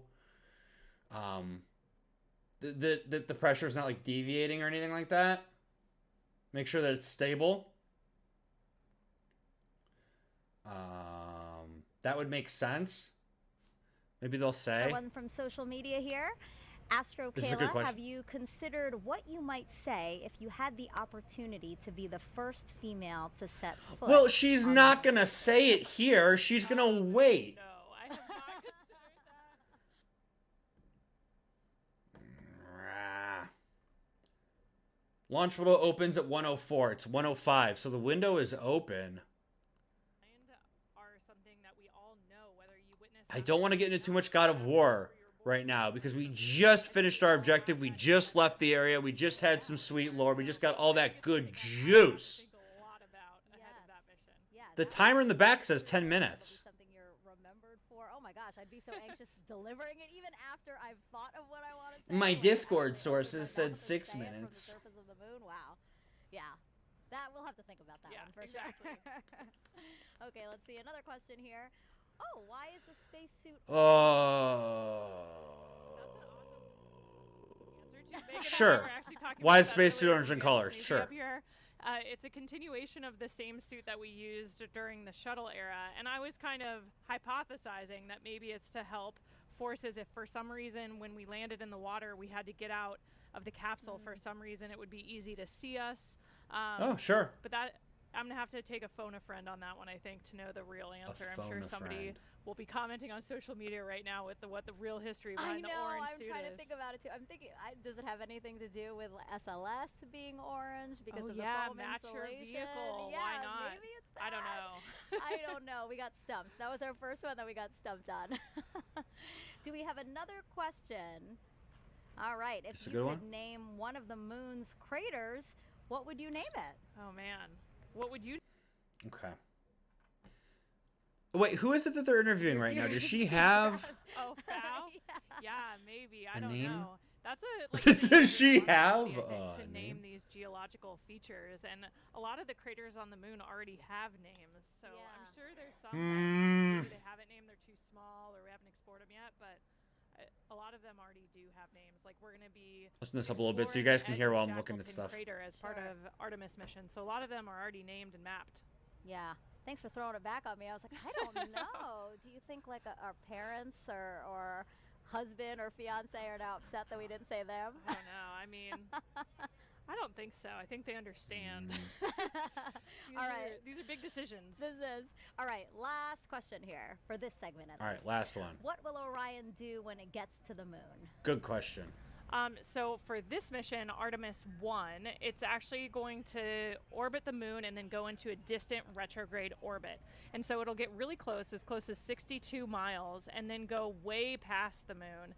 and way deeper into space than we've ever been before. So yeah, the Orion vehicle will be checking out all of its systems. We're going to be analyzing that data from the ground, and then we're going to see that it can survive re-entry and a successful splashdown off the coast of San Diego. Yeah, that was a good question too. Okay, well again, just keep those questions. Yeah, you could see. I didn't put them out because they were talking, but you could see where it was bleeding up top. How they bleed it out. We'd love to try at least to answer most of your questions. So you've been hearing throughout the broadcast all the different science that returning to the moon will enable us to do. So there's actually something called the Prime 1 mining experiment, and that's going to robotically look for ice and other resources below the lunar surface. Juicy. NASA's first polar resources ice mining experiment, also known as Prime 1, will robotically look for ice and other resources below the lunar surface. Thanks to data from spacecraft orbiting All right, chat. The window's open, so we're gonna stay here for a little while. Polar regions contain water ice in the form of ice just below the surface. That's where they're going. With The right southern pole, technologies, that Shackleton's ice is a crater. game-changing resource that can be mined and used to produce propellant and breathable oxygen for future explorers. Under NASA's Commercial Lunar Payload Services Initiative, the agency selected intuitive machines to fly and land Prime 1 on the Moon's south pole. Prime 1 will land near the Shackleton crater to drill into the lunar soil in an area that could contain water ice. Prime 1 is made up of two instruments, Trident, the regolith and ice drill for exploring new terrain, and M-SOLO, the mass spectrometer observing lunar operations. Trident will drill up to 3 feet into the lunar surface, extract lunar soil, and bring it up to the surface. Trident drills to its maximum depth in multiple phases, stopping at different increments. As it reaches each desired depth, it will pause and retract the drill string to deposit lunar soil on the surface for analysis. This is where M-SOLO comes in. M-SOLO is a commercial off-the-shelf mass spectrometer modified for spaceflight. Oh, so it will analyzes it evaluate right the there. chemical elements and compounds released from the lunar soil for water and other chemical compounds. Trident will then proceed to the next specified depth and repeat the process until samples at all desired depths have been analyzed for water. If no ice is found where Prime 1 lands, NASA will still collect valuable information about drilling into the lunar soil for a future mission. Also, 3 feet is kind of deep when you think about it. On the moon, you know? Polar Exploration Rover will use Prime 1 technology on a mobile robot that will navigate the moon's south pole, searching for additional resources. Prime 1 data will help NASA assess lunar resources to inform future ARTEMIS missions and a robust human presence on the moon. That dude hammering away. That dude's animation was just like... We are still awaiting a new T0 for today's launch attempt, but for more on what to expect when we launch for this first day, let's go to NASA's Dan Hewitt. He's inside our Apollo Saturn V Center at the KSC Visit. Okay, this is going to be good. So I guess we're just on like to the moon board. There's a lot of people here in the unknown complex. hold? I just heard a woohoo. People are getting in and out. They said they're waiting You for a have new great view of T0, what- so I guess they're just... It's going to happen today. But that launch is just the first step in the Artemis 1 mission. So let's look at what's ahead for this historic first flight. All right, this is the As we breakdown. just I said, think this is going to be launch good. is Step number 1, those 4 Here we go. RS-25 engines throttle up, followed shortly after by the 2 solid rocket boosters igniting, sending SLS and Orion skyward. Now on our way uphill, we'll have a number of jettison events. You'll be able to see things coming off of the SLS rocket. One of the most visual ones will be these 2 solid rocket boosters. Now they'll expend their propellant a little over 2 minutes into the flight. They will separate. We'll see them flare off onto either side, and then the core stage continues to fire. We're also going to see the launch abort system come off the top. Once you get high enough in the atmosphere, it's no longer required. You could actually do aborts using engines on Orion and its service module. I will also note that on the launch abort system, it's got those 3 solid rocket motors. The jettison motor is active. The abort and the attitude ones are not for this flight. We don't have people, so we're not flying a fully active abort system. We also have 3 fairings that are there to protect Orion, the service module and the crew module, as we're flying up through the really dense parts of the Earth's atmosphere. Next up, we'll hit like they core fold. stage separation. So we've got 4 main engines. We'll hear Miko, main engine cutoff. Those engines will shut down. The core stage will separate, drop away. It's eventually going to splash down in the ocean. And that hands over the propulsion duties to this, our upper stage, the Interim Cryogenic Propulsion Stage, or ICPS.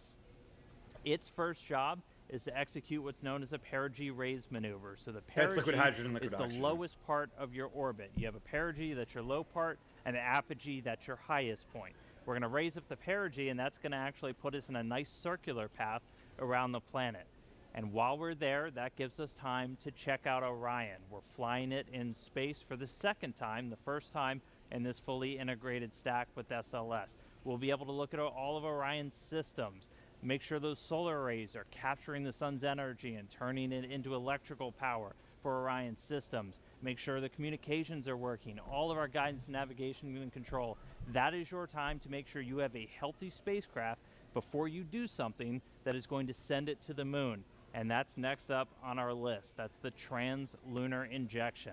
For today's launch profile, that's going to be a firing of about 18 minutes of that single engine on the upper stage. Now that engine optimized for a vacuum, it's producing about 24,000 pounds of thrust. So it's a pretty big engine, and it's doing that because we need enough energy to be able to send our payload, Orion, beyond low Earth orbit and send it on a path to head out to the moon. It's trans-lunar Now after injection. that burn is complete, ICPS separates. It's going to do what's called a disposal burn. So it's going to send itself on a path from Earth around the moon and slingshot out into what's known as a heliocentric orbit. So it's going to completely leave the Earth-Moon system and go into orbit around our sun. But after it separates, propulsion duties get handed over to this. That's the trash. That's that left part. Module, and it's got a couple of Well, it's different trash at engines that that point. it's going to be using, and we're going to be testing those out just on day 1. We're going to do what's called the outbound trajectory correction burn 1.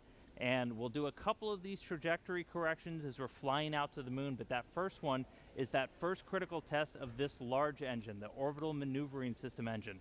That's the one that has the most thrust, generating about 6,000 pounds of force in a vacuum, and that's what's going to be doing a lot of our maneuvers, or giving us that pushing power as we do these maneuvers around the moon to enter into what's known as distant retrograde orbit, or DRO. And that's this dotted line that you see around here. Now we call it distant basically because of the distance we're away from the moon. We're about 40,000 miles, a little bit less, off the lunar surface. And then we call it retrograde because the moon orbiting planet Earth in this direction, going in a counterclockwise fashion, we're going to be entering into a clockwise orbit around the moon, opposite retrograde. Now to do that, we're going to get in close, we're going to dip in off the lunar surface. We're going to be about 80 miles, 80 statute miles off the lunar surface as we do this outbound powered flyby. Again, the major thrust coming from that orbital maneuvering system engine. After we do that, we'll do a final maneuver to actually go into that distant retrograde orbit, that DRO. Now, why DRO? Why are we not just going around the moon and coming back on like a free return trajectory, which we did on some of the Apollo missions? Well, in DRO, it's a very stable orbit. It doesn't require a lot of fuel to maintain that area around the moon. So it gives you a lot of time to really test the spacecraft. If you followed with any launch of a new spacecraft, you know there's only so much testing you can do on the ground. Once you actually put all of that hardware in space, in the environment that it's going to be operating, hundreds of thousands of miles away from Earth, you're going to learn things you didn't even realize about everything from communications, the life support systems, the thermal control. Everything on a spacecraft needs to get put through its paces in this environment before we put people on board, and that's why we're heading out to DRO. Eventually, though, it's going to be time to come home, and we will do a DRO departure maneuver. This, again, firing up that orbital maneuvering system engine and others on the service module, and this is what's going to commit us from leaving the moon and heading on back towards Earth. We'll dip in once more, close off the lunar surface, slingshot and use the lunar gravity to do this return-powered flyby, and then similar to the way out, we can make correction burns as we kind of fine-tune our path back towards the Earth. and then it's time for re-entry. A couple of things happen before that. One of the really critical ones, spacecraft separation. We're going to detach the European service module shortly before re-entry. Its job largely done. That burns up in the Earth's atmosphere and reveals on the crew module the heat shield. I circled it earlier. This is goal number 1 of the Artemis mission. Artemis 1 mission is testing this heat shield at lunar return velocities, because when we make that trip around the moon and we come back, we are going in speeds of excess of 20,000 miles an hour. So when we slam into the Earth's atmosphere, it's going to heat that thing up to more than 5,000 degrees Fahrenheit. For the Artemis 1 profile, we're going to do what's known as a skip re-entry. Did you say 5,000 Fahrenheit? Basically, you can come in too shallow and skip off the atmosphere, too narrow, and you're going to do what's known as a ballistic entry, which really heats things up. We're going to do kind of a mix where we're going to skip once off the atmosphere, and that we're still going to get the heat, but that helps to reduce some of the G loads on the crew. Once you're through that, you get to parachute deploy. There's 11 parachutes in total that are going to slow Orion down before it splashes down. We're going to be going from 20,000 miles an hour to about 300 miles an hour before those parachutes deploy, and then they do a final job of getting it in the water in the South Pacific. 11, that's a weird number. Big orange balloons, that's an uprighting system, so even if Orion landed in the water upside down, those can inflate, and they put us back upright into what's known as stable 1. That's where you want your spacecraft to be, nice and upright in the water, especially if you're an astronaut in there floating. Now, we also have a large U.S. Navy ship with a big bay that's going to basically come up and swallow Orion into its deck, and you've got a couple of other assets in the area to help recover hardware, the forward bay cover, parachutes, things like that. But that's scheduled to happen 26 days after a launch today. So that's 26 days from liftoff here in Florida, around the moon, to a splashdown in the Pacific, and that will be the first mission in the Artemis program. The farthest we've ever sent a human. I mean, that makes sense. It's supposed to. It's designed to be out there that long, so you got to keep it out there that long to make sure it's going to actually stay functional after being out there that long. That's a look at everything still to come. We're counting down to that launch. I'll send it back over to Megan and the team at the host desk, guys. Yo, that went really smooth. If you're just like, joining us, welcome to compared to like Kennedy the Space Center election and our coverage, coverage trying to of use the Artemis touch 1, screens and then uncrewed botched flight it test up that like will all the return us to the time moon on in like nearly CNN 50 and years. shit. That was super smooth. That was super informative. That was really good. Those 11 shoots, that's kind of a weird number. For like each shoot that you have, you also have a drogue shoot, which just sort of slows it down a little bit, but like pulls the chute kind of taut before it deploys, just so that like you don't like deploy all the chutes and things go crazy. It's pulled like every which way. The drogues sort of deploy like mini parachutes. They just sort of like pull it taut a little bit so that the parachutes deploy properly and in like the right orientation. So they mentioned 11 parachutes. So there would be 4 chutes and 4 drogues. So that would be 8. Maybe they have 5 chutes, 5 drogues, and then I don't know. Actually, don't know. That was super informative, though, chat. That was dope. That was dope.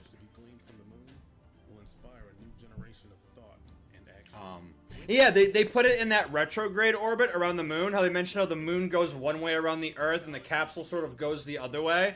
That way the moon imparts, if I remember correctly, the moon imparts momentum on it and helps to slow down the spacecraft. Thousands of jobs associated with propelling us to the moon today are just the beginning of a lunar economy that will see hundreds of thousands. Okay, you know what, chat? I think we're done with God of War for the night. Like, I think we're actually done with God of War for the night. I'm going to change our category over to science and technology. And I'm going to let this play while I do that. Hopefully, y'all enjoyed God of War. We're going to get back to it tomorrow. Artemis generation today. Because the ambition to go has already begun. And because Mars is calling. We need to learn what it takes to establish a community on another cosmic shore. So let's camp close before pushing out. And so, we go to the moon now, not as a series of isolated missions, build a community on and around the moon capable of proving how to live on other worlds.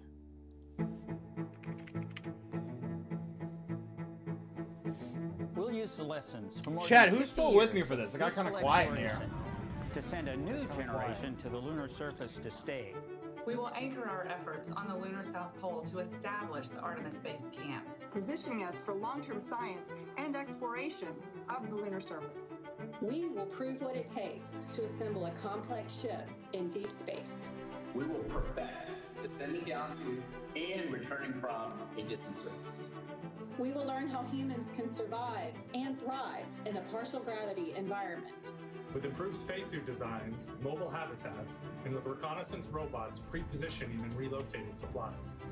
We will learn how to utilize the resources we find on these other worlds, starting with finding water ice and purifying it to drinkable water. And refining that into hydrogen for fuel and oxygen to breathe. We will establish fission power plants on the surface of the moon capable of supporting a growing community of efforts. And we will expand the logistics supply chain to enable commercial and international partners To resupply and refuel deep space outposts. None of this is simple or easy, but nothing in our history ever has been. The Eagle has landed. You got a bunch of guys about to turn blue. We're breathing again. Thanks a lot. This kind of continuous lunar presence is a natural extension of all that we've learned in low Earth orbit. And what we will accomplish there will ensure the monumental missions to Mars are within reach. As we ready the launch of the first Artemis mission. All right, Facebook doesn't have a science and technology thing, and I can't go under hanging out. Private payload deliveries. I was going to rocket science. Have already begun. That's not what I clicked. To take the next step.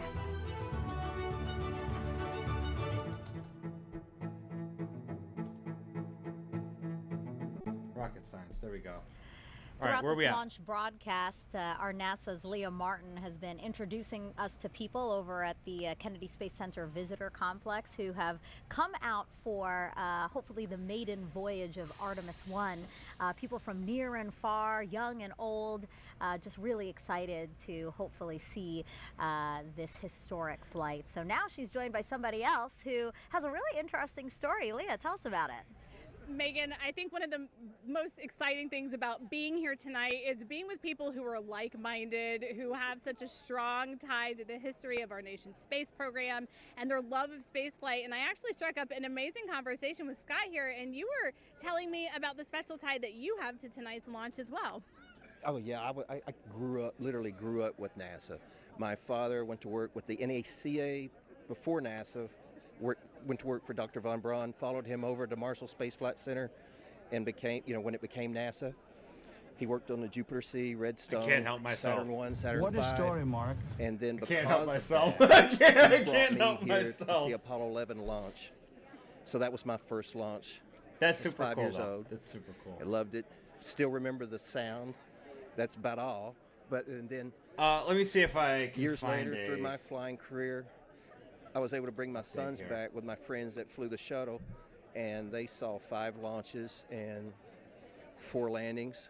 But basically, I wanted to be here. I was here for the first moon launch, the last moon launch back when Uncle Gene Cernan, our family friend, went to on Apollo 17. So Chat, y'all asleep? For this, because it's kind of in our family, in our blood, and hopefully I'll be around for the next one when we go and land again. So that's Incredible. So you have NASA actually in your DNA, grew up with the program. Yeah. I knew most of the German scientists. The kids sat in our lap, Dr. Ernst Stirlinger, and my father flew with von Braun because he was a general aviation pilot as well. So they'd get off work and fly, and they were in Life magazine together, National Geographic. So it was fun. I literally got to knew Al Shepard, all the Mercury, Gemini, Apollo guys, and it was an honor. I would have loved to have been an astronaut, but I went a different route, and but I can still come here and see them.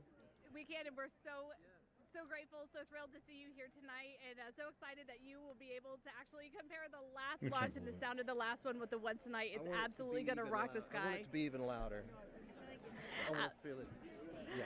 Well, thanks so much for joining us tonight. It's been an honor to meet you. And Megan, we're going back to you. Leah, thank you so much for sharing that. That was such a fun story. Here we are now at Space Center Houston. This is a live look inside of the visitor center there. Lots of people hoping to see the launch today. I love this guy in the front with his NASA shirt representing. And again, just seeing children and young and old, just all these people who feel captivated and are excited about our next giant leap into deep space. So glad to have them here. Oh my gosh, I love this. Yeah, the team. Yo, inflatable spaceman, let's go. Ready for their shot. Waving their flags, they're super pumped. That's the home to the SLS program office, so they have a dog in the fight tonight, seeing Artemis launch for the first time. Is that an inflatable astronaut in the center? Do you see that? I think somebody is dressed up as an astronaut. Yeah. I love this. Yeah, I'm so glad that they're there. Again, these visitor centers are closed to the public, but that's the Rasta, just in her giant inflatable astronaut suit, bouncing around. Germany are ready for us this time. They anticipated the delay. They look pumped and ready to go. So these are employees of Airbus. Airbus is the main contractor for the European Space Agency, and together they provided the capsule's actually from ESA, from the European Space Agency. Really, we should be applauding them. They shouldn't be applauding. Thank you so much, guys, for your contribution to the program, and can't wait to see Orion and SLS launch. Okay, so now let's head back over to Daryl Nail over with the launch team so we can hear any updates about a new T0. Yes! Yeah, Megan, thank you. And a clearer picture is starting to emerge as the launch team now reports out that they only have a few minutes left of work to do before they're ready to pick up polling. And we're also hearing that some of that polling, which kicks off with the mission management team, is also now just about 3.5 minutes away. Now, we are currently still in that hold, but the launch team, NASA's test director, is continuing to move the team forward. We've wrapped up work on the upper stage and the lower stage. You're looking now live inside Firing Room 1, where Launch Director Charlie Blackwell-Thompson is overseeing her launch team. They got snacks. We've had a number of delays that have put us off the T0, but we are starting to track to a T0 close to around a quarter till, top of the hour. But we do need to have some polling that takes place. I'm pausing now because I'm listening in to the teams as they communicate.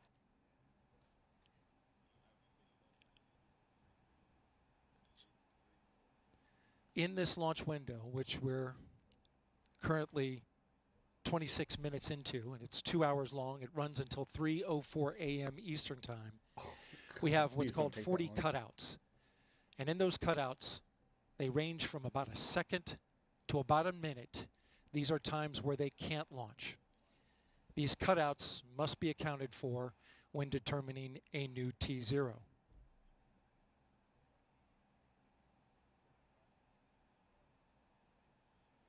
The upper stage of the rocket, which was the last to get ready and configured, just recently the team cycled the liquid hydrogen valves, which is required, and they are currently working on the LO2 valves, liquid oxygen valves in the upper stage. That work is almost done.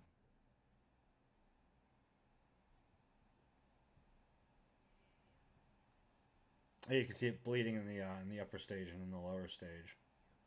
It's just bleeding out fuel and pumping in new fuel just to keep that fuel cold. We are now a minute and a half away from the poll of the mission management team, which is several minutes before T-minus 15 minutes.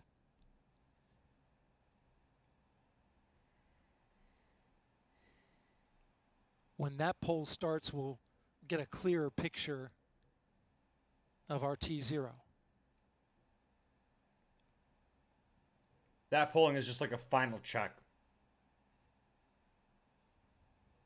Just going through everything one last time. We got 10 minutes on the clock. NASA's test director has informed the launch team to all switch to a common communication channel. It's called 232. And what this means is that the entire launch team is now on one channel, and all future communication will happen there, whereas there are many channels. Now they reduce it down to one.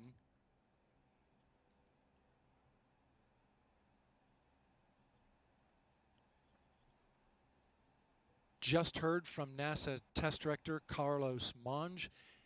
I'm sorry, Jeff Spaulding. Jeff Spaulding's on. They swapped out. There are currently no constraints to launch. Great news. Okay, so weather's Again, fine, all that. no constraints to launch. And they're getting ready to pick up with a poll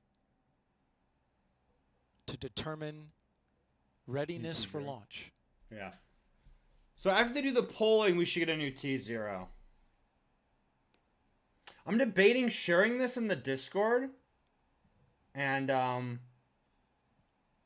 getting ready for bed and watching this in bed, just so I don't lose too much sleep tonight because I gotta get up for work tomorrow. You guys have been awfully quiet for a while. I don't know if you guys are still with me or not.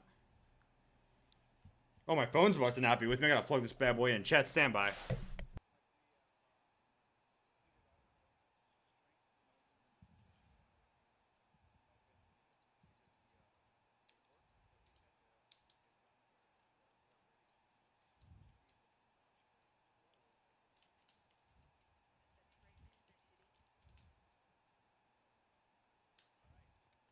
Okay, NASA test director Jeff Spaulding getting ready to conduct the readiness poll, so we are getting close. We're going to pull up the audio now so that you can listen in. LPs go. And rock. Rockets go. All right, copy all. And Launch Director NTD, our launch team is ready to proceed at this time. I copy all NTD. At this time, I will proceed with my poll. And attention on 232, this is the Launch Director performing the final poll for launch. Verify no constraints and go for launch. EGS Program Chief Engineer. EGS Program Chief Engineer verifies that the EGS, SLS, and Orion Program Chief Engineers have no constraints and are go for launch. Copy, Greg. Thank you. EGS Chief Safety Officer. The EGS CSO verifies the SLS, Orion, and EGS CSOs have no constraints and are go for launch. Copy, John. Thank you. Range weather. Weather has no constraints and weather is go for launch. Copy, LWO. And Mission Manager.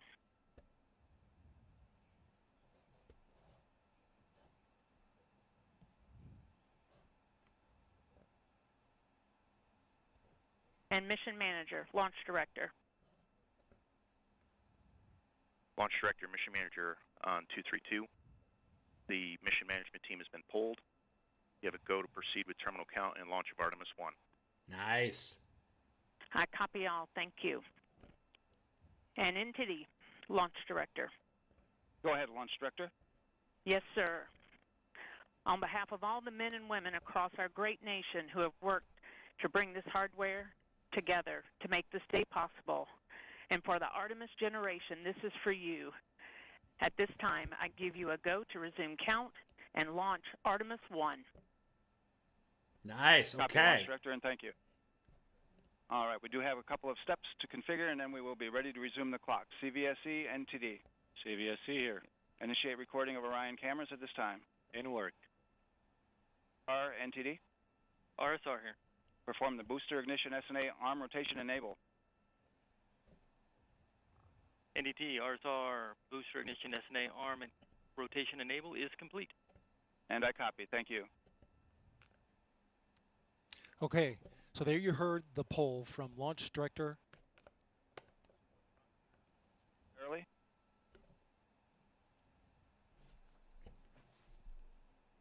getting ready to get that new T0 time.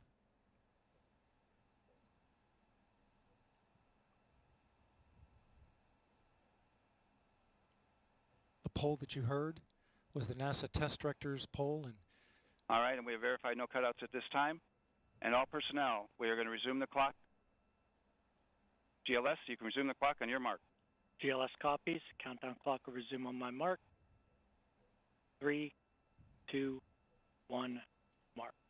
GLS mainline has been initiated. Okay. T-minus 10 minutes and 1:48. We are T-minus 10 minutes away. Oh my! from Wait, we're liftoff at 36 of Artemis minutes. 1. As No. you can see, the clock Is that a is now typo? moving. Let's put that up. Yeah, that was a T-minus typo. 9 minutes and 47 seconds. The L-minus 15 poll complete. Okay, so 1:48, chat. We're actually 10 minutes out now. Liftoff time? Affirm. Okay.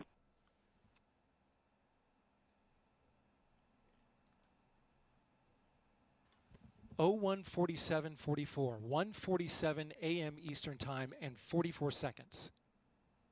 Oh, okay. So just like I was off by like 13 seconds.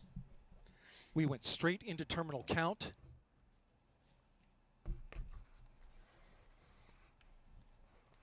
Okay, so I believe when they're in terminal count, that means that it's all computer Liftoff controlled now from here on 9 out. minutes away. So they So pulled terminal everything. count. Everything looks good. They've handed it off to the computer, the onboard Control computer. has been given over to the GLS, the ground launch sequencer, a computer and software that is doing all of the commanding and monitoring of the All right, Space chat. Launch System. All right, chat. Almost there. 8 minutes to go. We'll hear call-outs from 8 minutes, the 40 GLS seconds. operator, Alex Pandalos. All right. I'm going to start cleaning up a little bit, chat. As well as NASA Test Director Jeff Spaulding. Chat, are you still with me? Yo, drop a GLS fat is pre-tensioning the one in umbilicals at chat this if you're very still moment. with me. You can see them as they run down the rocket. That's getting them ready to detach. At liftoff, those arms will swing away. We'll let go of the rocket in a clockwise direction.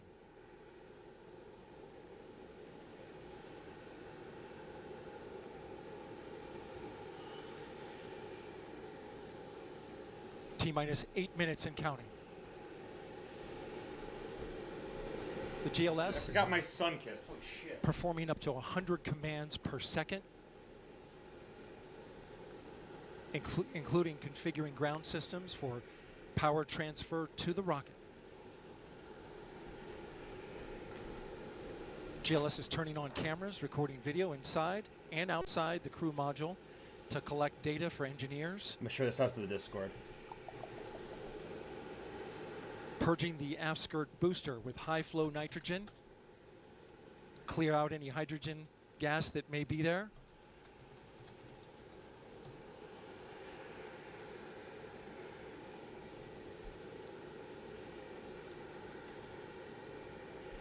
You can see the crew access arm is already retracted. When there is crew during Artemis 2, it would happen at T-minus 6 minutes.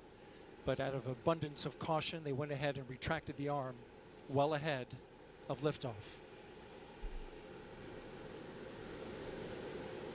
Want to point your attention to the base of the mobile launcher. If something wasn't done to reduce the power from the pressure caused by the rocket's ignition and thunderous sound, it could damage the rocket. So the ignition overpressure and sound suppression system will flood the mobile launcher with water. The deluge system. You'll see that sequence start at T-minus 17 seconds. That's all that water that they flood onto the pad. It works as a sound dampener.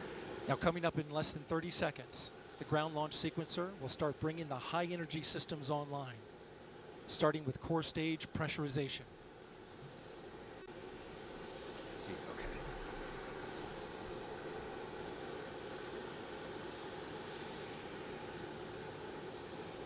Firing room 1 is completely silent as they listen for the next call. GLS is go for core stage tank pressurization. The core stage tank is now pressuring pressurizing to flight levels. The replenish valve to the liquid hydrogen tank now closing. Bean, welcome back, Bean. I was definitely awake. Totally didn't pass out, Lamau. I knew you didn't pass out, now Bean. We're arming the Orion Ascent pyros and transfer to internal power. Oh, Artemis, yeah. 5 minutes, 27 seconds away. The launch Almost abort there. system, or LAS jettison motor, is now They on. just did all of the polling. They had a really good like demo thing with like a touch screen thing where they went through like the entire mission and everything. Or FTS, which gives the Space Force. It was actually like a very informative, cool little demonstration. And then they did their polling and everything was good. And so they handed over to terminal count, which if you remember from the SpaceX launches, normally happen at like the 1 minute mark. But they were in a hold at 10 minutes while they were doing their checks, and then after that they went right to terminal count. So they went to terminal count at like the 10-minute mark. It's been a little tricky to dial in. Wow, touchscreen. Not just that, but it worked flawlessly. Go for LH2 high flow bleed check. Unlike all that trash I saw on like CNN and stuff when they were doing election coverage. And they're like, how do we work this thing? Go here, I don't know. Good word, we've passed that. The cryo team got the LH2 engine bleed pressure loop dialed in. How was God of War? It was good. Right temperature for it was launch. good. Continues. T-minus 4 minutes, 15 We seconds. saw another vision of the prophecy. Up next, GLS fires up the K2s. Those are we found out that the person, I don't remember her name, it started with a G. She saw the prophecy of Ragnarok, and we opened up like one of those things with the murals. Go for core stage APU start. And it became like interactive, like how it did like in the first day when we played. And we found out that Odin had captured her and tried to learn the prophecy of Ragnarok to avoid it, to save himself. But we found out that she told him the wrong prophecy. She lied to him. And then it showed like Tyr and an army of everything fighting Odin. And Tyr's like, I don't want to fight. I don't want to fight. I'm zen out of my mind now. I don't want to fight anymore. At T-minus 3 minutes. But he's starting to come around because he's hanging out with us, and we're just a bunch of troublemakers. The 4 core stage engines downstream of the propellant valve, getting the air and moisture out. Oh, and we were playing as Boy. I don't know if you were here when we were playing as Boy, but we were playing as Boy for a while. We snuck out of the house, and we went to find Freya. In just a few seconds, GLS will close the core because even though she wants to kill Daddy Kratos, you know, the white vapor cloud we're thinking that she might be able to help us defeat Odin and stop Ragnarok. The atmosphere will disappear. You see it. She wasn't into it. But she didn't hurt us. She left the boy alone. She did steal the mistletoe thing, though, that we had used to kill their son. To flight levels. Coming up in 15 seconds, look for that thrust vector control actuator test. I'm going to full screen this now. Engines will gimbal. It's spitting. And there they go. There they are, yeah. The 4 core stage RS-25 engines. The big gimbaling boys. Around, testing the ability to steer the rocket into space. They will operate at 109% performance. Each RS-25 throwing down 500,000 pounds of thrust. All 4, 2 million pounds. Altogether, work it. 8.8 million pounds of thrust. GLS go for upper stage to internal power. Now the upper stage has gone to internal power. So power is removed from the rocket's upper stage, the ICPS, and it's been switched to battery power. The same milestone is coming up for the core stage at T-minus 1 minute and 30 seconds. Almost there, chat. Almost there. Almost there. God, I hope this all goes well. I'm so nervous. I hope this all goes well. It's been stacked in this configuration for so long. The rocket's core stage, which houses the 3 flight computers, there's the now plumbing. on battery This power. connects the liquid oxygen no down to more the base hold because you have the time liquid fuel tank, because and there's on no top more of it margin on the battery. is the So liquid oxygen if tank, you and you hold, can't like have a run the hold. oxygen through You the have to fuel. recycle back to So T-minus there's 10 lines minutes on and the side, a recharge big those line batteries. here that just sort of takes it outside and brings count it down where the continues. engines are. A note now. Battery shortly power, yeah. After liftoff, it's disconnected from the tower, it's on battery power. The engines have an alternator inside, so it generates its shortly own after power. liftoff, Mission Control Houston will take control But the of upper rocket, stage needs and its my own power colleague, source. Leah Cheshire will You know, because take they're over designed to commentary. separate. T-minus 50 seconds and counting. Coming up at T-minus 33 seconds, I have the to GLS pee. will hand off control to the ALS. This is the autonomous launch sequencer. I don't know if it's Onboard because I'm rocket, nervous or it will because I take drank over a lot of command water. and control of the rocket. But the ALS will check, make sure there's no holds coming from the ground up until T-minus 2 GLS seconds. is go for ALS. And we are go Okay, for so if there's a ALS. problem, we'll The know Space like Launch right at System ignition is because now the computer will counting down catch to it liftoff of and Orion on its abort. maiden voyage to the moon. So like if it lights and it goes up B, now is not the time Launch team for can no longer water. recycle the count. Evil. Evil. Sound suppressor water now flowing under the ML. Okay, that's the deluge system. And here we go. 10. Hydrogen Okay, burn-off ignition. igniters initiated. 7, 6, 5. Core stage It's engine lit. Start. 3, 2, 1. Boosters in ignition. Yes, yes, yes. Go, go, And go. off of Artemis 1. We rise together back to the moon. And Yes. So far, so good.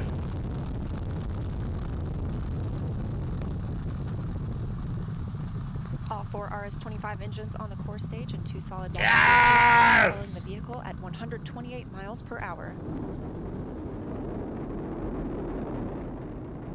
Hearing good control on the roll from teams in Mission Control Houston. All good calls so far. It's gonna roll. It just rolled. Into the flight of Artemis It's gonna 1. pitch. First milestone will be for the vehicle to pass through max Q at about 1 minute and 9 seconds into launch. This is the greatest period of atmospheric force on the rocket. I literally said it every time we watch rocket launches, lady. Chat knows this. Chat knows this by now. Max Q. Maximum pressure on the craft. It's so bright.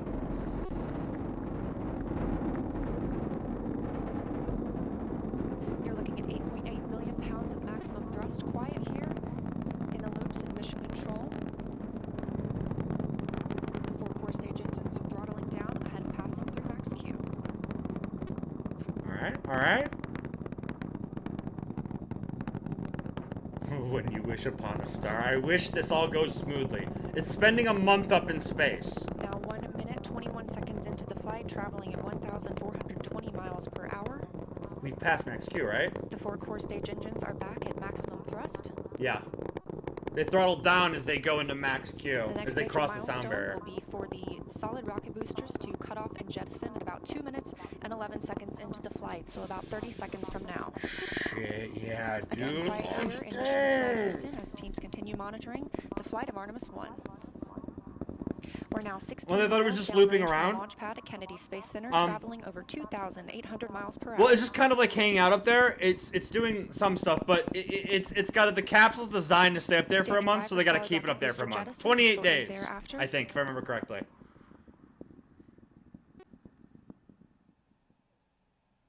I think we missed booster separation. Yeah, those are the boosters there. That's the core Confirmation that the stage. solid rocket boosters have separated. Yep, These bye-bye. 177-foot boosters. Bye, boosters. Now the core stage continues to power the flight of Orion, all 4 RS-25 engines firing, traveling over 3,400 don't know if miles they're per still hour, 46 supposed to be miles burning like that. downrange. 2 minutes and 36 seconds into the flight. We got a bar. Hearing We got a nominal timeline. calls here in Mission Control Houston. We've still got 4 good engines on the core stage. Next up, we'll be looking for the service module fairing to separate. This is 3 15 It's by there. 15-foot fairing It's there. panels, providing It's structural there. support, protecting the service module. Those will separate at about 3 minutes and 11 seconds into flight, and very shortly thereafter will be followed by the launch abort system separation. It's there, camera. Camera. Camera. Just over 3 minutes into the flight of Artemis 1, now traveling over 4,060 miles per hour, 83 miles downrange. We just had confirmation that the service module fairing has separated. Okay. So you have the capsule, the And service the launch abort module. system That's in a pyros fairing. have fired, separating those from Orion as well. For future crew members.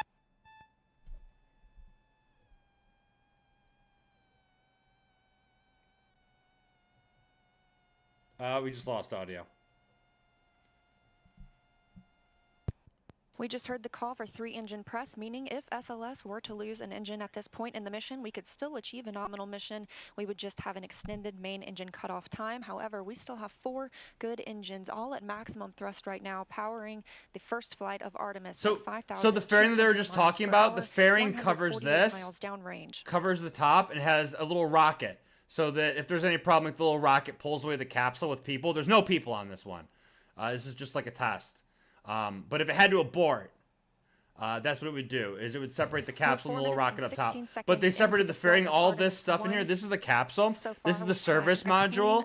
It has an engine and solar panels inside of it. It's got like all like the hardware. Shortly after we had the service module panels, fairings separate, as well as the launch abort system. But the fairings here are separated, and then the abort system went away. She's talking about it right now. Perform this separation. Yo, Ollie boy, hello. How's it going? Welcome on in. Hope you're doing well. Thank you. You as well. You as well. To fire and power the flight of Artemis 1, now traveling over 6,800 miles. I think I caught you playing Dinkum a little while ago. Like a week or so ago. I think I caught you playing Dinkum. The engines are looking good. How are you liking that? I love Dinkum. I've put like hundreds of hours into that game. Our core stage main engine cutoff time is about 8 minutes and 3 seconds. We are now. Okay, so this is just an animation. This isn't live capture. Flight 7,656 miles per hour. Again, 4 good core stage engines, those 4 RS-25 engines. The last time those core stage engines flew, they were taking space shuttles to orbit, and now with upgraded capabilities, they're launching the future of human spaceflight. Is it far away gone now? It's still heading. It has to head up into orbit around the Earth, and then it gives itself a boost to go out to the moon. We are now traveling 8,800 miles per hour, 345 miles downrange from the launch pad at Kennedy Space Center. I don't think this thing's moving. I Again, don't think it we are progresses. Anticipating core stage main engine cutoff at about 8 minutes and 3 seconds. And about 10 seconds later, we'll see core stage separation, at which point Orion and the interim cryogenic propulsion stage will be flying free.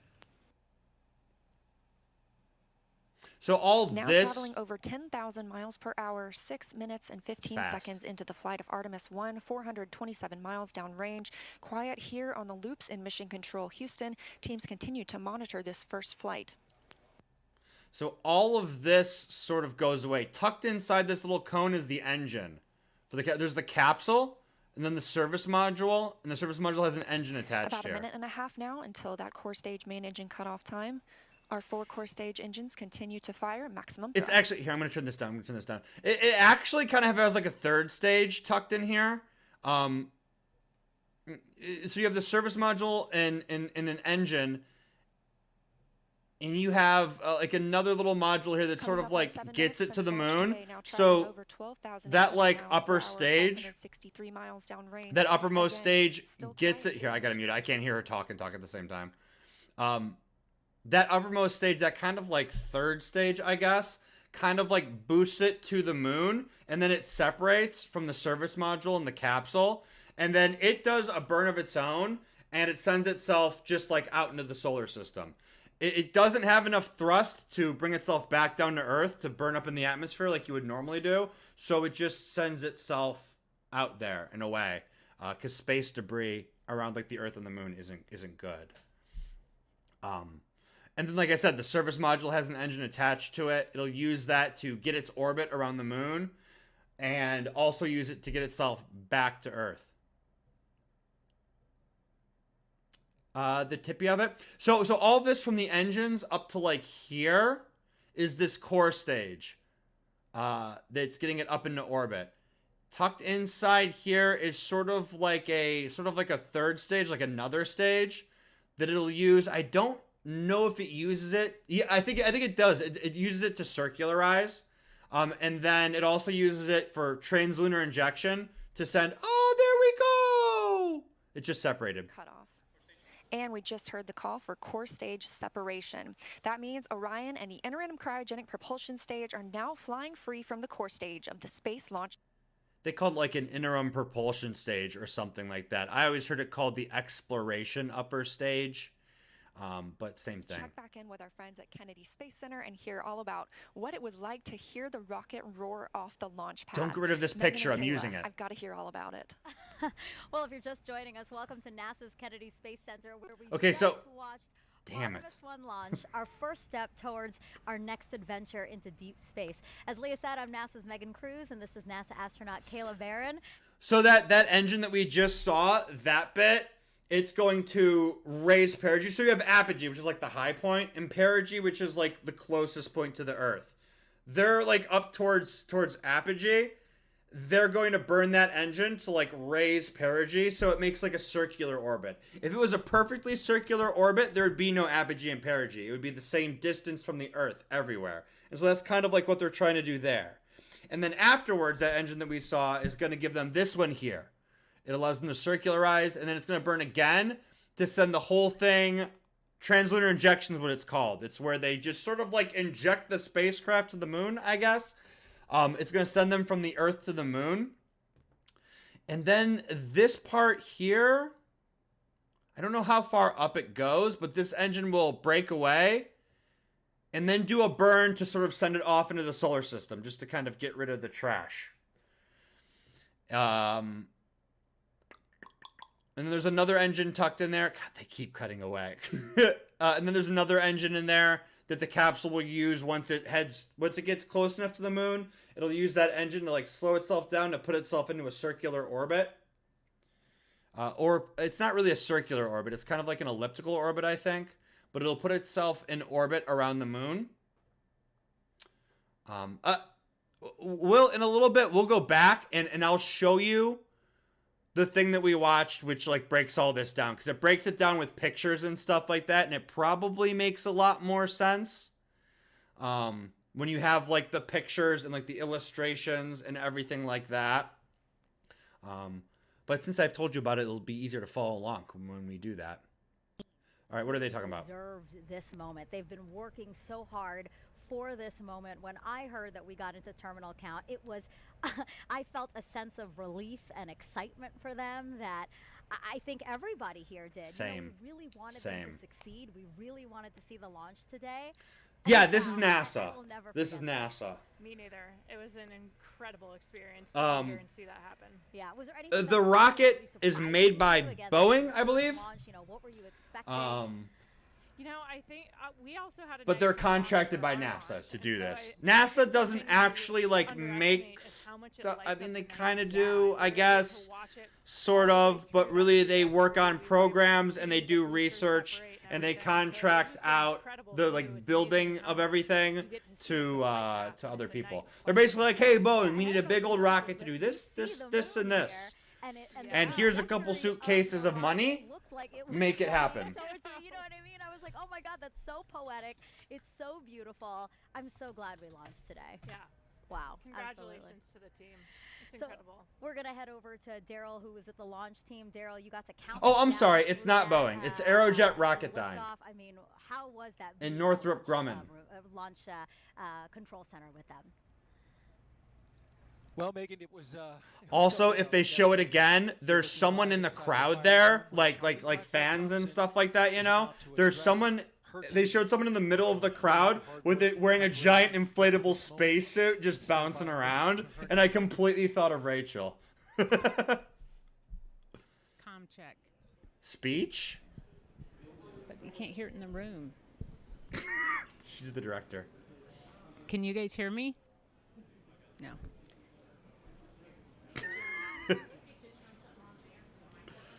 She's like, hey, plug this thing in, please. Hear me, but the room can't. They have snacks, Kit Kats. Because the guys. Sandwiches.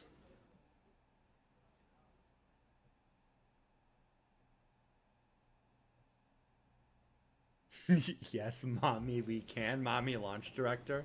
I don't know what he's telling me to do.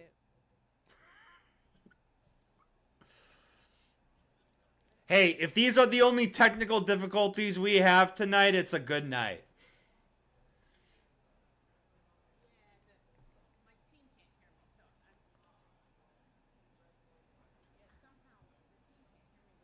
I want to try to find the timestamp where that animation thing I wanted to show you is, while they're trying to solve their problems.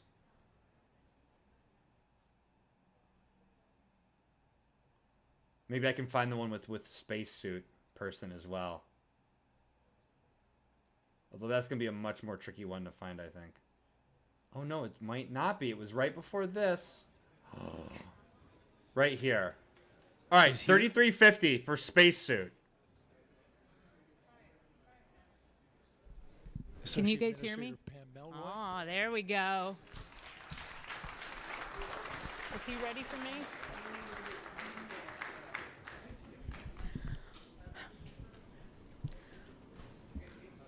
Well, for once, I might be speechless. So you guys know I have talked a lot about appreciating the moment that you're in, and we have worked hard as a team. You guys have worked hard as a team for this moment. This is your moment.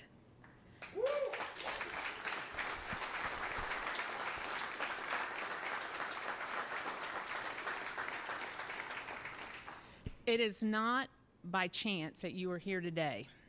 So I want you to look around at this team. Stand by. And know that you have earned it. You have earned your place in the room. You have earned this moment. You have earned your place in history. You were part of a first. Doesn't come along very often. Once in a career, maybe. But we are all part of something incredibly special, the first launch of ARTEMIS.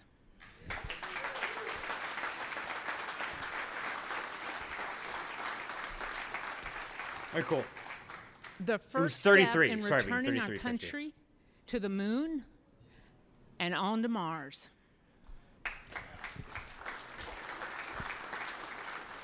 Okay, speech. Sorry, I got to pay attention to speech. What you have done today will inspire generations to come. Also for your water redeem. So thank you. Thank you for your resilience. You know, I said at the pre-test briefing, the harder the climb, the better the view.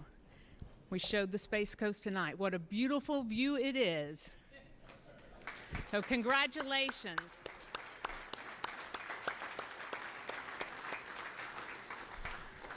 So we got a couple of traditions here in launch control. Oh? And the first one is when you're in the position for the first time, you get a tie cutting. And so I have my launch director scissors. And I'm going to get my tie cut by a couple of legends that are here. And then anyone who wants their tie cut will be making the rounds in the firing room. You got your console chiefs. If they want to do it, that's fine. If you want me to do it, you might have to wait a little while, but I'll stay all night if I have to. It'll be my pleasure to cut ties. I didn't know that was a thing. So I'm going to get... I wonder how that started. And then I have one other presentation that I want to make this evening.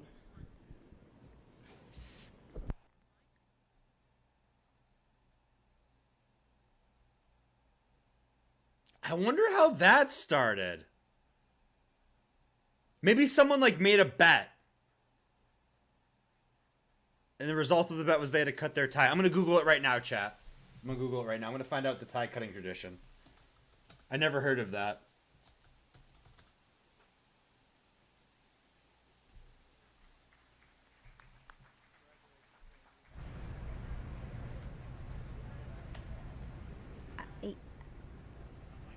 This is Charlie Blackwell-Thompson, Artemis 1 launch director. She just got her tie cut. That is a tradition here at NASA.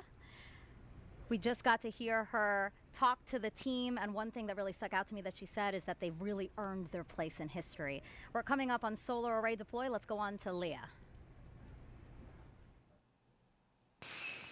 Thanks, Megan. And yes, we're here in Mission Control Houston, still monitoring the Artemis 1 mission and the first flight of Orion atop the Space Launch System.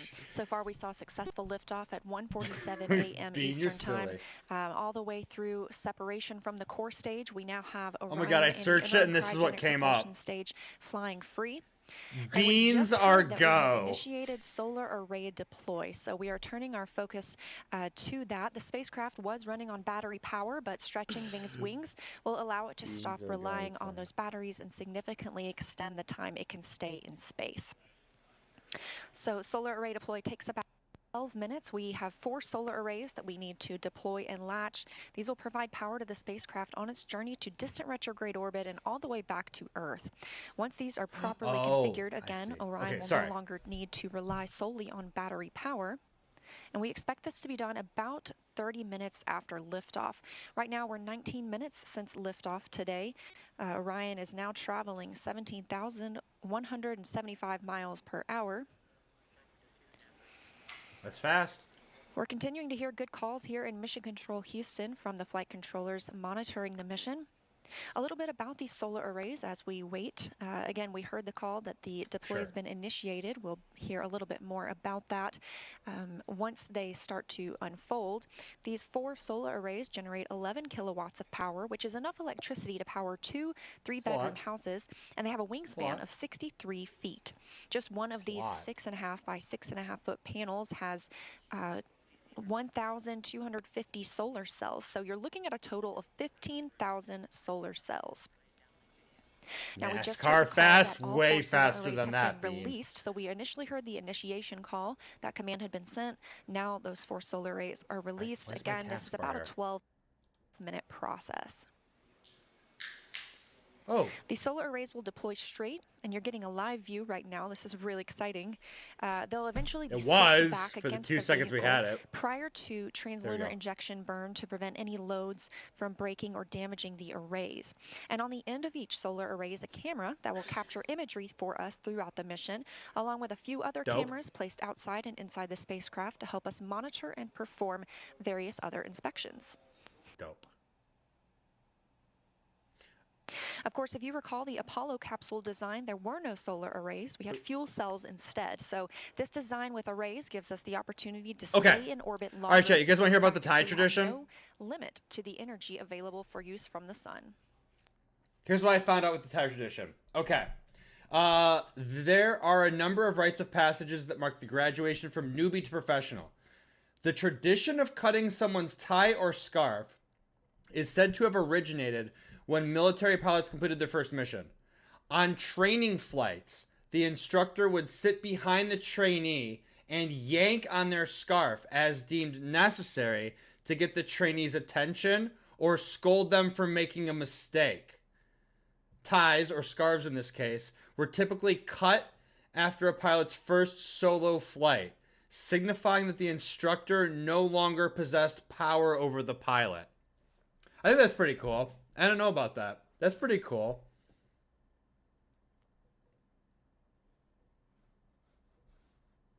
I'm gonna start cutting people's ties. Preparing for another set. Kinky. Oh, geez, Bean.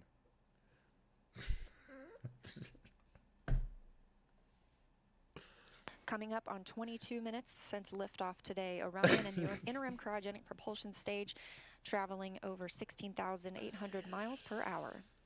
I guess the equivalent would be like cutting the leash after your first night of BDSM. The solar arrays deploying now are part of the European service module. It's comprised of 20,000 parts and components. The service module was developed as part of an agreement between NASA and the European Space Agency, or ESA. This is the first time NASA is using a European-built system as a critical element to power an American spacecraft. Cool, cool. What was the time for the next event? 30 minutes in the launch, I think. Maybe not the first night. Oh my god.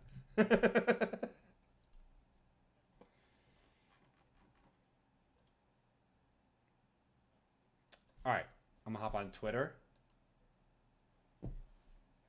See if you got any updates that you missed while I was talking. We could probably... I want to be careful not to navigate too far away from this. I want to go back and show you that thing. 52:31. I think our timestamps might be wrong. Yeah, our timestamps are a little bit off because it goes back in time from where we are. You can kind of see in the bottom right, 3 minutes, and you see how the timer's going up.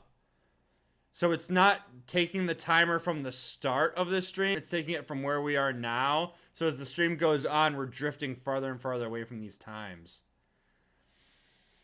I want to know when, like, we're 23 minutes, 51 seconds in. I want to know when the next event is so that, like, I don't miss it while I'm showing you guys stuff. Coming up now and 24 minutes into the flight of Artemis 1. Thank you, lady. Spacecraft now traveling at 16,500 miles per hour around the Earth. 16,500. We are in solar array deploy, and we have confirmation all 4 arrays are deployed.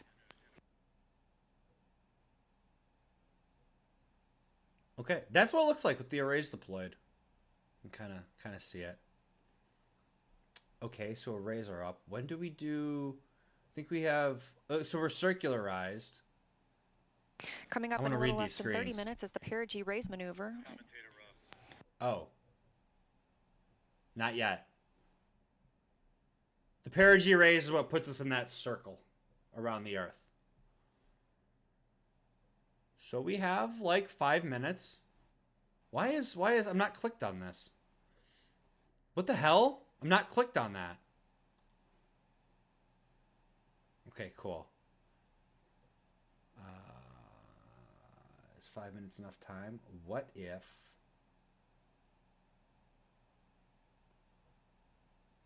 We'll see if we can find spacesuit person really quick. Really quick, chat. We're going to go back, try to find spacesuit person. That made me think of the Rasta. 3350. It'll be a little bit farther back now.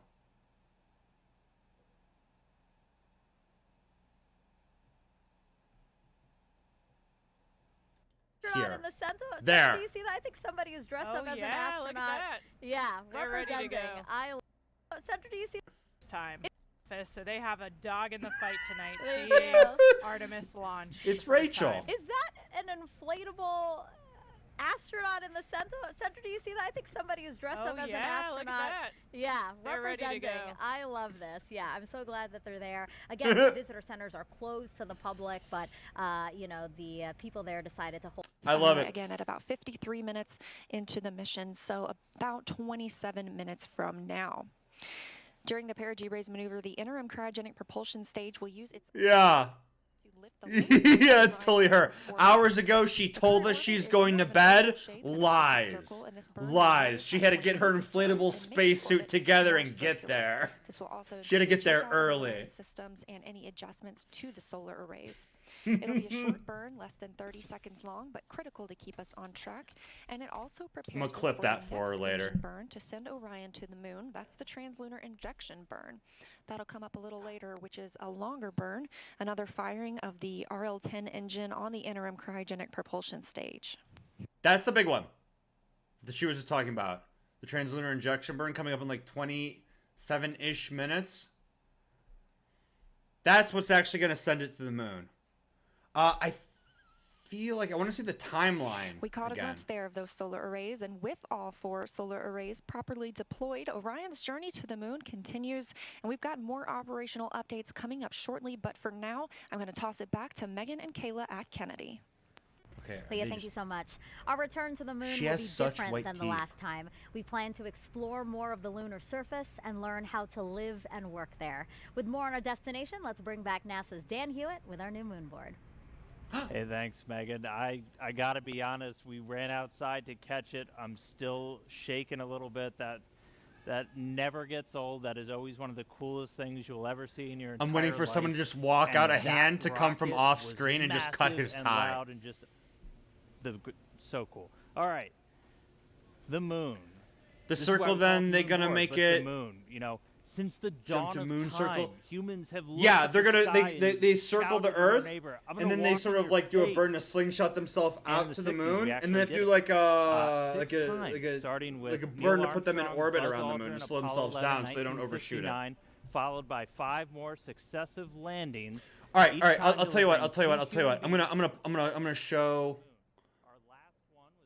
So you guys are caught up on what this mission actually is, in case you're coming in late or you don't know about it. This same guy does a great job explaining it, and then maybe we'll bounce back to his little moon talk. I think. Let's see what he's talking about right now. First. Technological advancements, deployed science instruments, brought back hundreds of pounds of lunar rocks and regolith, teaching us Okay, he's talking about the past. We'll skip that. We'll show his explanation of the mission. And then we'll jump to when he starts talking about the science that Artemis is going to do. All right. For today's KSC Visitor Complex. Here we go. Here's the breakdown. Hey, thanks, Megan. Everybody, welcome back to the moon So board. this is There's what a lot it of is. people here in the complex. I just heard a woohoo. People are Actually, getting in one and moment. out because we have a great view of launch when it's going to happen, and it's going to happen today. But that launch is just the first step in the Artemis 1 mission. So let's look at what's ahead for this historic first flight. As we just said, launch is step number 1. Those 4 RS-25 engines throttle up, followed shortly after by the 2 solid rocket boosters igniting, sending SLS and Orion skyward. Now on our way uphill, we'll have a number of jettison events. You'll be able to see things coming off of the SLS rocket. One of the most visual ones will be these 2 solid rocket boosters. Now they'll expend their propellant a little over 2 minutes into the flight. They will separate. We'll see them flare off onto either side, and then the core stage continues to fire. Okay, we caught that. We saw that. See the launch abort system come off the top. Once you get high enough in the atmosphere, it's no longer required. We heard you that could call. actually do aborts using engines on Orion and its service module. I will Those are also the note fairings. that That's the on the abort. launch abort system, it's got those 3 solid rocket motors. The jettison motor is active. The abort Hi, and Harley. attitude Meow, ones meow, are Harley. not for Meow, this meow. flight. We don't have people, so we're not flying a fully active abort system. We also have 3 fairings that are there to protect Orion, the service module and the crew module, as we're flying up through the really dense parts of the Earth's atmosphere. Next up, we'll hit core stage separation. So we've got 4 main engines. We'll hear MECO, main engine cutoff. Those engines will shut down. The core stage will separate, drop away. It's eventually going to splash down in the ocean. And that hands over the propulsion duties to this, our upper stage, the Interim Cryogenic Propulsion Stage, or ICPS. Its first job is to execute what's known as a perigee raise maneuver. 25-ish so the perigee minutes. is the lowest part of your orbit. You have a perigee, that's your low part, and an apogee, that's your highest point. We're going to raise up the perigee, and that's going to actually put us in a nice circular path around the planet. And while we're there, that gives us time to check out Orion. Are they going to get it back? Flying Yes, in but it's space for the trash. They're second just kind time, of the first recovering it time just to in this not fully pollute. integrated stack with SLS. We'll be able to look at all of Orion's systems. It's not reusable. Make sure those solar arrays are capturing the sun's energy and turning it into electrical power for Orion's systems. Make sure the communications are working, all of our guidance, navigation, and control. That is your time to make sure you have a healthy spacecraft before you do something that is going to send it to the moon. And that's next up on our list. That's the trans-lunar injection. For today's launch profile, that's going to be a firing of about 18 minutes of that single engine on the upper stage. Now that engine optimized for a vacuum. It's producing about 24,000 pounds of thrust. So it's a pretty big engine, and it's doing that because we need enough energy to be able to send our payload, Orion, beyond low Earth orbit and send it on a path to head out to the moon. Now, after that burn is complete, ICPS separates. Yes, it's going there to we do go. I what's was talking called about a that earlier. disposal burn. So it's going to send itself on a path from Earth around the moon and slingshot out into what's known as a heliocentric orbit. So it's going to completely leave the Earth-Moon system and go into orbit around our sun. That's that bottommost But after engine, it that separates, junk. propulsion duties get handed over to this, the European service module, and it's got a couple of different engines that it's going to be using, and we're going to be testing those out just on day 1. We're going to do what's called the outbound trajectory correction burn 1, and we'll do a couple of these trajectory corrections as we're flying out to the moon, but that first one is that first critical test of this large engine, sunburn, the yeah. orbital maneuvering system engine.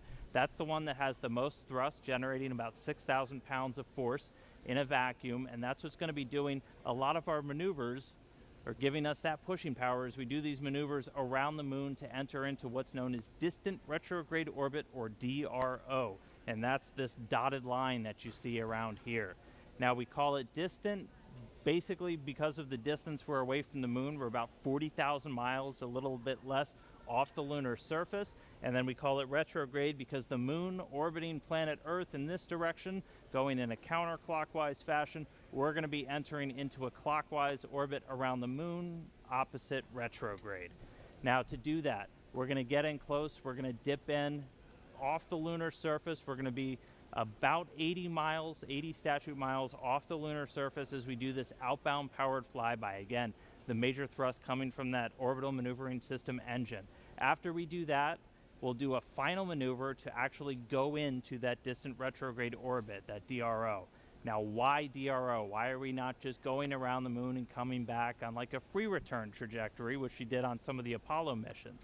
Well, in DRO, it's a very stable orbit. It doesn't require a lot of fuel to maintain that area around the moon. So it gives you a lot of time to really test the spacecraft. If you followed with any launch of a new spacecraft, you know there's only so much testing you can do on the ground. Once you actually put all of that hardware in space, in the environment that it's going to be operating, hundreds of thousands of miles away from Earth, you're going to learn things you didn't even realize about everything from communications, the life support systems, the thermal control. Everything on a spacecraft needs to get put through its paces in this environment before we put people on board, and that's why we're heading out to DRO. Eventually, though, it's going to be time to come home, and we will do a DRO departure maneuver. This, again, firing up that orbital maneuvering system engine and others on the service module, and this is what's going to commit us from leaving the moon and heading on back towards Earth.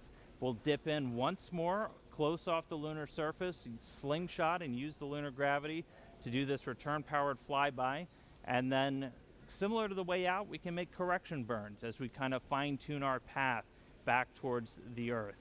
And then it's time for re-entry. A couple of things happen before that. One of the really critical ones, spacecraft separation. I'll answer after he's done talking. We're going to detach the European I want to let service him finish. module shortly before re-entry. Its job largely done. That burns up in the Earth's atmosphere and reveals on the crew module the heat shield. This is a super important part. This is for goal safety. number 1 of the Artemis mission. Artemis 1 mission is testing this heat shield at lunar return velocities, because when we make that trip around the moon and we come back, we are going in speeds of excess of 20,000 miles an hour. So when we slam into the Earth's atmosphere, it's going to heat that thing up to more than 5,000 degrees Fahrenheit. That's hot. For the Artemis 1 profile, we're going to do what's known as a skip re-entry. So basically, you can come in too shallow and skip off the atmosphere, too steep, narrow, and you're going to do what's known as a ballistic entry, which really heats things up. We're going to do kind of a mix where we're going to skip once off the atmosphere, and that we're still going to get the heat, but that helps to reduce some of the G loads on the crew. Once you're through that, you get to parachute deploy. There's 11 parachutes in total that are going to slow Orion down before it splashes down. We're going to be going from 20,000 miles an hour to about 300 miles an hour before those parachutes deploy, and then they do a final job of getting it in the water in the South Pacific. We've got these big orange balloons. That's an uprighting system, so for parties, even if Orion landed in the water upside down, those can inflate, and they put us back upright into what's known as stable 1. That's where you want your spacecraft to be, nice and upright in the water, especially if you're an astronaut in there floating. Now, we also have a large U.S. Navy ship with a big bay that's going to basically come up and swallow Orion into its deck, and you've got a couple of other assets in the area to help recover hardware, the forward bay cover, parachutes, things like that. But that's scheduled to happen 26 days after a launch today. 26 so that's 26 days from liftoff here in Florida around the moon to a splashdown in the Pacific, and that will be the first mission in the Artemis program, the farthest we've ever sent a human-rated spacecraft in history, and just the first step before we put people on board. So that's a look at everything still to come. We're counting down to that launch. I'll send it back over to Megan and the team at the host desk, guys. Okay, cool. There it is. There it is. There it is. There it is. Okay, cool. I love getting a look. I thought that was a good little thing. That Megan and Covers all the just got points. to interview. Oh, so it's good they're going to people in it? Yes. Yes. They're going to use it to take people to the moon. It can also kind of like haul things. From perigee raise maneuver. Like in the Apollo program, there's a capsule that just took like people to the moon. Well, I guess it also took like the lander to the moon. But they could also like attach, you can think of it as kind of, I've heard the analogy with Orion that you can think of it as kind of like a truck hauling a trailer. Like you can attach like other modules to it to get like space station parts to the moon. But yeah, the idea is that they put people on it, they send it to the moon, and then there's a lander in orbit around the moon. It docks at the lander, puts people on the lander, puts them on the moon. It really means that it's not a primary objective of the mission. It's not. We're not relying on the success of these CubeSats for overall mission success. It's kind of a bonus payload, right? A chance to this was a deploy good these people in it. satellites, have different sensors on them, and collect some awesome data. Is that the part the people gonna be in to skip off the? Yeah. Yeah. Well, the heat shield. They gotta make sure the heat shield works. They said it's gonna be like 5,000 degrees, so they need a test to make sure the heat shield's gonna be okay. But yeah, it sort of like skips off so that there's not so much like strain on the crew because it's going like so fast. They're pulling so many G's that it's really kind of intense. So it sort of just does this skip maneuver to sort of like slow it down and reduce the G load. So the primary objective is to test the Orion space. Yeah, and then it just sort of like comes back down. There's 11 parachutes, which is kind of weird to me. Because I always thought that there would be like an even number of parachutes. Because you have like regular parachutes, but you also have what's called drogue chutes, which sort of like slow it down a little bit, but it sort of like pulls the parachute line. So like the drogue chutes deploy, which are kind of like mini parachutes, and that kind of like slows it down a little bit, but those are attached to the actual parachutes. And then when the actual parachutes deploy, the drogue parachutes kind of like pull them taut, so that when it's like falling and the parachutes deploy, it doesn't just like throw it around and all sorts of like crazy things. The drogue chutes will help to pull the parachutes out properly the way they were intended, you know? So I always thought there'd be like an even number of parachutes. So having 11 parachutes, I don't know what the odd man out is. What's mixed in with water? Oh yeah, it's like that game you play? Yeah, like Kerbal. You've seen me do this in Kerbal before. They're going to be studying the sun. Understanding and studying the space. Yeah. Okay. So now let's jump to his part where he talked about what they're going to be doing on the moon. Right now they're laying into it with all the different sciences they're going to be on the moon, which is like a lot. They're going to be drilling in. They're sending down a probe to drill in like 3 feet down in to look for water. They're going to the South Pole because on the South Pole they think there's water down there. And so they're going to a place called Shackleton's Crater, which if I remember correctly, historically, Shackleton was a ship captain who explored Antarctica, if I remember correctly. And so that's where the name comes from. So you go beyond the protective magnetic sphere that we have around us. You then get They're gonna break the moon? Yeah, have you ever seen what's that H.G. Wells novel? Time Machine? Or whatever it was? Where the moon was broken in the future? That would be terrible. That would screw everything up. That would screw up weather big time. Will help us thrive in space. It will help Okay, we us saw the tie cutting, which I thought that was an interesting, cool thing. Little tie cutting lore. I never knew about that tradition. We'll be learning about how to make astronauts more effective in the Orion in the future. An example of that is something called the Callisto Technology Demonstration. Lucky Martin. And learn how to live and work there. With more on our destination, let's bring back NASA's Dan Hewitt. The ocean would be happy. The ocean would not be happy. Hey, thanks. What was his Megan. name? I missed his name. I gotta like be him. honest, I want to know we his ran name. Outside to... Board. Hey. With more on our destination, let's bring back NASA's Dan Hewitt with our new moon board. Dan Hewitt. I might follow him on Twitter. Hey, thanks, Megan. I gotta be honest. We ran outside to catch it. I'm still shaking a little bit. That never gets old. That is always one of the coolest things you'll ever see in your entire life. And that rocket was massive and loud and just so cool. All right, the moon. This is why we call it the moon board, but the moon, you know, since the dawn of time, humans have looked at the sky and shouted at our neighbor, I'm gonna walk in your face. And in the 60s, we actually did it. Wait, what? 6 times, starting with Neil Armstrong, Buzz Aldrin, Apollo 11, 1969, followed by 5 more successive landings, each time delivering 2 human beings to the surface of the moon. Our last one was Apollo 17, and that was in 1972, Gene Cernan and Harrison Smith stepping off for the last time. Now, we have not sent humans back since then, but they accomplished a lot under Apollo. Lots of technological advancements, deployed science instruments, brought back hundreds of pounds of lunar rocks and regolith, teaching us about the moon and also about our place in the solar system. The moon is fascinating because As a it doesn't teacher in have middle a lot school of is the Miss geological Hewitt. processes we have here on Earth. I'm gonna You walk don't in have your face, erosion. Moon. You don't have wind and water wearing down rocks. You don't have Why didn't plate they keep sending tectonics people? that It are was really constantly expensive. recycling the crust. And so everything out there is really It old. got In to be fact, really one of the rocks expensive, brought back on Apollo and 15 called the Genesis Soviet rock Union was was dated to gone, be and 4 so people weren't billion as years old. excited It's about from it, I guess. The primordial space beginning race, like, of our solar with the system. Soviet Union But really as was like a Kayla big said a thing. little bit People were earlier, like those missions were really measured in days, invested their in spacewalks in just beating the hours. Soviet With Union to the Artemis, moon. And we're looking to then go and we're looking to afterwards, stay. it's like, hey, we And still we're got a not lot of stuff to looking do, around and people kind of equator like, this is under really Apollo. We're expensive, and we don't looking like paying at taxes, the lunar I South guess. Pole. Now, why? So we haven't sent. And there was people the shuttle since program 70s to right the around moon, the but corner, we haven't stopped which studying built the it. International We've Space had Station, and so that orbiters seemed like the Lunar Reconnaissance Orbiter, which is literally you just know, a been pretty flying important thing loops to do. around the moon, taking high I guess resolution images of the originally, I think surface. Scott Manley So did a high video on this. I guess resolution that originally you the can look shuttle them was up. They going have to send images of stuff all to the the different moon, Apollo but landing sites, and you can actually see the I don't know a whole lot footprints, about the that, so I'm not paths really they gonna, left in you the know. lunar regolith of those sites. We had a mission called L-Cross, which slammed a probe into a crater on the moon, sending out material, some of which potentially hadn't seen direct sunlight for billions of years, and then analyzing what shot out.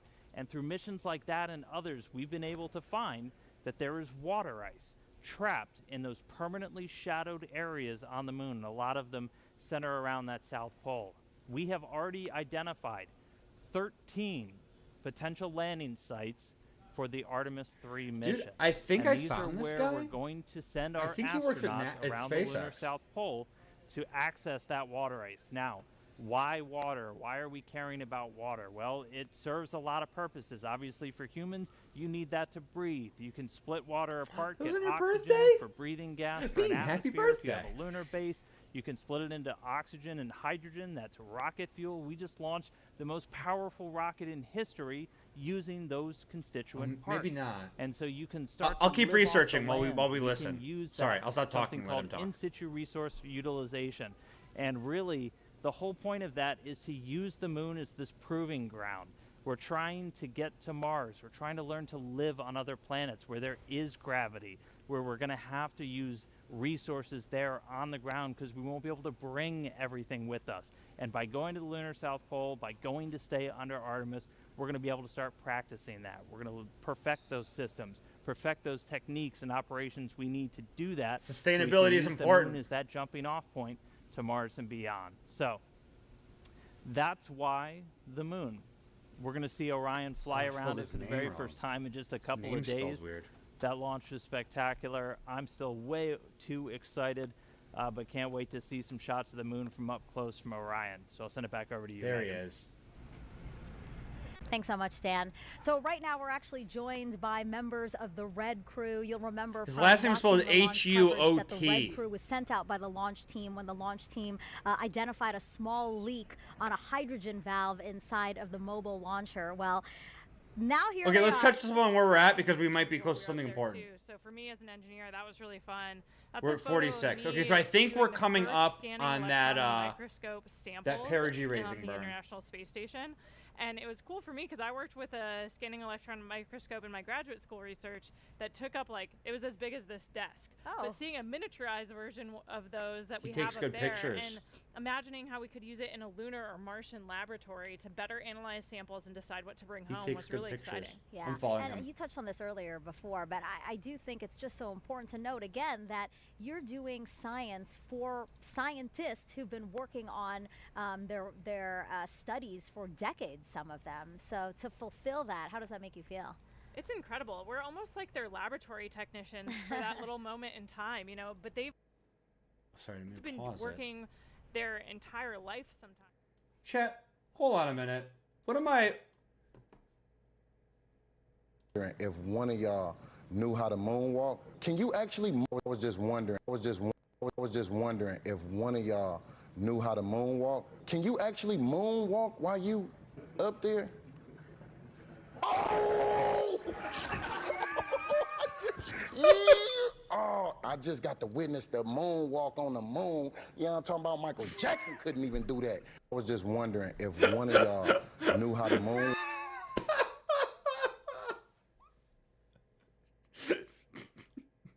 Dude.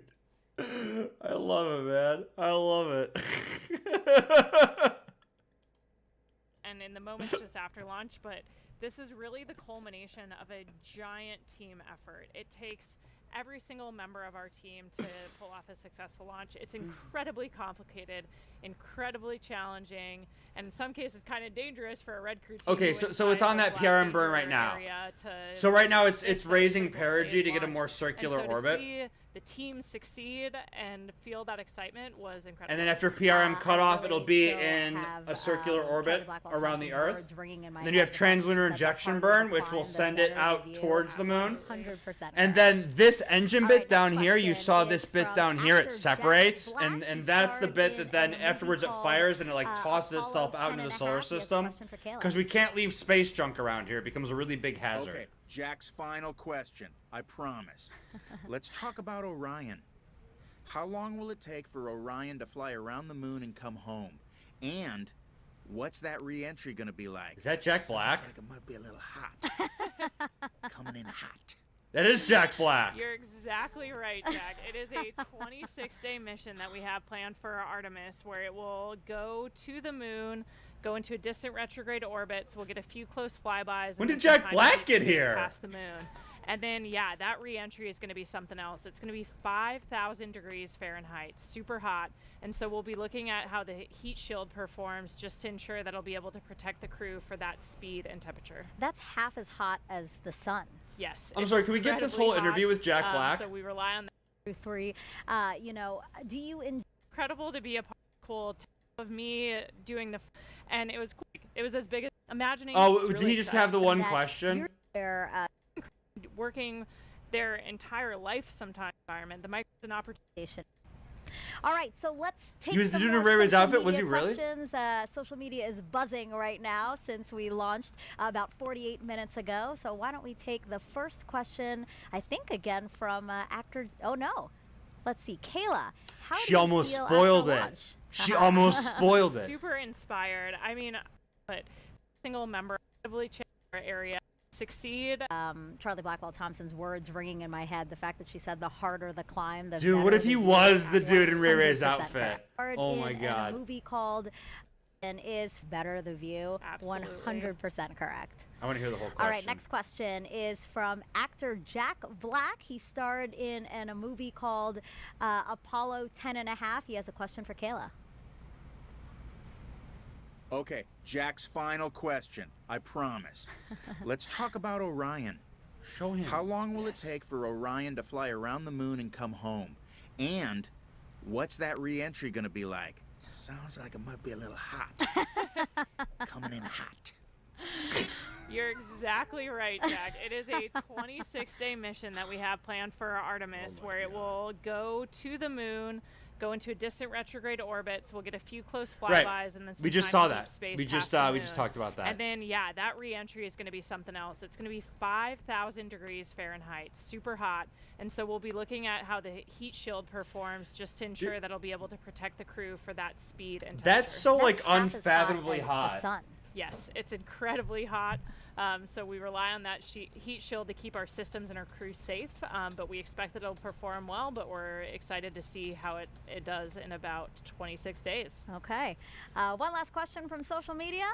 Okay, for a little bit of perspective, like they're coming in at 5,000 degrees, or when they're coming in, they're getting hit with 5,000 degrees Fahrenheit.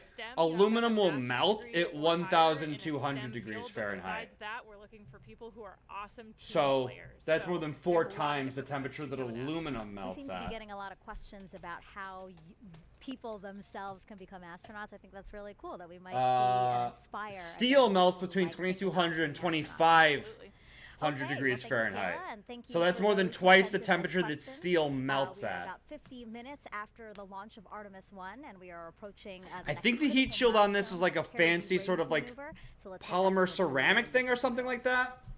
I'll look it up. Let's go back to the live. Of the RL-10 engine on the interim cryogenic propulsion stage. It's less than 30 seconds long.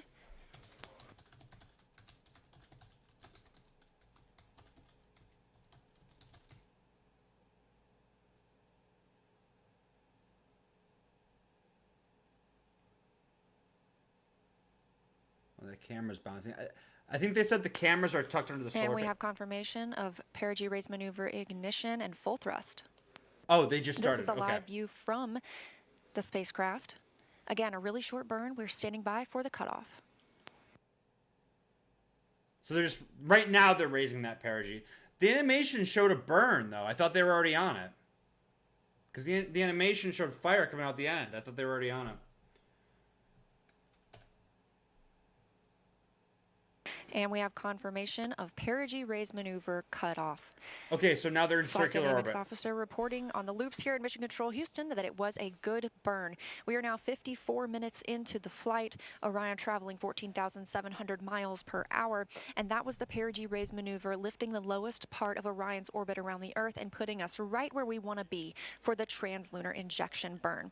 We're looking for that translunar injection burn to happen about 1 hour and 26 minutes after launch. So about 30 minutes from now. That'll be that long burn that helps us break free from the pull of Earth's gravity and commits the spacecraft to a lunar trajectory. So with successful completion of the perigee raise maneuver, I'm going to toss it back to Megan at KSC. No, keep it.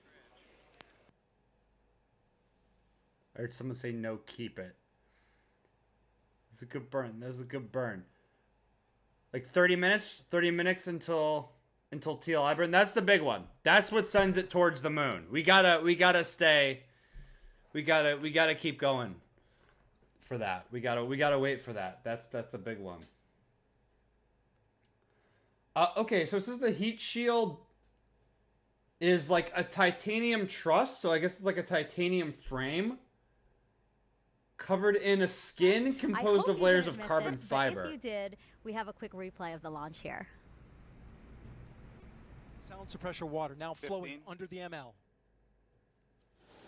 And here we go. 10. Hydrogen burn-off igniters initiated. 7. All that 6, water. 5. 4-stage engine start. So the water actually is just a sound dampener? 1. Boosters in ignition. And liftoff of Artemis 1. We rise together. Otherwise, without it, the rockets would set up like a vibration with the ground, and it would blast itself apart. It's a giant explosive force underneath the rocket, you know? And so to prevent itself from blowing its bottom apart, I hate to phrase it like that, but it puts all that water works like a sound dampener to dampen the vibration so it doesn't like shake itself apart. Into the flight of Artemis 1. First milestone will be for the vehicle to pass through max Q at about 1 minute and 9 seconds into launch. Kennedy Space Center, KSC. Not Kentucky Fried Chicken, Kennedy Space Center. Not Kennedy Fried Chicken. 7 miles per hour. Is there a video of that happening? On the pad? No, I don't. Not that I know of. I mean, there might be. I don't know of like that happening. Now to celebrate Artemis 1's successful liftoff is NASA Administrator Bill Nelson. Administrator, you got to share what you just told Kayla. All right, You said that this that is was the head the biggest honcho. flame you've ever seen. That's the I wanna biggest hear this. flame I've ever seen.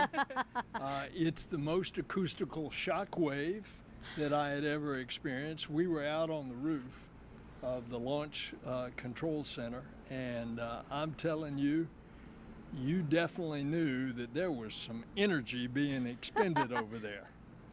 So what does it mean to you to be the leader of our organization for a historic He used to be an launch astronaut. like this? We've been talking about the team it takes to get this done. How does it feel to be Hanky at doesn't the match? helm True, of that ship? true. His hanky Well, doesn't match. I got to talk to the Launch Control Center team, and I said to them, you all are a part of a great legacy that has been many, many years coming, a lot of sweat and tears, and this legacy is now taking us as we explore the heavens.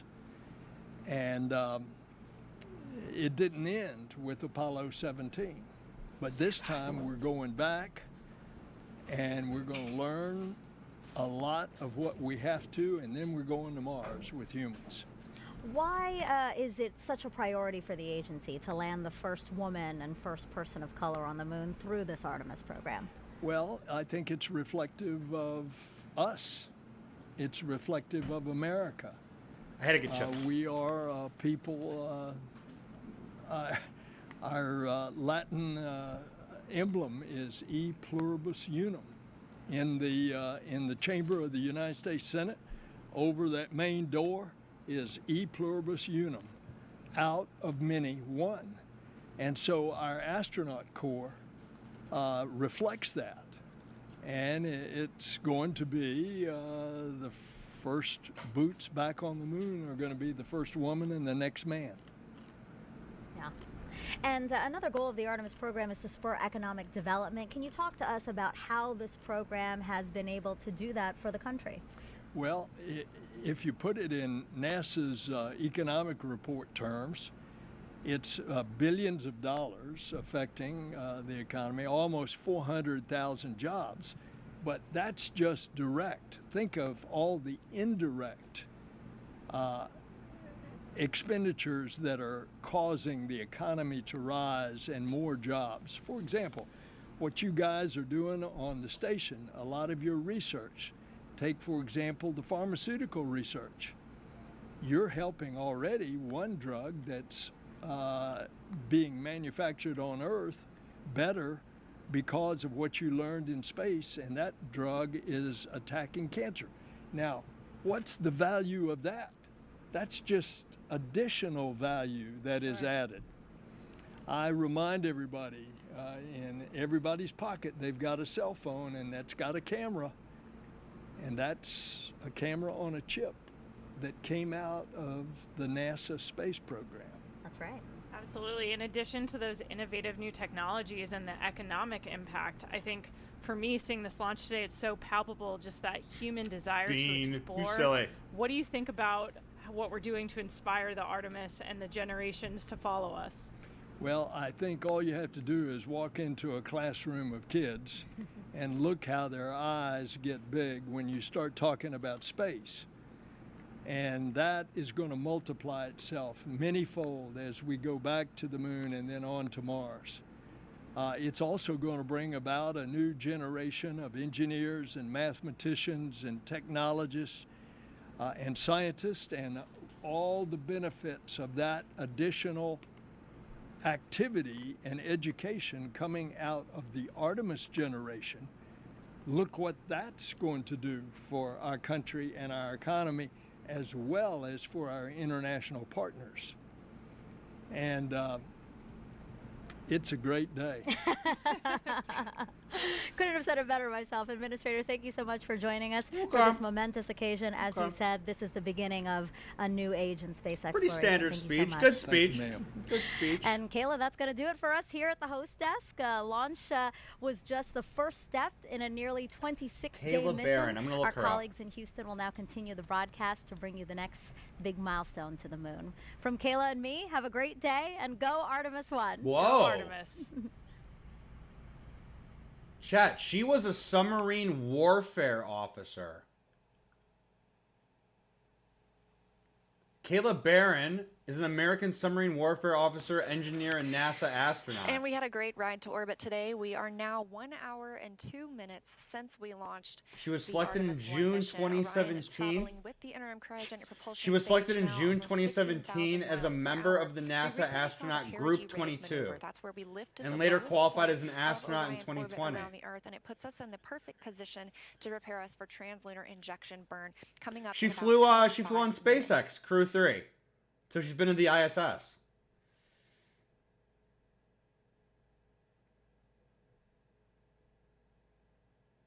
She went to the United States Naval Academy. She's been in space for a total of 176 days, 2 hours, 39 minutes. I think that's all in one tour on the International Space Station. That's what it's going to commit us to our journey to the moon. And to tell us a little bit more about the translunar injection burn, we've got Dan Hewitt standing by to show us on the moon board how it's Dan's back! Thanks, Leah. Everybody, welcome back to the moon board. So, translunar injection, this is the big one. Moon Just board, a here we go. refresher, we're going to be using this, the interim cryogenic propulsion stage. This is what's taken over for all of our in-space propulsion maneuvers after that core stage and those boosters have since dropped away. Modified upper stage from the Delta IV family of rockets from United Launch Alliance, hydrogen, oxygen, fueling the RL-10B-2 engine produces about 24,000 So this is made by ULA. in a vacuum. Now, Aerojet Rocketdyne made the translunar core injection stage, is that's what's ULA. going to give us the energy to go from low Earth orbit all the way out here. Now, what does that mean? Here comes a really overly simplified orbital mechanics lesson. Let's say you're in orbit around a planet, say Earth, and you're in a nice circular orbit, but you want to have that orbit be even higher. Well, what you can do is fire your engine behind you, increase your speed, and that then increases the corresponding apogee, or the highest point of your orbit, on the other side, and that's how you raise it up. Well, if you want to make it into a nice circle, you could follow up and do another burn right here, and that would raise your perigee, or your lowest point, and then you're in a circular orbit around Earth. That's essentially called a Hohmann transfer. If you've ever followed our missions to the space station, that's what we're doing to kind of gradually raise our orbit until we get to the space station. But for this, we're talking about a lot more energy to get somewhere a lot farther away. So what we're essentially doing is we're going to be in this circular orbit around planet Earth, and we are going to be firing that engine with 24,000 pounds of thrust for about 18 minutes. And what that does is it doesn't just increase your apogee by a little, it increases it all the way out, and it's timed. So by the time Orion is hitting its apogee, the highest point of that orbit, the moon will have moved into position that you're entering into its sphere of influence. You're entering into that area where the lunar gravity is going to be able to capture you. And so that's why we're firing the engine for that long. We need to have that much thrust, that much time to get the energy to go out there. So that's the rough orbital mechanics of what we're doing. Now, after that TLI burn is done, the ICPS is going to separate. Its job largely done in the Artemis 1 mission. As we heard, it's got some secondary payloads up in this stage adapter here that it's going to deploy on its way out. The ICPS will have one more burn after TLI called the disposal burn.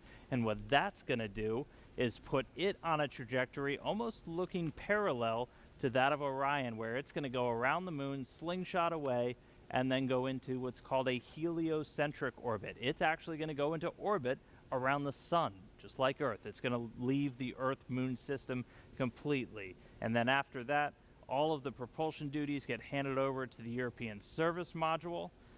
So it'll be using its engines. It's going to do the outbound trajectory correction burn, at least the first one on flight day 1, and a couple more until we get out to the moon and get ready to head into distant retrograde orbit. So that's TLI. It's coming up next. It's going to be a really big moment to pay attention to. So we'll send it back over to Leah to walk us through the ops. Leah? Thanks, Dan. Thanks, Dan. We are 1 hour, 6 minutes, and 30 seconds into the flight of Artemis 1, now traveling at 15,200 miles per hour.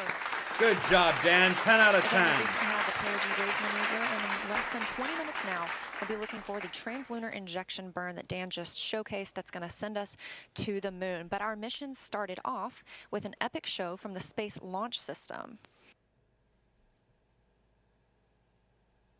I'm sorry, I didn't listen to a word she just said. Where's she sending us over to now? We got like 20 minutes. I think I caught that until TLI.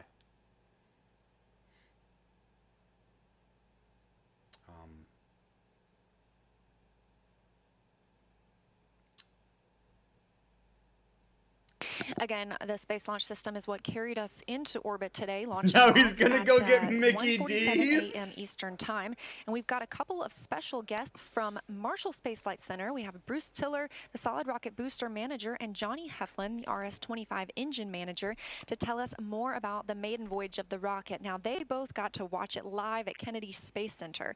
So a big hi to you, Bruce and Johnny. Thank you so much for joining us today. Hi, Bruce. Hi, Johnny. Thank you. Thank you for having us. Yes, pleasure to be here. And can you tell me a little bit about SLS performance today? Did it perform as you expected? Go ahead, Bruce. You want me to start? Go ahead. Sure. So I manage the booster part of the rocket. Okay. And, the boosters were fantastic. They performed just as we expected. I'm sorry. I need to who's Bruce Tiller, solid rocket booster. Johnny Keflin, RS-25. Those are the 4 engines at the bottom. Okay. Are they both from Aerojet Rocketdyne? I missed that part. Okay.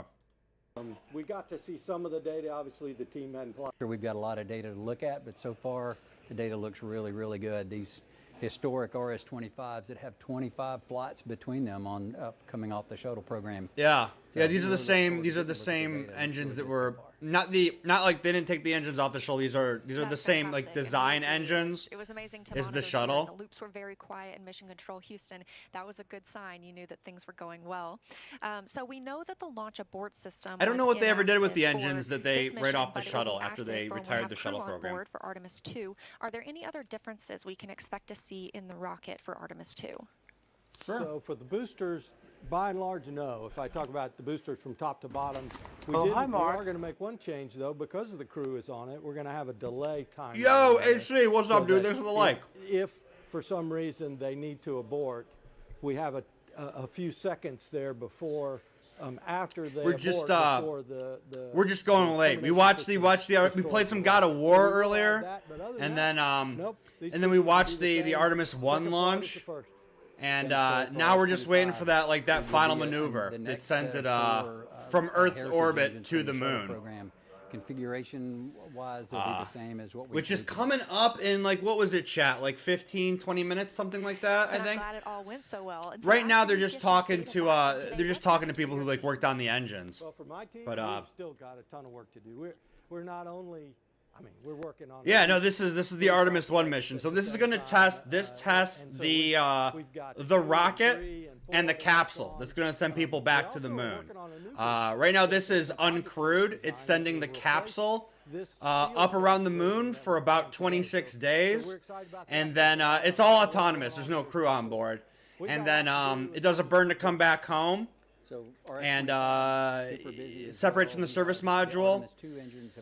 And there's a big part in there where it tests out the heat shield to make sure, because when it's coming in at I forget what the speed was, but that heat shield, the temperature on that heat shield's 5,000 degrees Fahrenheit. So a big part of it is making sure that the heat shield works properly, and making sure that the hardware holds up for that full 26 days in space, because that's a long time for it to be up there. To reduce cost. So yeah, it went up good. It went up good. We played some God of War up until when the launch window opened, and then there was a hold for a little bit while they checked some things out. But it all went pretty smoothly so far tonight.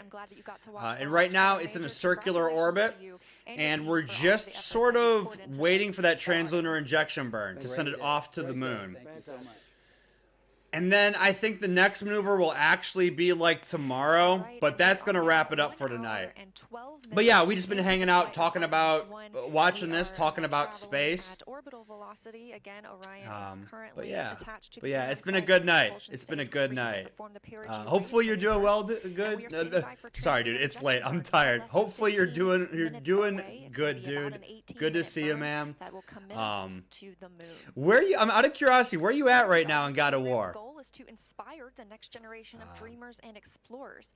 So we want to show you what students are doing right now to bring the Artemis missions to life. Okay, so right now they're just they're filling time with first stuff. woman and the first person of color on the moon. I mean, it's cool stuff. It's cool stuff. By the Artemis generation. If you're a student, you. But this is kind of like the part in the program where we just kind of turn it down a little bit and just sort of chat about space stuff, or whatever. You're invited to choose a challenge that interests you. We finished off God of War tonight in the place with the elves, Elfheim, I think. Always like space. It's so vast. There's a lot out there. There's a lot out there. Dude, these kids have such cool stuff to play with, man. Other technologies, there's an exciting challenge for you. Not that far at all in the game. Just playing through it slow. Nice. Nice.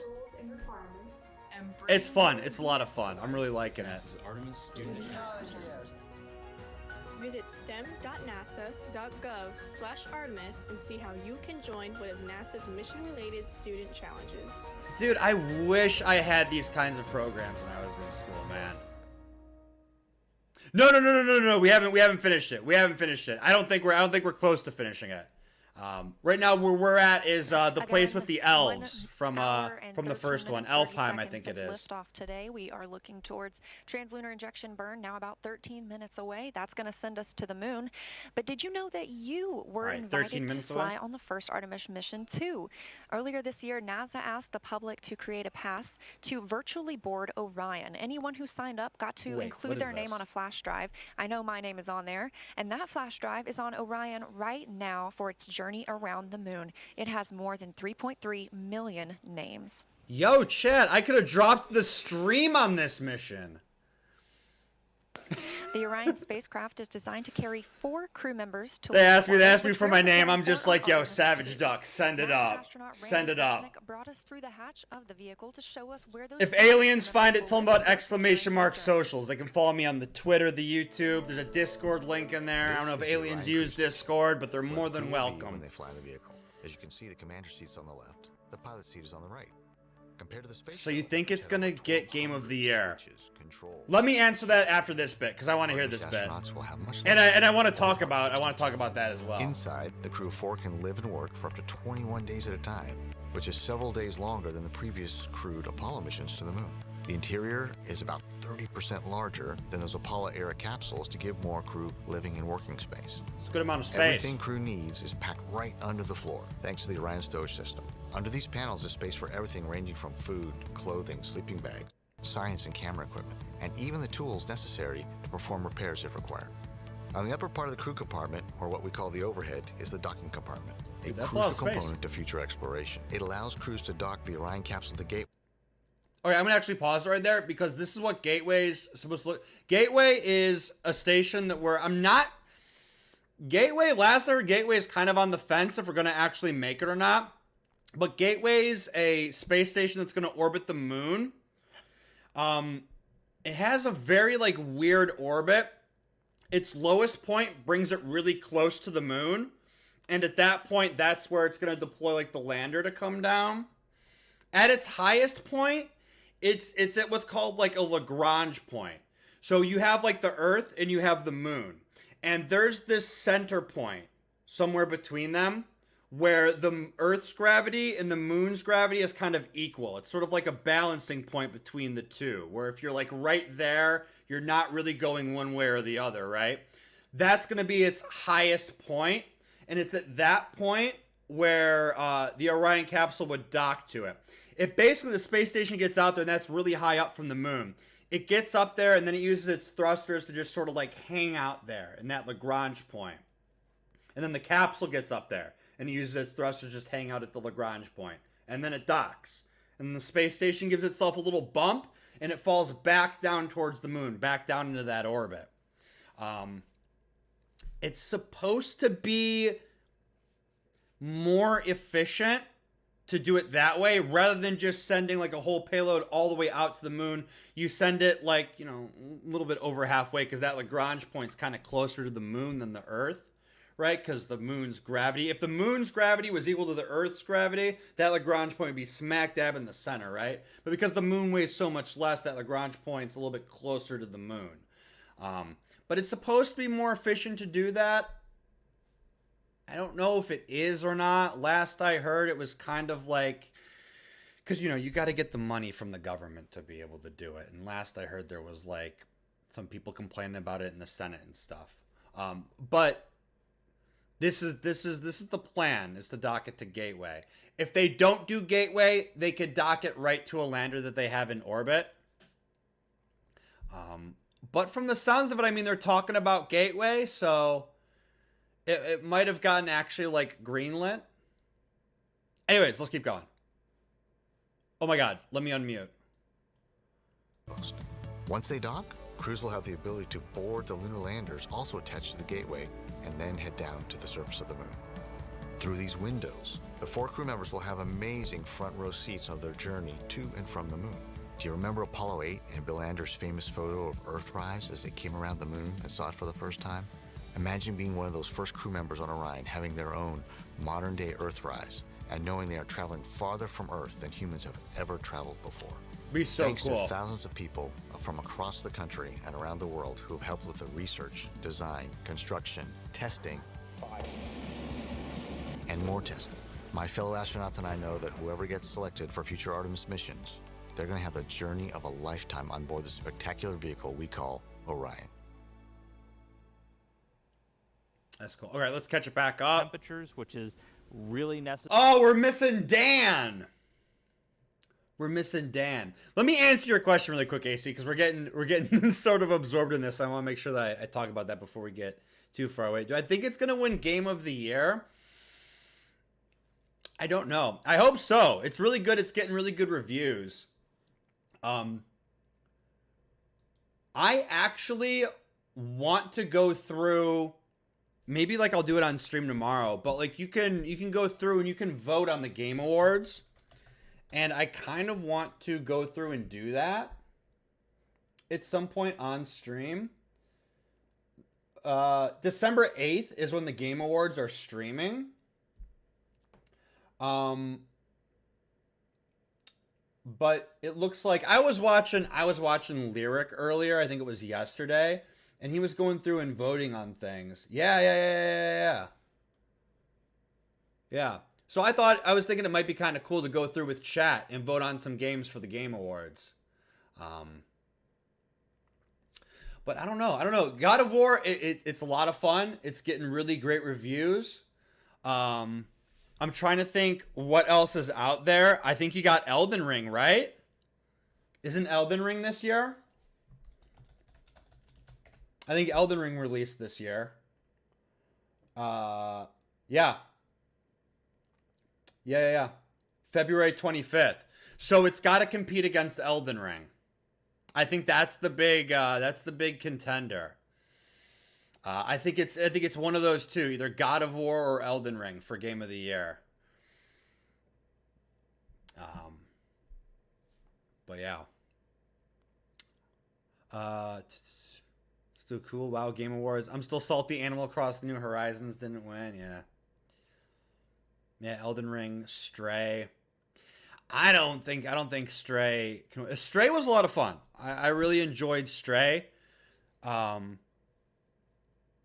was a lot of fun. It was really chill, really cute game.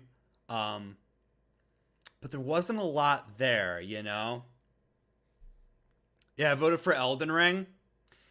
I think I'd probably, between those two, I think I'd go for Elden Ring as well. There's just so much in Elden Ring. And with how open and expansive it is.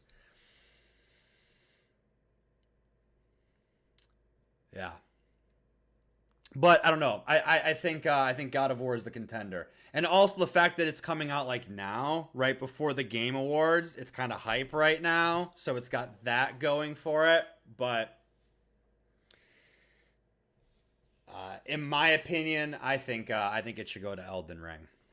But I think it might be a little bit close. Bean, yeah, you think Elden Ring will win? Did you ever finish that? No, we got sidetracked on some other stuff. But Wanask is starting to play it, or he will be starting to play it, so we might get pulled back into it. Maybe in December, we'll pick it up again. Try to finish it. I don't remember how close we were. Let me check my timer. Okay, I think we still have like 4 minutes until the translunar injection burn happens. I got a little stopwatch going so that we don't miss it, because we get sidetracked on all sorts of things. And yeah.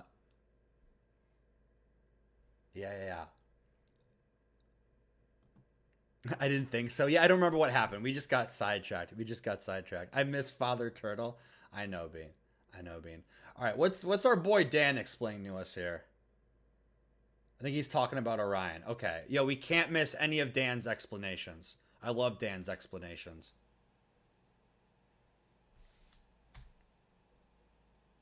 Oh my god, wait, we're back on the live. Hold on.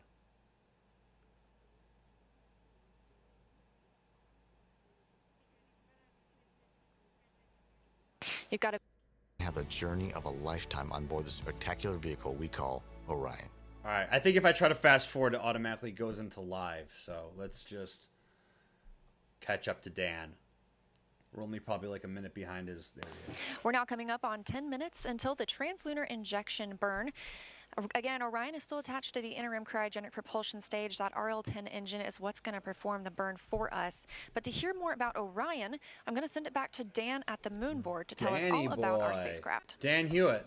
Hey, thanks, Leah. Welcome back to the moon Turn it up a board little bit for and my boy Orion. Dan. So it's still attached to ICPS, still flying on the very upper part of SLS, but pretty soon it's going to be flying free. And after that happens, it's going to take over all of the propulsion, all of the flying, everything for the rest of the mission. And so to talk a little bit more about propulsion, let's focus in on this, the European Service Module. So this is what's going to be doing all of our maneuvers after we're done with ICPS and that translunar injection burn. And it's got going all to the be doing hardware that in with a it. mix of 3 different types of engines. First one here on the bottom is the Large Orbital Maneuvering System engine. This one produces about 6,000 pounds of thrust. That's going to be doing a lot of your really major pushing maneuvers. When we get into the powered flybys, the insertion into distant retrograde orbit, the burns to start sending us back home, that's the one that's really applying the most force. It can also gimbal, which essentially means it can swivel around, and that can help your steering. It's helped out by these 8 auxiliary thrusters. They're in pairs. Those are a little bit smaller. Each one of those produces about 105 pounds of thrust each, but they add some additional push to that orbital maneuvering system engine. And then we also have 24 reaction control system thrusters, these smaller ones that you can see all around Orion. Those are used for a lot of attitude control, so again, which they can help which way you're pointing, but also small translational maneuvers, so moving side to side, up, down, those can be called into play. Now, all of those engines share a common fuel source. They're using what are called hypergolic fuels, a mix of a fuel and an oxidizer, in this case monomethylhydrazine and nitrogen tetroxide. Now, those are long names, and they're hypergolic fuels. What does that mean? A hypergolic fuel essentially means you take your fuel and your oxidizer, you put them together, you get a reaction. You get an exothermic reaction, which creates that. Sorry, so really quick. So the reason why they're using hypergols in space, hypergols, first of all, they're toxic. You can't use them on Earth. But why they're so good in space is because you don't need an ignition source to start them. You just open up the valves and you mix these fluids together, and they combust. They have a chemical reaction. So you don't have to worry about making a spark to ignite the engine, which is super, you got to make sure that your engine's going to light to get the crew home. And it's tough to make, to spark up an engine in space, right? So you need something really easy, really dependable to guarantee that you can get the crew home, because 26 days in space is a long time. Space goes from being really hot when you're in the sun to really cold when you're in the shade. There's charged particles everywhere, the radiation. So, have hypergols are really nice. You just turn the valves, mix the 2 fluids together, and boom, there you go. So it's a bomb. Well, no, and yeah, I mean, technically it makes a big explosion, but so do rockets. So is everything we've seen tonight, But yeah. So that's why hypergolics are used here. All right, sorry. I'm gonna let Dan. I'm sorry, man. I didn't mean to cut you off. I just followed you on Twitter, so I think we're good. Thrust, which comes out. You don't need an ignition source like we have on SLS, which is using oxygen and hydrogen. They're extremely reliable. They're very stable. You don't have to store them at cryogenic temperatures, which is really necessary for smaller spacecraft in orbit, because it takes a tremendous amount of electrical energy just to keep fuels that cold. And so we can store them at a much closer to room temperature, essentially, when they're on board this spacecraft. So that's all of the primary propulsion that's going to take over. And again, that's going to be after we get through translunar injection. We're going to be doing correction burns on the way out, a number around the moon as we hang out in distant retrograde orbit for about a week, and then eventually sending us on the way back home. But still attached to ICPS right now, going to detach shortly after that burn is complete, and then Orion will be flying free, the service module pushing it for the rest of the way. So with that, I'll send it back over to Leah as we get closer to that TLI burn. Thank you, Dan. And yes, indeed, we are. Chat, I think we're on that TLI burn. Coming up in about 7 minutes from now. Again, that's one of the mission from the booster officer that the translunar injection. Damn. We were a little bit late. It's all because I cut off my boy Dan. The solar arrays deployed and have been swept back in preparation for the translunar injection burn. Earlier, we had the perigee raise maneuver, which lifted the lowest part of Orion's orbit around the Earth, put us in this perfect positioning ahead of translunar injection Chat, not too burn. bad. We're like a few minutes behind the Here live. are 2 flight controllers. On the left, you saw Judd Freeling. He is the ascent flight controller. He's been with his team here for the last several hours. And to his right is Rick LeBrode. He's the lead flight controller for a majority of the rest of the mission. We're now less than a minute away from Oh my God, wait. Away from translunar injection burn. It's the burn that we're seeing. I thought they just said we're less than a minute away from it. We're now less than a minute away from translunar injection burn. At 1:25, but there's the burn. And this is a live view from the spacecraft. Oh, they did say less than a minute. Australia towards the Pacific Ocean. This translunar injection burn will begin to take it away from the Earth, breaking it free from the pull of gravity. We're standing by for confirmation that the burn has started. We have confirmation from the booster officer that the translunar injection burn has begun and that we are at maximum thrust. Again, this is a long burn, about 18 minutes, 1960s, and it's a proven, reliable engine. This single engine has 25,000 pounds of thrust. We've already seen the ICPS in action today as it powered the perigee, the sunset. It is less than a minute, though. Yeah, true, Earth. Bean. This is the True. closest Orion will be to the Earth until it begins its return home from the moon. I'm going to keep reporting that number, and by the end of the gravity, now traveling at 17,000 sites. There are other burns that will take place throughout the mission to direct Orion exactly where we want it to be. TTS separates will be conducted by using the single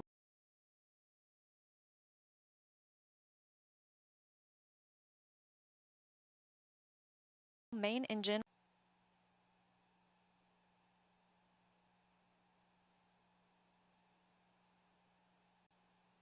Coming up on 2.5 minutes into the translunar injection burn, and we're now traveling over 18,000 miles per hour. Again, that speed is going to increase as well. This is really going to push Orion toward the moon, and we are now 252,400 miles away from the moon.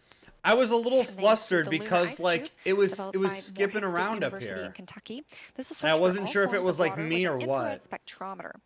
Luna map from Arizona State Also, I've University been muting and unmuting myself because I'm eating chips and I don't want to like crunch in your guys' face. Study the lunar environment. And Lunar by Lockheed Martin in Colorado will perform advanced infrared imaging of the lunar All right, chat, surface. let's put this back on live. Let's catch back up. This is an 18-minute long burn. We're now coming up on 4 minutes and 45 seconds into the translunar injection burn. Orion traveling at 18,982 miles per hour. All right, chat, we need confirmation that this is a good burn, and then we can go to bed, I think. 251,900 miles away. But listen, chat, I really... To highlight some more of our CubeSats on board, we also have BioSentinel, developed by Ames Research Center in California, and we'll use a single yeast cell to detect, measure, and compare the impact of deep space radiation on living organisms. What are they calling it? Listen, I call it the exploration upper stage, but like that part that does the TLI, the translunar injection, and then puts itself, disposes of itself in orbit around the sun. That's got a bunch of like small CubeSats and stuff on there. Because there's not actually crew on Orion, so there's kind of like extra mass, so they can fit more stuff on there. So it's carrying some CubeSats up. So I'm gonna go use the bathroom really quick because I've had to pee for like an hour, and plasma thrusters and will compete in I'll let her NASA's tell you Deep about Space those. Derby. So chat, I'll be right back. These CubeSats pack a ton of tech and science in a tiny package, so they don't all have redundant All right, systems. chat, stand by.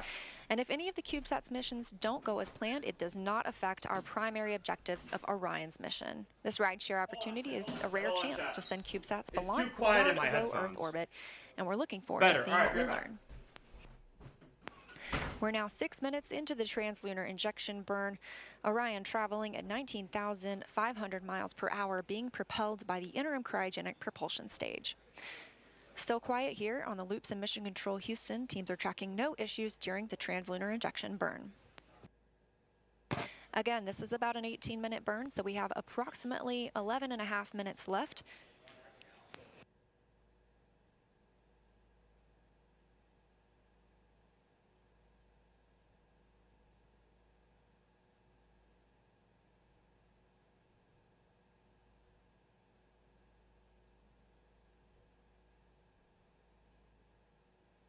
It's also been 1 hour and 33 minutes since liftoff today from Kennedy Space Center. That was a 1:47 a.m. Eastern Time launch. A smooth ride uphill, as we heard from Bruce Tiller and Johnny Heflin working with SLS at Marshall Space Flight Center. And this view from Mission Control Houston, teams continuing to monitor the Artemis 1 mission. This is where they will be around the clock for the next 26 days, all the way until we bring Orion home for a safe splashdown. Coming up on 7.5 minutes until into the translunar injection burn, so less than 11 minutes left in the burn. Orion now traveling at almost 20,000 miles per hour, 251,237 miles away from the moon. Again, that number continuing to shrink.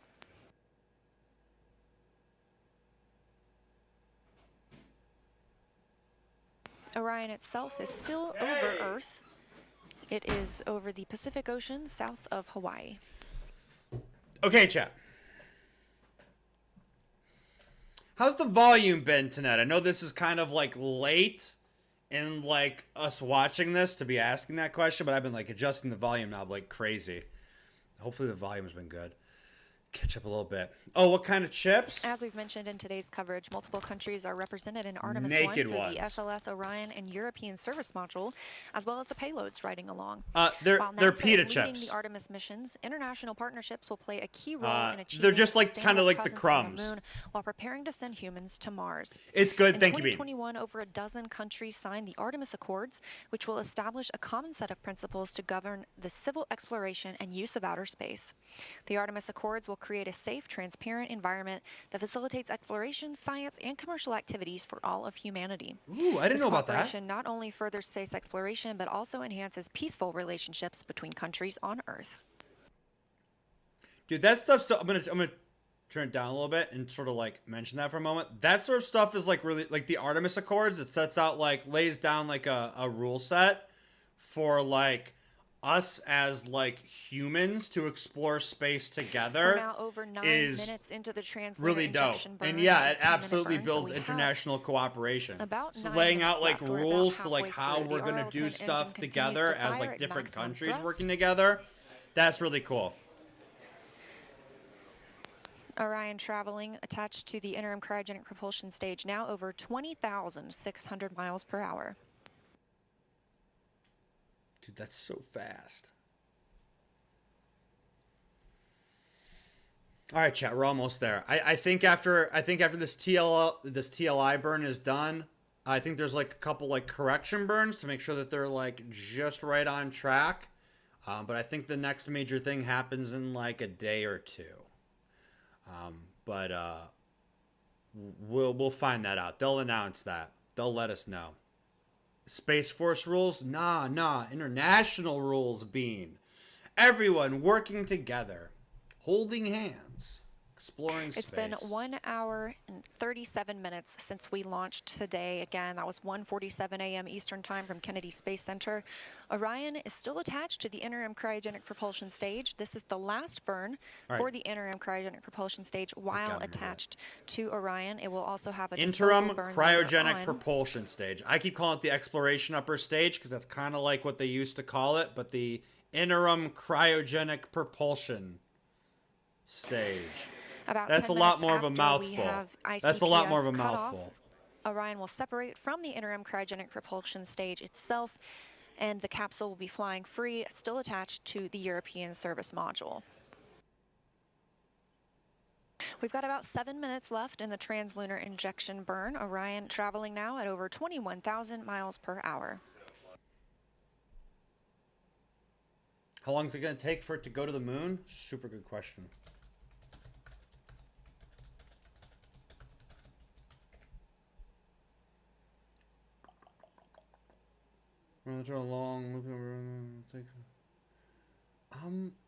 I mean, I want to say that it's like that it's like like a day or two. I'm trying to remember how long it took with the Apollo program, but this is a little bit different.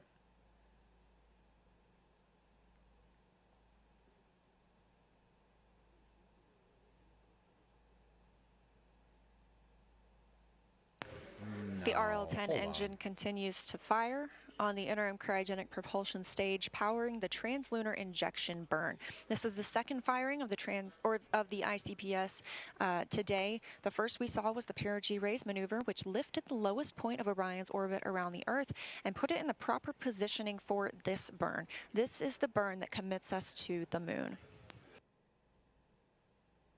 We're now over 12 minutes into this burn. Again, it's about an 18-minute burn, so less than 6 minutes left, and 1 hour 39 minutes since we launched. Orion and the ICPS now traveling at over 21,400 miles per hour. And as I promised, we continue to grow closer to the moon, now 249,000 miles away. It's saying, oh, they just told us the distance. We could have done the math. Oh, no, it's doing the burn right now. That would be messy. Okay, the test flight scheduled to last 25 days, 11 hours, 36 minutes. Launch came 43 minutes into the launch window.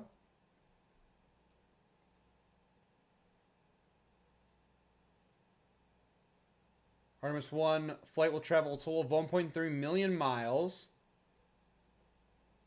That's some distance. That's some distance. You're going to be getting a call about your capsule's extended warranty on that one. Now over 13 minutes into the translunar injection burn, putting us less than 5 minutes away from cutoff. We have had a nominal burn so far. That RL-10 engine continues to fire at maximum thrust, 25,000 pounds of thrust. We're now traveling over 21,730 miles per hour.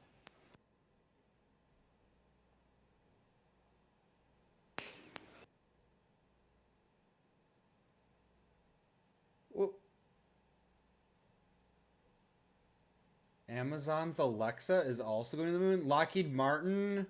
And we've just heard the call for priority 1, meaning we have reached the point at which we could return at lunar return or similar speeds, testing the heat shield as required ahead of flight for Artemis 2. Okay, hold on. That really quick. That's if there's some kind of issue. Now over 14 minutes into the translunar injection. And they're worried that they might not be able to like complete the mission. At this point, they could shut down and slingshot around the moon and come back. Because it's important that they test that heat shield. So they could sling it around the moon, bring it back, and still be able to test out the heat shield and the parachutes and like all of that stuff. I'm like 95% positive that's what it means. Sorry, I saw something. I was trying to look up and answer that question. That's actually that's not so like straightforward. Well, I'm having a hard time finding a straightforward answer to that. Like how long it's going to take. But an article did come up saying Amazon's Alexa is also going to the moon. Lockheed Martin, blah, blah, blah, partnering with Amazon to put an Alexa device on the spacecraft to serve as a sort of extra crew member. Now less than 3 minutes away from cutoff of the interim cryogenic propulsion stage, and coming up on 1 hour and 42 minutes into the Artemis 1 mission. The RL-10 engine on the interim cryogenic propulsion stage continues to fire as planned at maximum thrust. Again, this is about an 18-minute burn. That's about twice as long as the ride to orbit today, so that just shows how much power we need to break free from the pull of Earth and take us to the moon. That's a lot. Like last chance to cut it short. Yeah, kind of. That was the thing during the Apollo program too, is if like something was going wrong during flight, they could slingshot around the moon and come back on what's called like a free return trajectory. Because they don't have to do anything too crazy to come back. They just slingshot 16 around. minutes In now fact, I think into that's the what happened with translator Apollo injection 13 burn. when they had that problem on Traveling at Apollo over 13. 22,276 miles per hour. They slingshotted around after there was that explosion on Apollo 13. They slingshotted around the moon on a free return trajectory and came back. Because obviously after that explosion they couldn't do anything. They just kind of had to like survive, which was tough enough.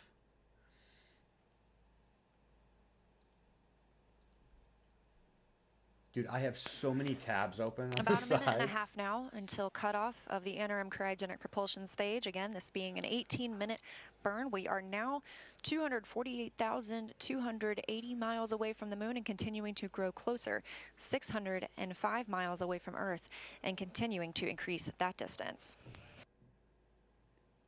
All right, I'm gonna just let this play out because we're so close to the end of the burn, and they'll tell us. They'll answer the question, I'm sure. Or they'll mention when the next thing's coming up. Which that should be, because we have TLI cutoff. Oh, I guess we have the interim cryogenic PS separation after TLI cutoff. And then that would be the end of the broadcast.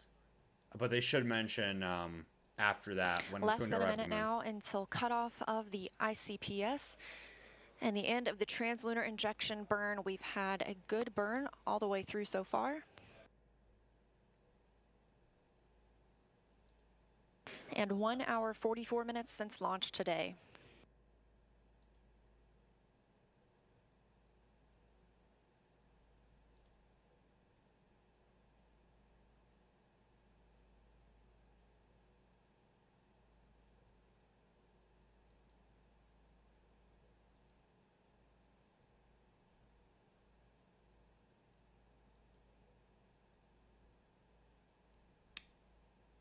Okay.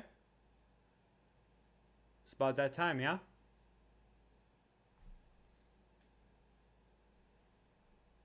There it is. I didn't do that. I know I reached for the soundboard right before the animation did the cutoff. I didn't do that.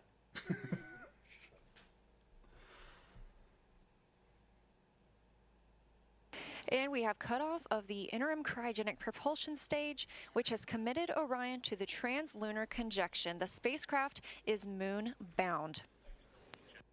Let's go!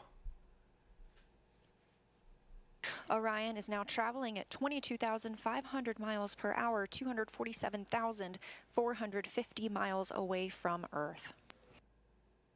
Now that the interim cryogenic propulsion stage has completed its translunar injection burn, it is no longer needed to propel us to the moon. It's done its job, and it will separate from Orion. After it separates, those 10 CubeSats we discussed will be deployed from the Orion stage adapter, which is below the service module and above the ICPS. Each payload will be ejected with a spring mechanism from dispensers installed on the Orion stage adapter. And again, these will help us study the moon and space weather, test innovative propulsion technologies, analyze the effects of radiation on organisms, and provide high-resolution imagery of the Earth and moon. The CubeSat deploys will start just short of about 4 hours after launch. Once those CubeSats are deployed, the ICPS will be on track for disposal in a heliocentric orbit, meaning it will closely circle the sun until destroyed. So it gets close enough to the sun to burn up. So it doesn't burn up back at Earth. It burns up at the sun. Epic. We haven't really talked about... Sorry, you were saying, lady? Okay. The next change we'll see is for the ICPS to separate from Orion and the service module. Those will continue flying free on their journey toward the moon. Okay. So these satellites are going pretty high up. I don't know really. I don't know anything about the satellites that are stowed in here. They just have extra mass, and it's important to try to simulate the mass of like actual conditions. So they got to put like mass to substitute for people, you know, since there's no people on this. So having extra satellites on here gives them a more accurate test. And probably allows them to save a little bit of money. An hour, 47 minutes, and 30 seconds into the first flight of the ARTEMIS program. Orion now traveling 21,860 miles per hour, 1,129 miles away from Earth.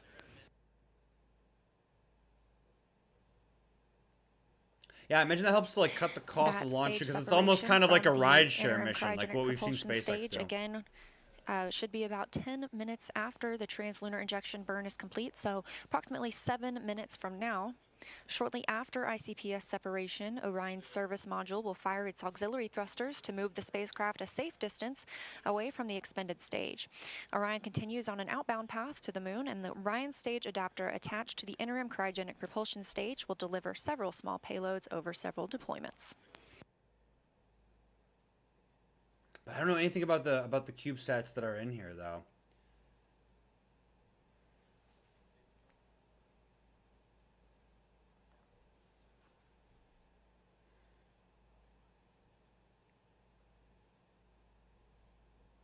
I think our man Dan had mentioned them a little bit, that some of them are going to be doing a flyby over the moon, which would make sense if they deploy them before the ICPS, the interim cryogenic, what is it, propulsion stage, before it does that burn to send it towards the sun, if it deploys it there. If it deploys it before it does that.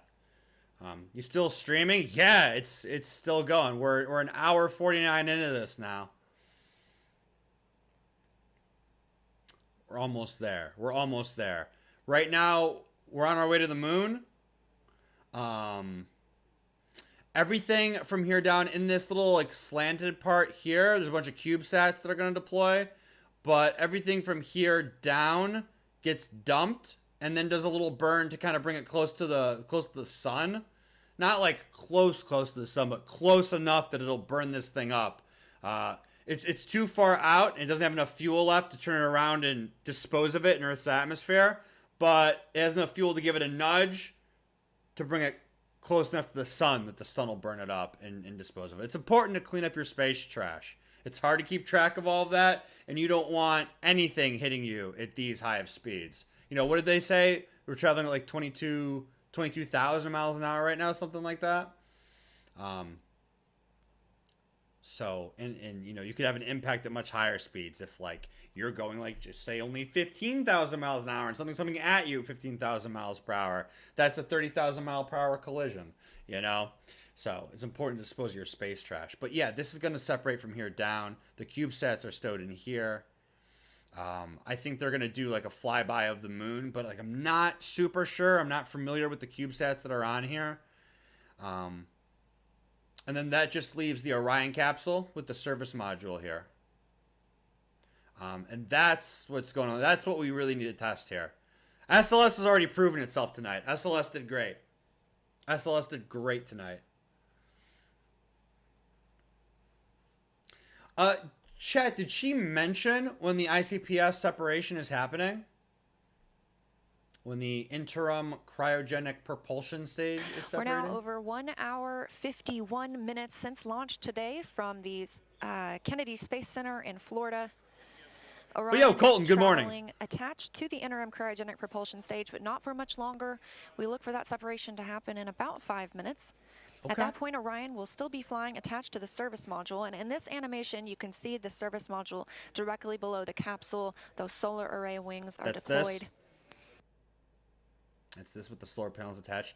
There's also, you know, a little engine The tucked in spacecraft here now traveling too. over 20,570 miles per hour, continuing to increase its distance from Earth, now over 1,780 miles away, continuing to decrease its distance from the moon, 245,150 miles away.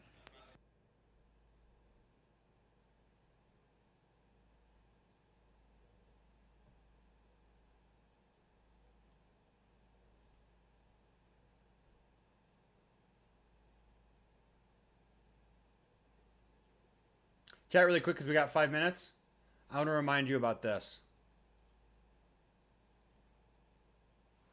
I was just wondering if one of y'all knew how to moonwalk. Can you actually moonwalk while you up there? I love it, dude. Oh, I just got to witness the moonwalk on the moon. You know what I'm talking about? Michael Jackson couldn't even do that. I was just wondering if one I of love y'all that. I knew love that. I love that. His reaction's great. I love that.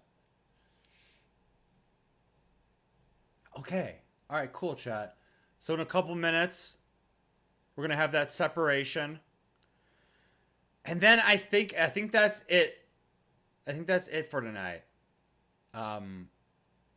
Probably for us, that's going to be it. I don't know if this is going to keep going live. They might do that, or they're either going to keep going live and it's going to be just kind of like chill, and there's going to be shots of like the space center, maybe like some audio of some like people, you know, communicating things. Because I think, didn't they say like 4 hours for that ICPS burn to dispose of itself? I think she said like 4 hours. So they're going to keep the live up. SpaceX will do that, but SpaceX does it with crew.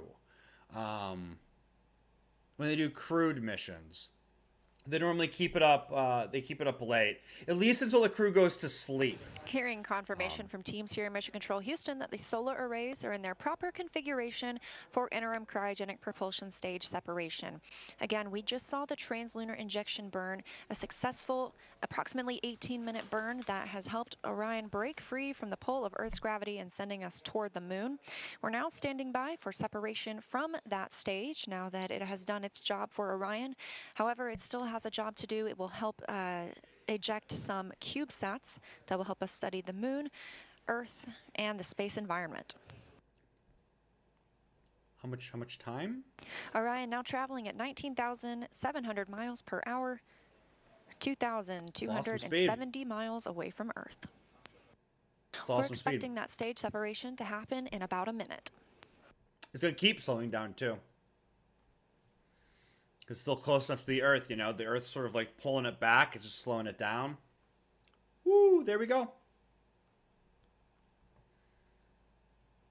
Oh, that's cool. As you can see, we have confirmation of interim cryogenic propulsion stage from Orion.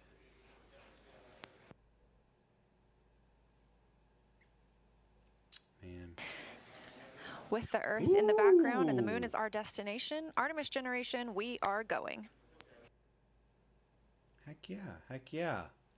You know, they're not the snazzy super high res SpaceX cameras, but yo, I love it. I appreciate it. That's dope. Chat, we're witnessing history. You were here.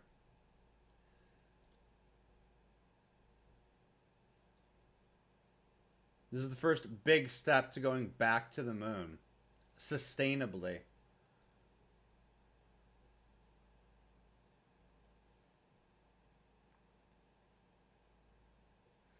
Alright, let me see if I can close some tabs on my browser. I've been like looking up so much stuff as we've been talking through all of this. I have like a million tabs open.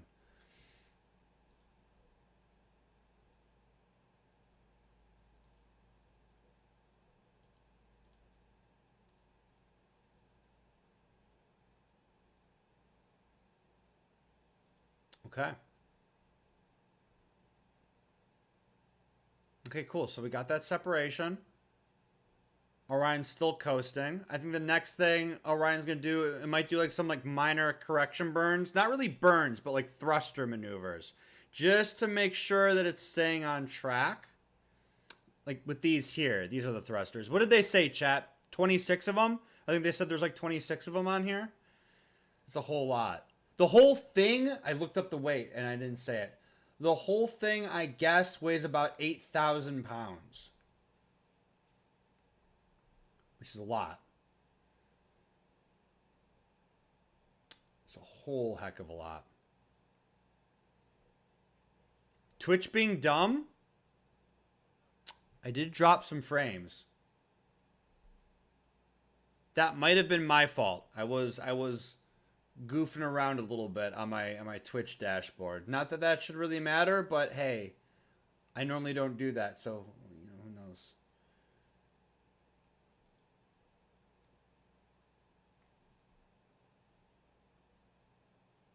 It's been 1 hour, 57 minutes, and 40 seconds since 26, Orion launched 26. atop the SLS from Kennedy Space Center in Florida at All right, what next? 1:47 a.m. Eastern Time. After a smooth ride to orbit, a perigee raise maneuver, and a translunar injection burn conducted by the interim cryogenic propulsion stage, Orion is now flying free, attached to the European Service Module and on its journey to the Moon. That might be the end of today's broadcast, but the Artemis 1 mission has only just begun. Here we We'll go. continue live coverage for major milestones, including the outbound powered flyby and other major burns. But when we're not live, you can check out blogs.nasa.gov/Artemis and the NASA newsletter for updates on the spacecraft. We're also excited to introduce Artemis All Access. It's a short video product chat. That will provide What do updates I about always mission say? What do I accomplishments always with a say? look Yo, at what's keep to an come, eye on the as socials well for the as times. inside looks and explainers They about literally the just mission. did the exact And if you same wanna thing stay that I do. updated on mission They're like, oh, activities and future how to watch broadcast. Splashdown, you can still register as an online mission participant with NASA's virtual guest program to stay informed as the mission progresses. Virtual mission participants for Artemis 1 will receive curated resource and mission activities straight to their inbox. You can register at go.nasa.gov/virtualartemis1. That's a Roman numeral 1 as part of the URL. Don't forget, you can also learn about the mission on NASA and Artemis social media accounts. We'll be holding a post-launch news conference at Kennedy Space Center at 5 a.m. Eastern Time, 4 a.m. Central Time, and you can watch live at nasa.gov/live. We'll also be back on the air later today for the first orbital trajectory correction burn at 9 a.m. Eastern Time, and again at 10:45 a.m. Eastern to get a look at the first images coming down from Orion. Thank you for joining us today for our coverage of the Artemis 1 mission. Okay, yo, GG's. We're going back to the moon, baby. Listen, I'm just going to keep an eye out on Twitter. I follow all, like, NASA stuff on Twitter. We are going. I'll just keep an eye out on that, and let me turn this down so I don't get DMCA'd.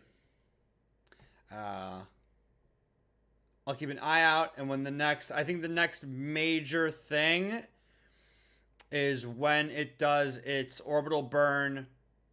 Oh man, what did Danny call it? Danny had a word for it. I can't remember Danny's word for it.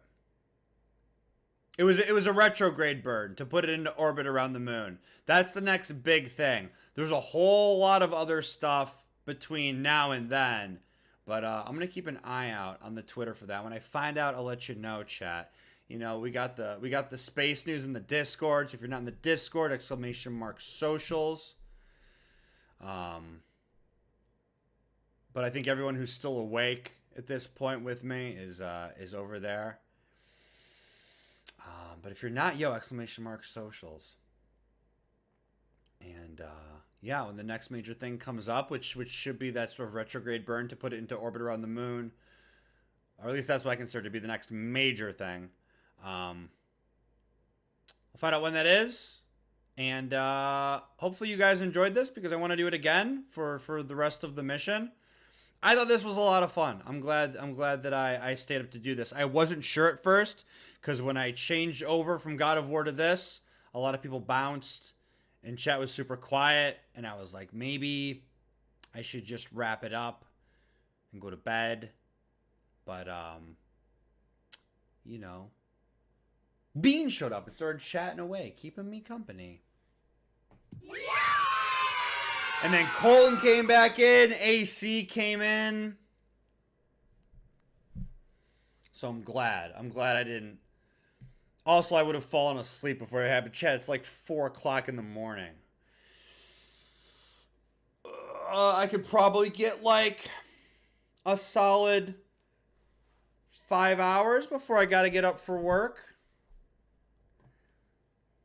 No, I think I can go into work a little bit late tomorrow. I got a lot of work done today.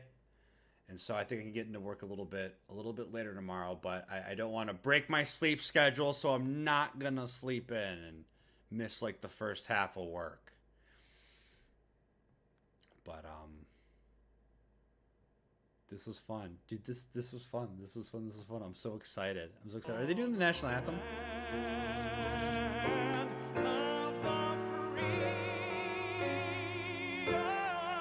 Yo, if I get DMCA'd for the national anthem, that's unpatriotic.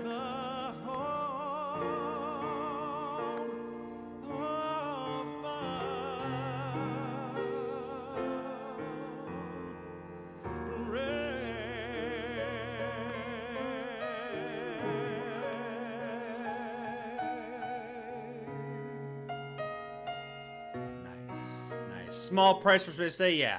Yeah, I'll be tired at work tomorrow, but it's okay. It's okay. It's okay. Small price to pay for witnessing live a historic event, going back to the moon. Yeah.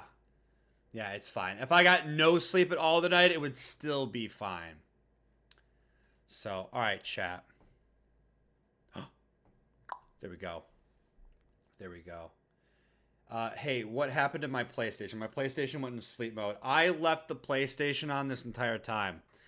I wasn't sure if we were gonna like, because if it was really quiet, I was thinking maybe we'd like go back and forth between like God of War, you know, and the coverage, but I'm glad. You know, stuff like this goes really well when you guys are here and chatting, because then you guys have questions and I can answer them. Or if I don't know them, I can try to look them up and we can learn together. It doesn't work as well when it's just me talking, you know? But, yeah. So the point of that is thank you guys for being here. Hopefully you guys learned something. I did. For sure, for sure. And, sorry, I'm really trying to, like, shut down my PlayStation while I do this.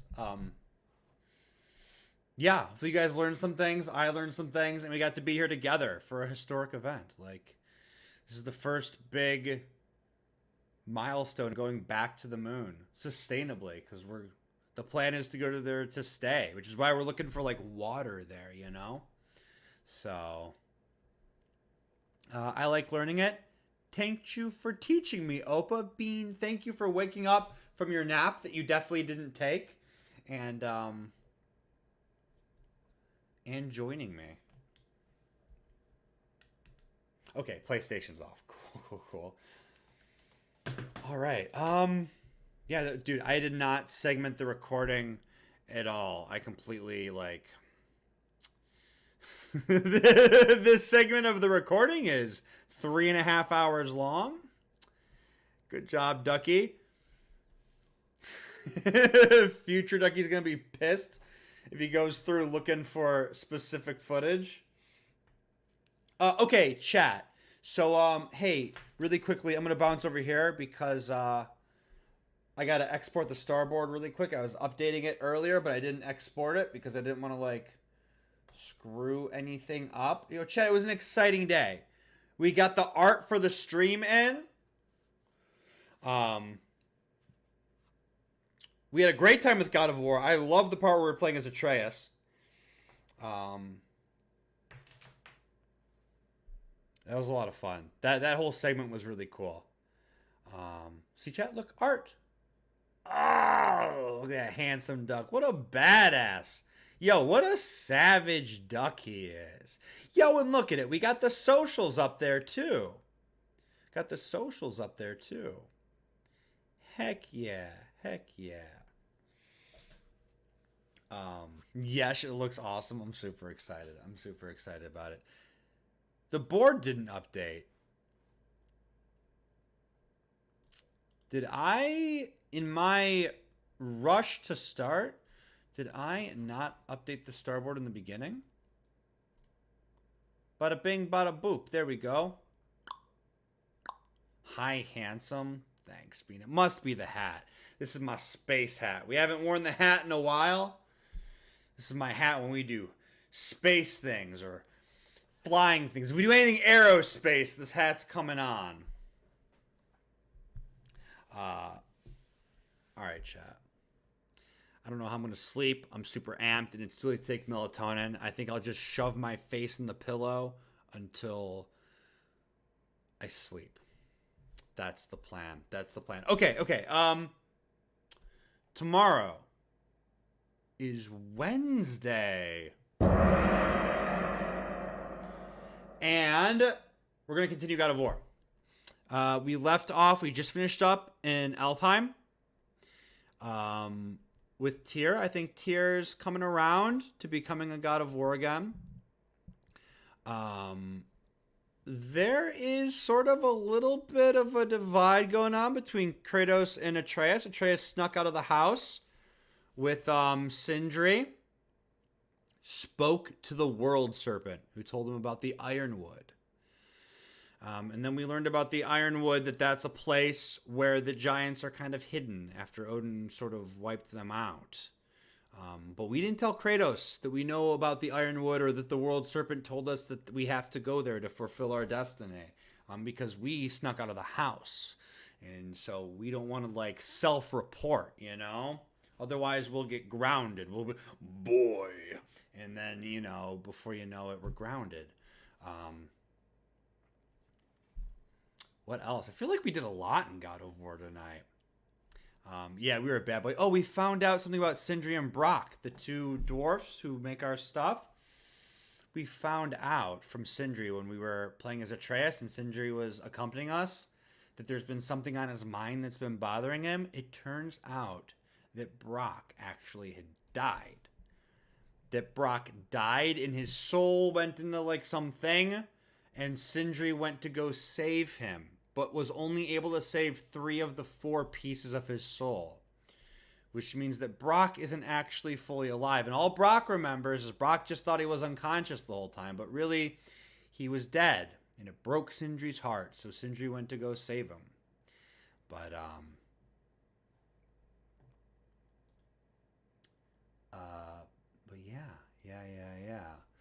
So I think, I don't know exactly where we're off to next. I think we're heading back to the treehouse.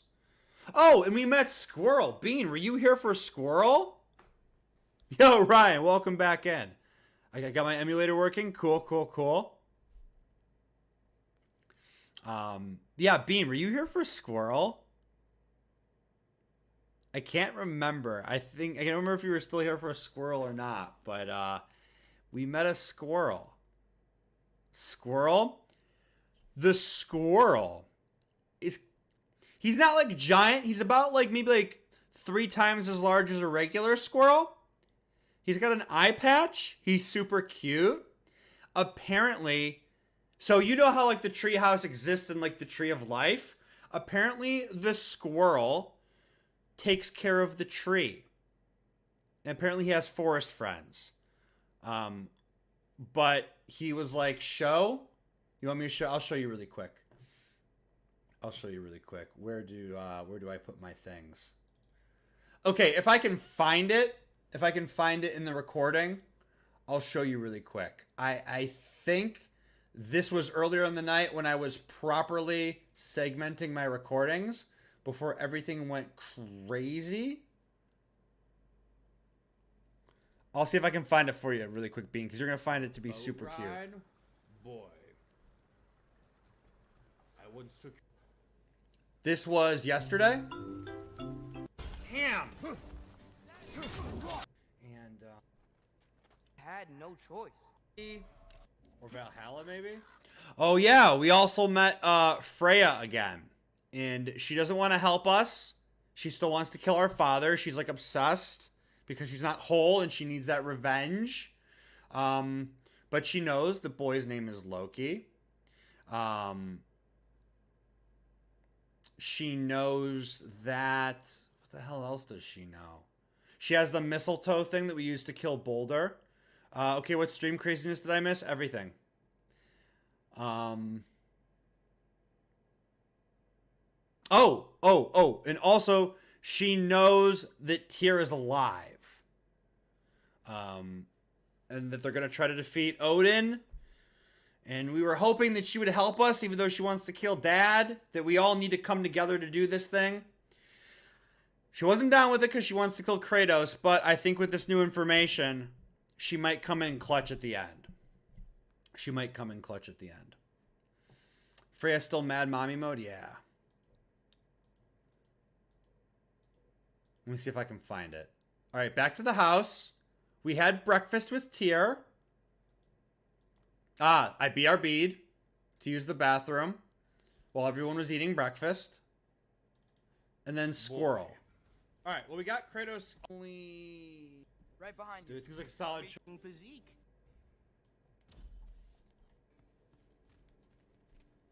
Okay. Dude, Here, like a solid choice. Squirrel for Bean. Don't forget Mimir. Pulling through the front door like, wait for me! What a goof. All right, anywho. Yes, we've seen the World Serpent. Excuse me, sir.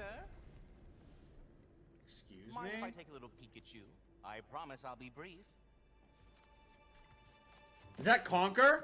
Is this Conker's Bad Fur Day? My goodness, what a strapping physique.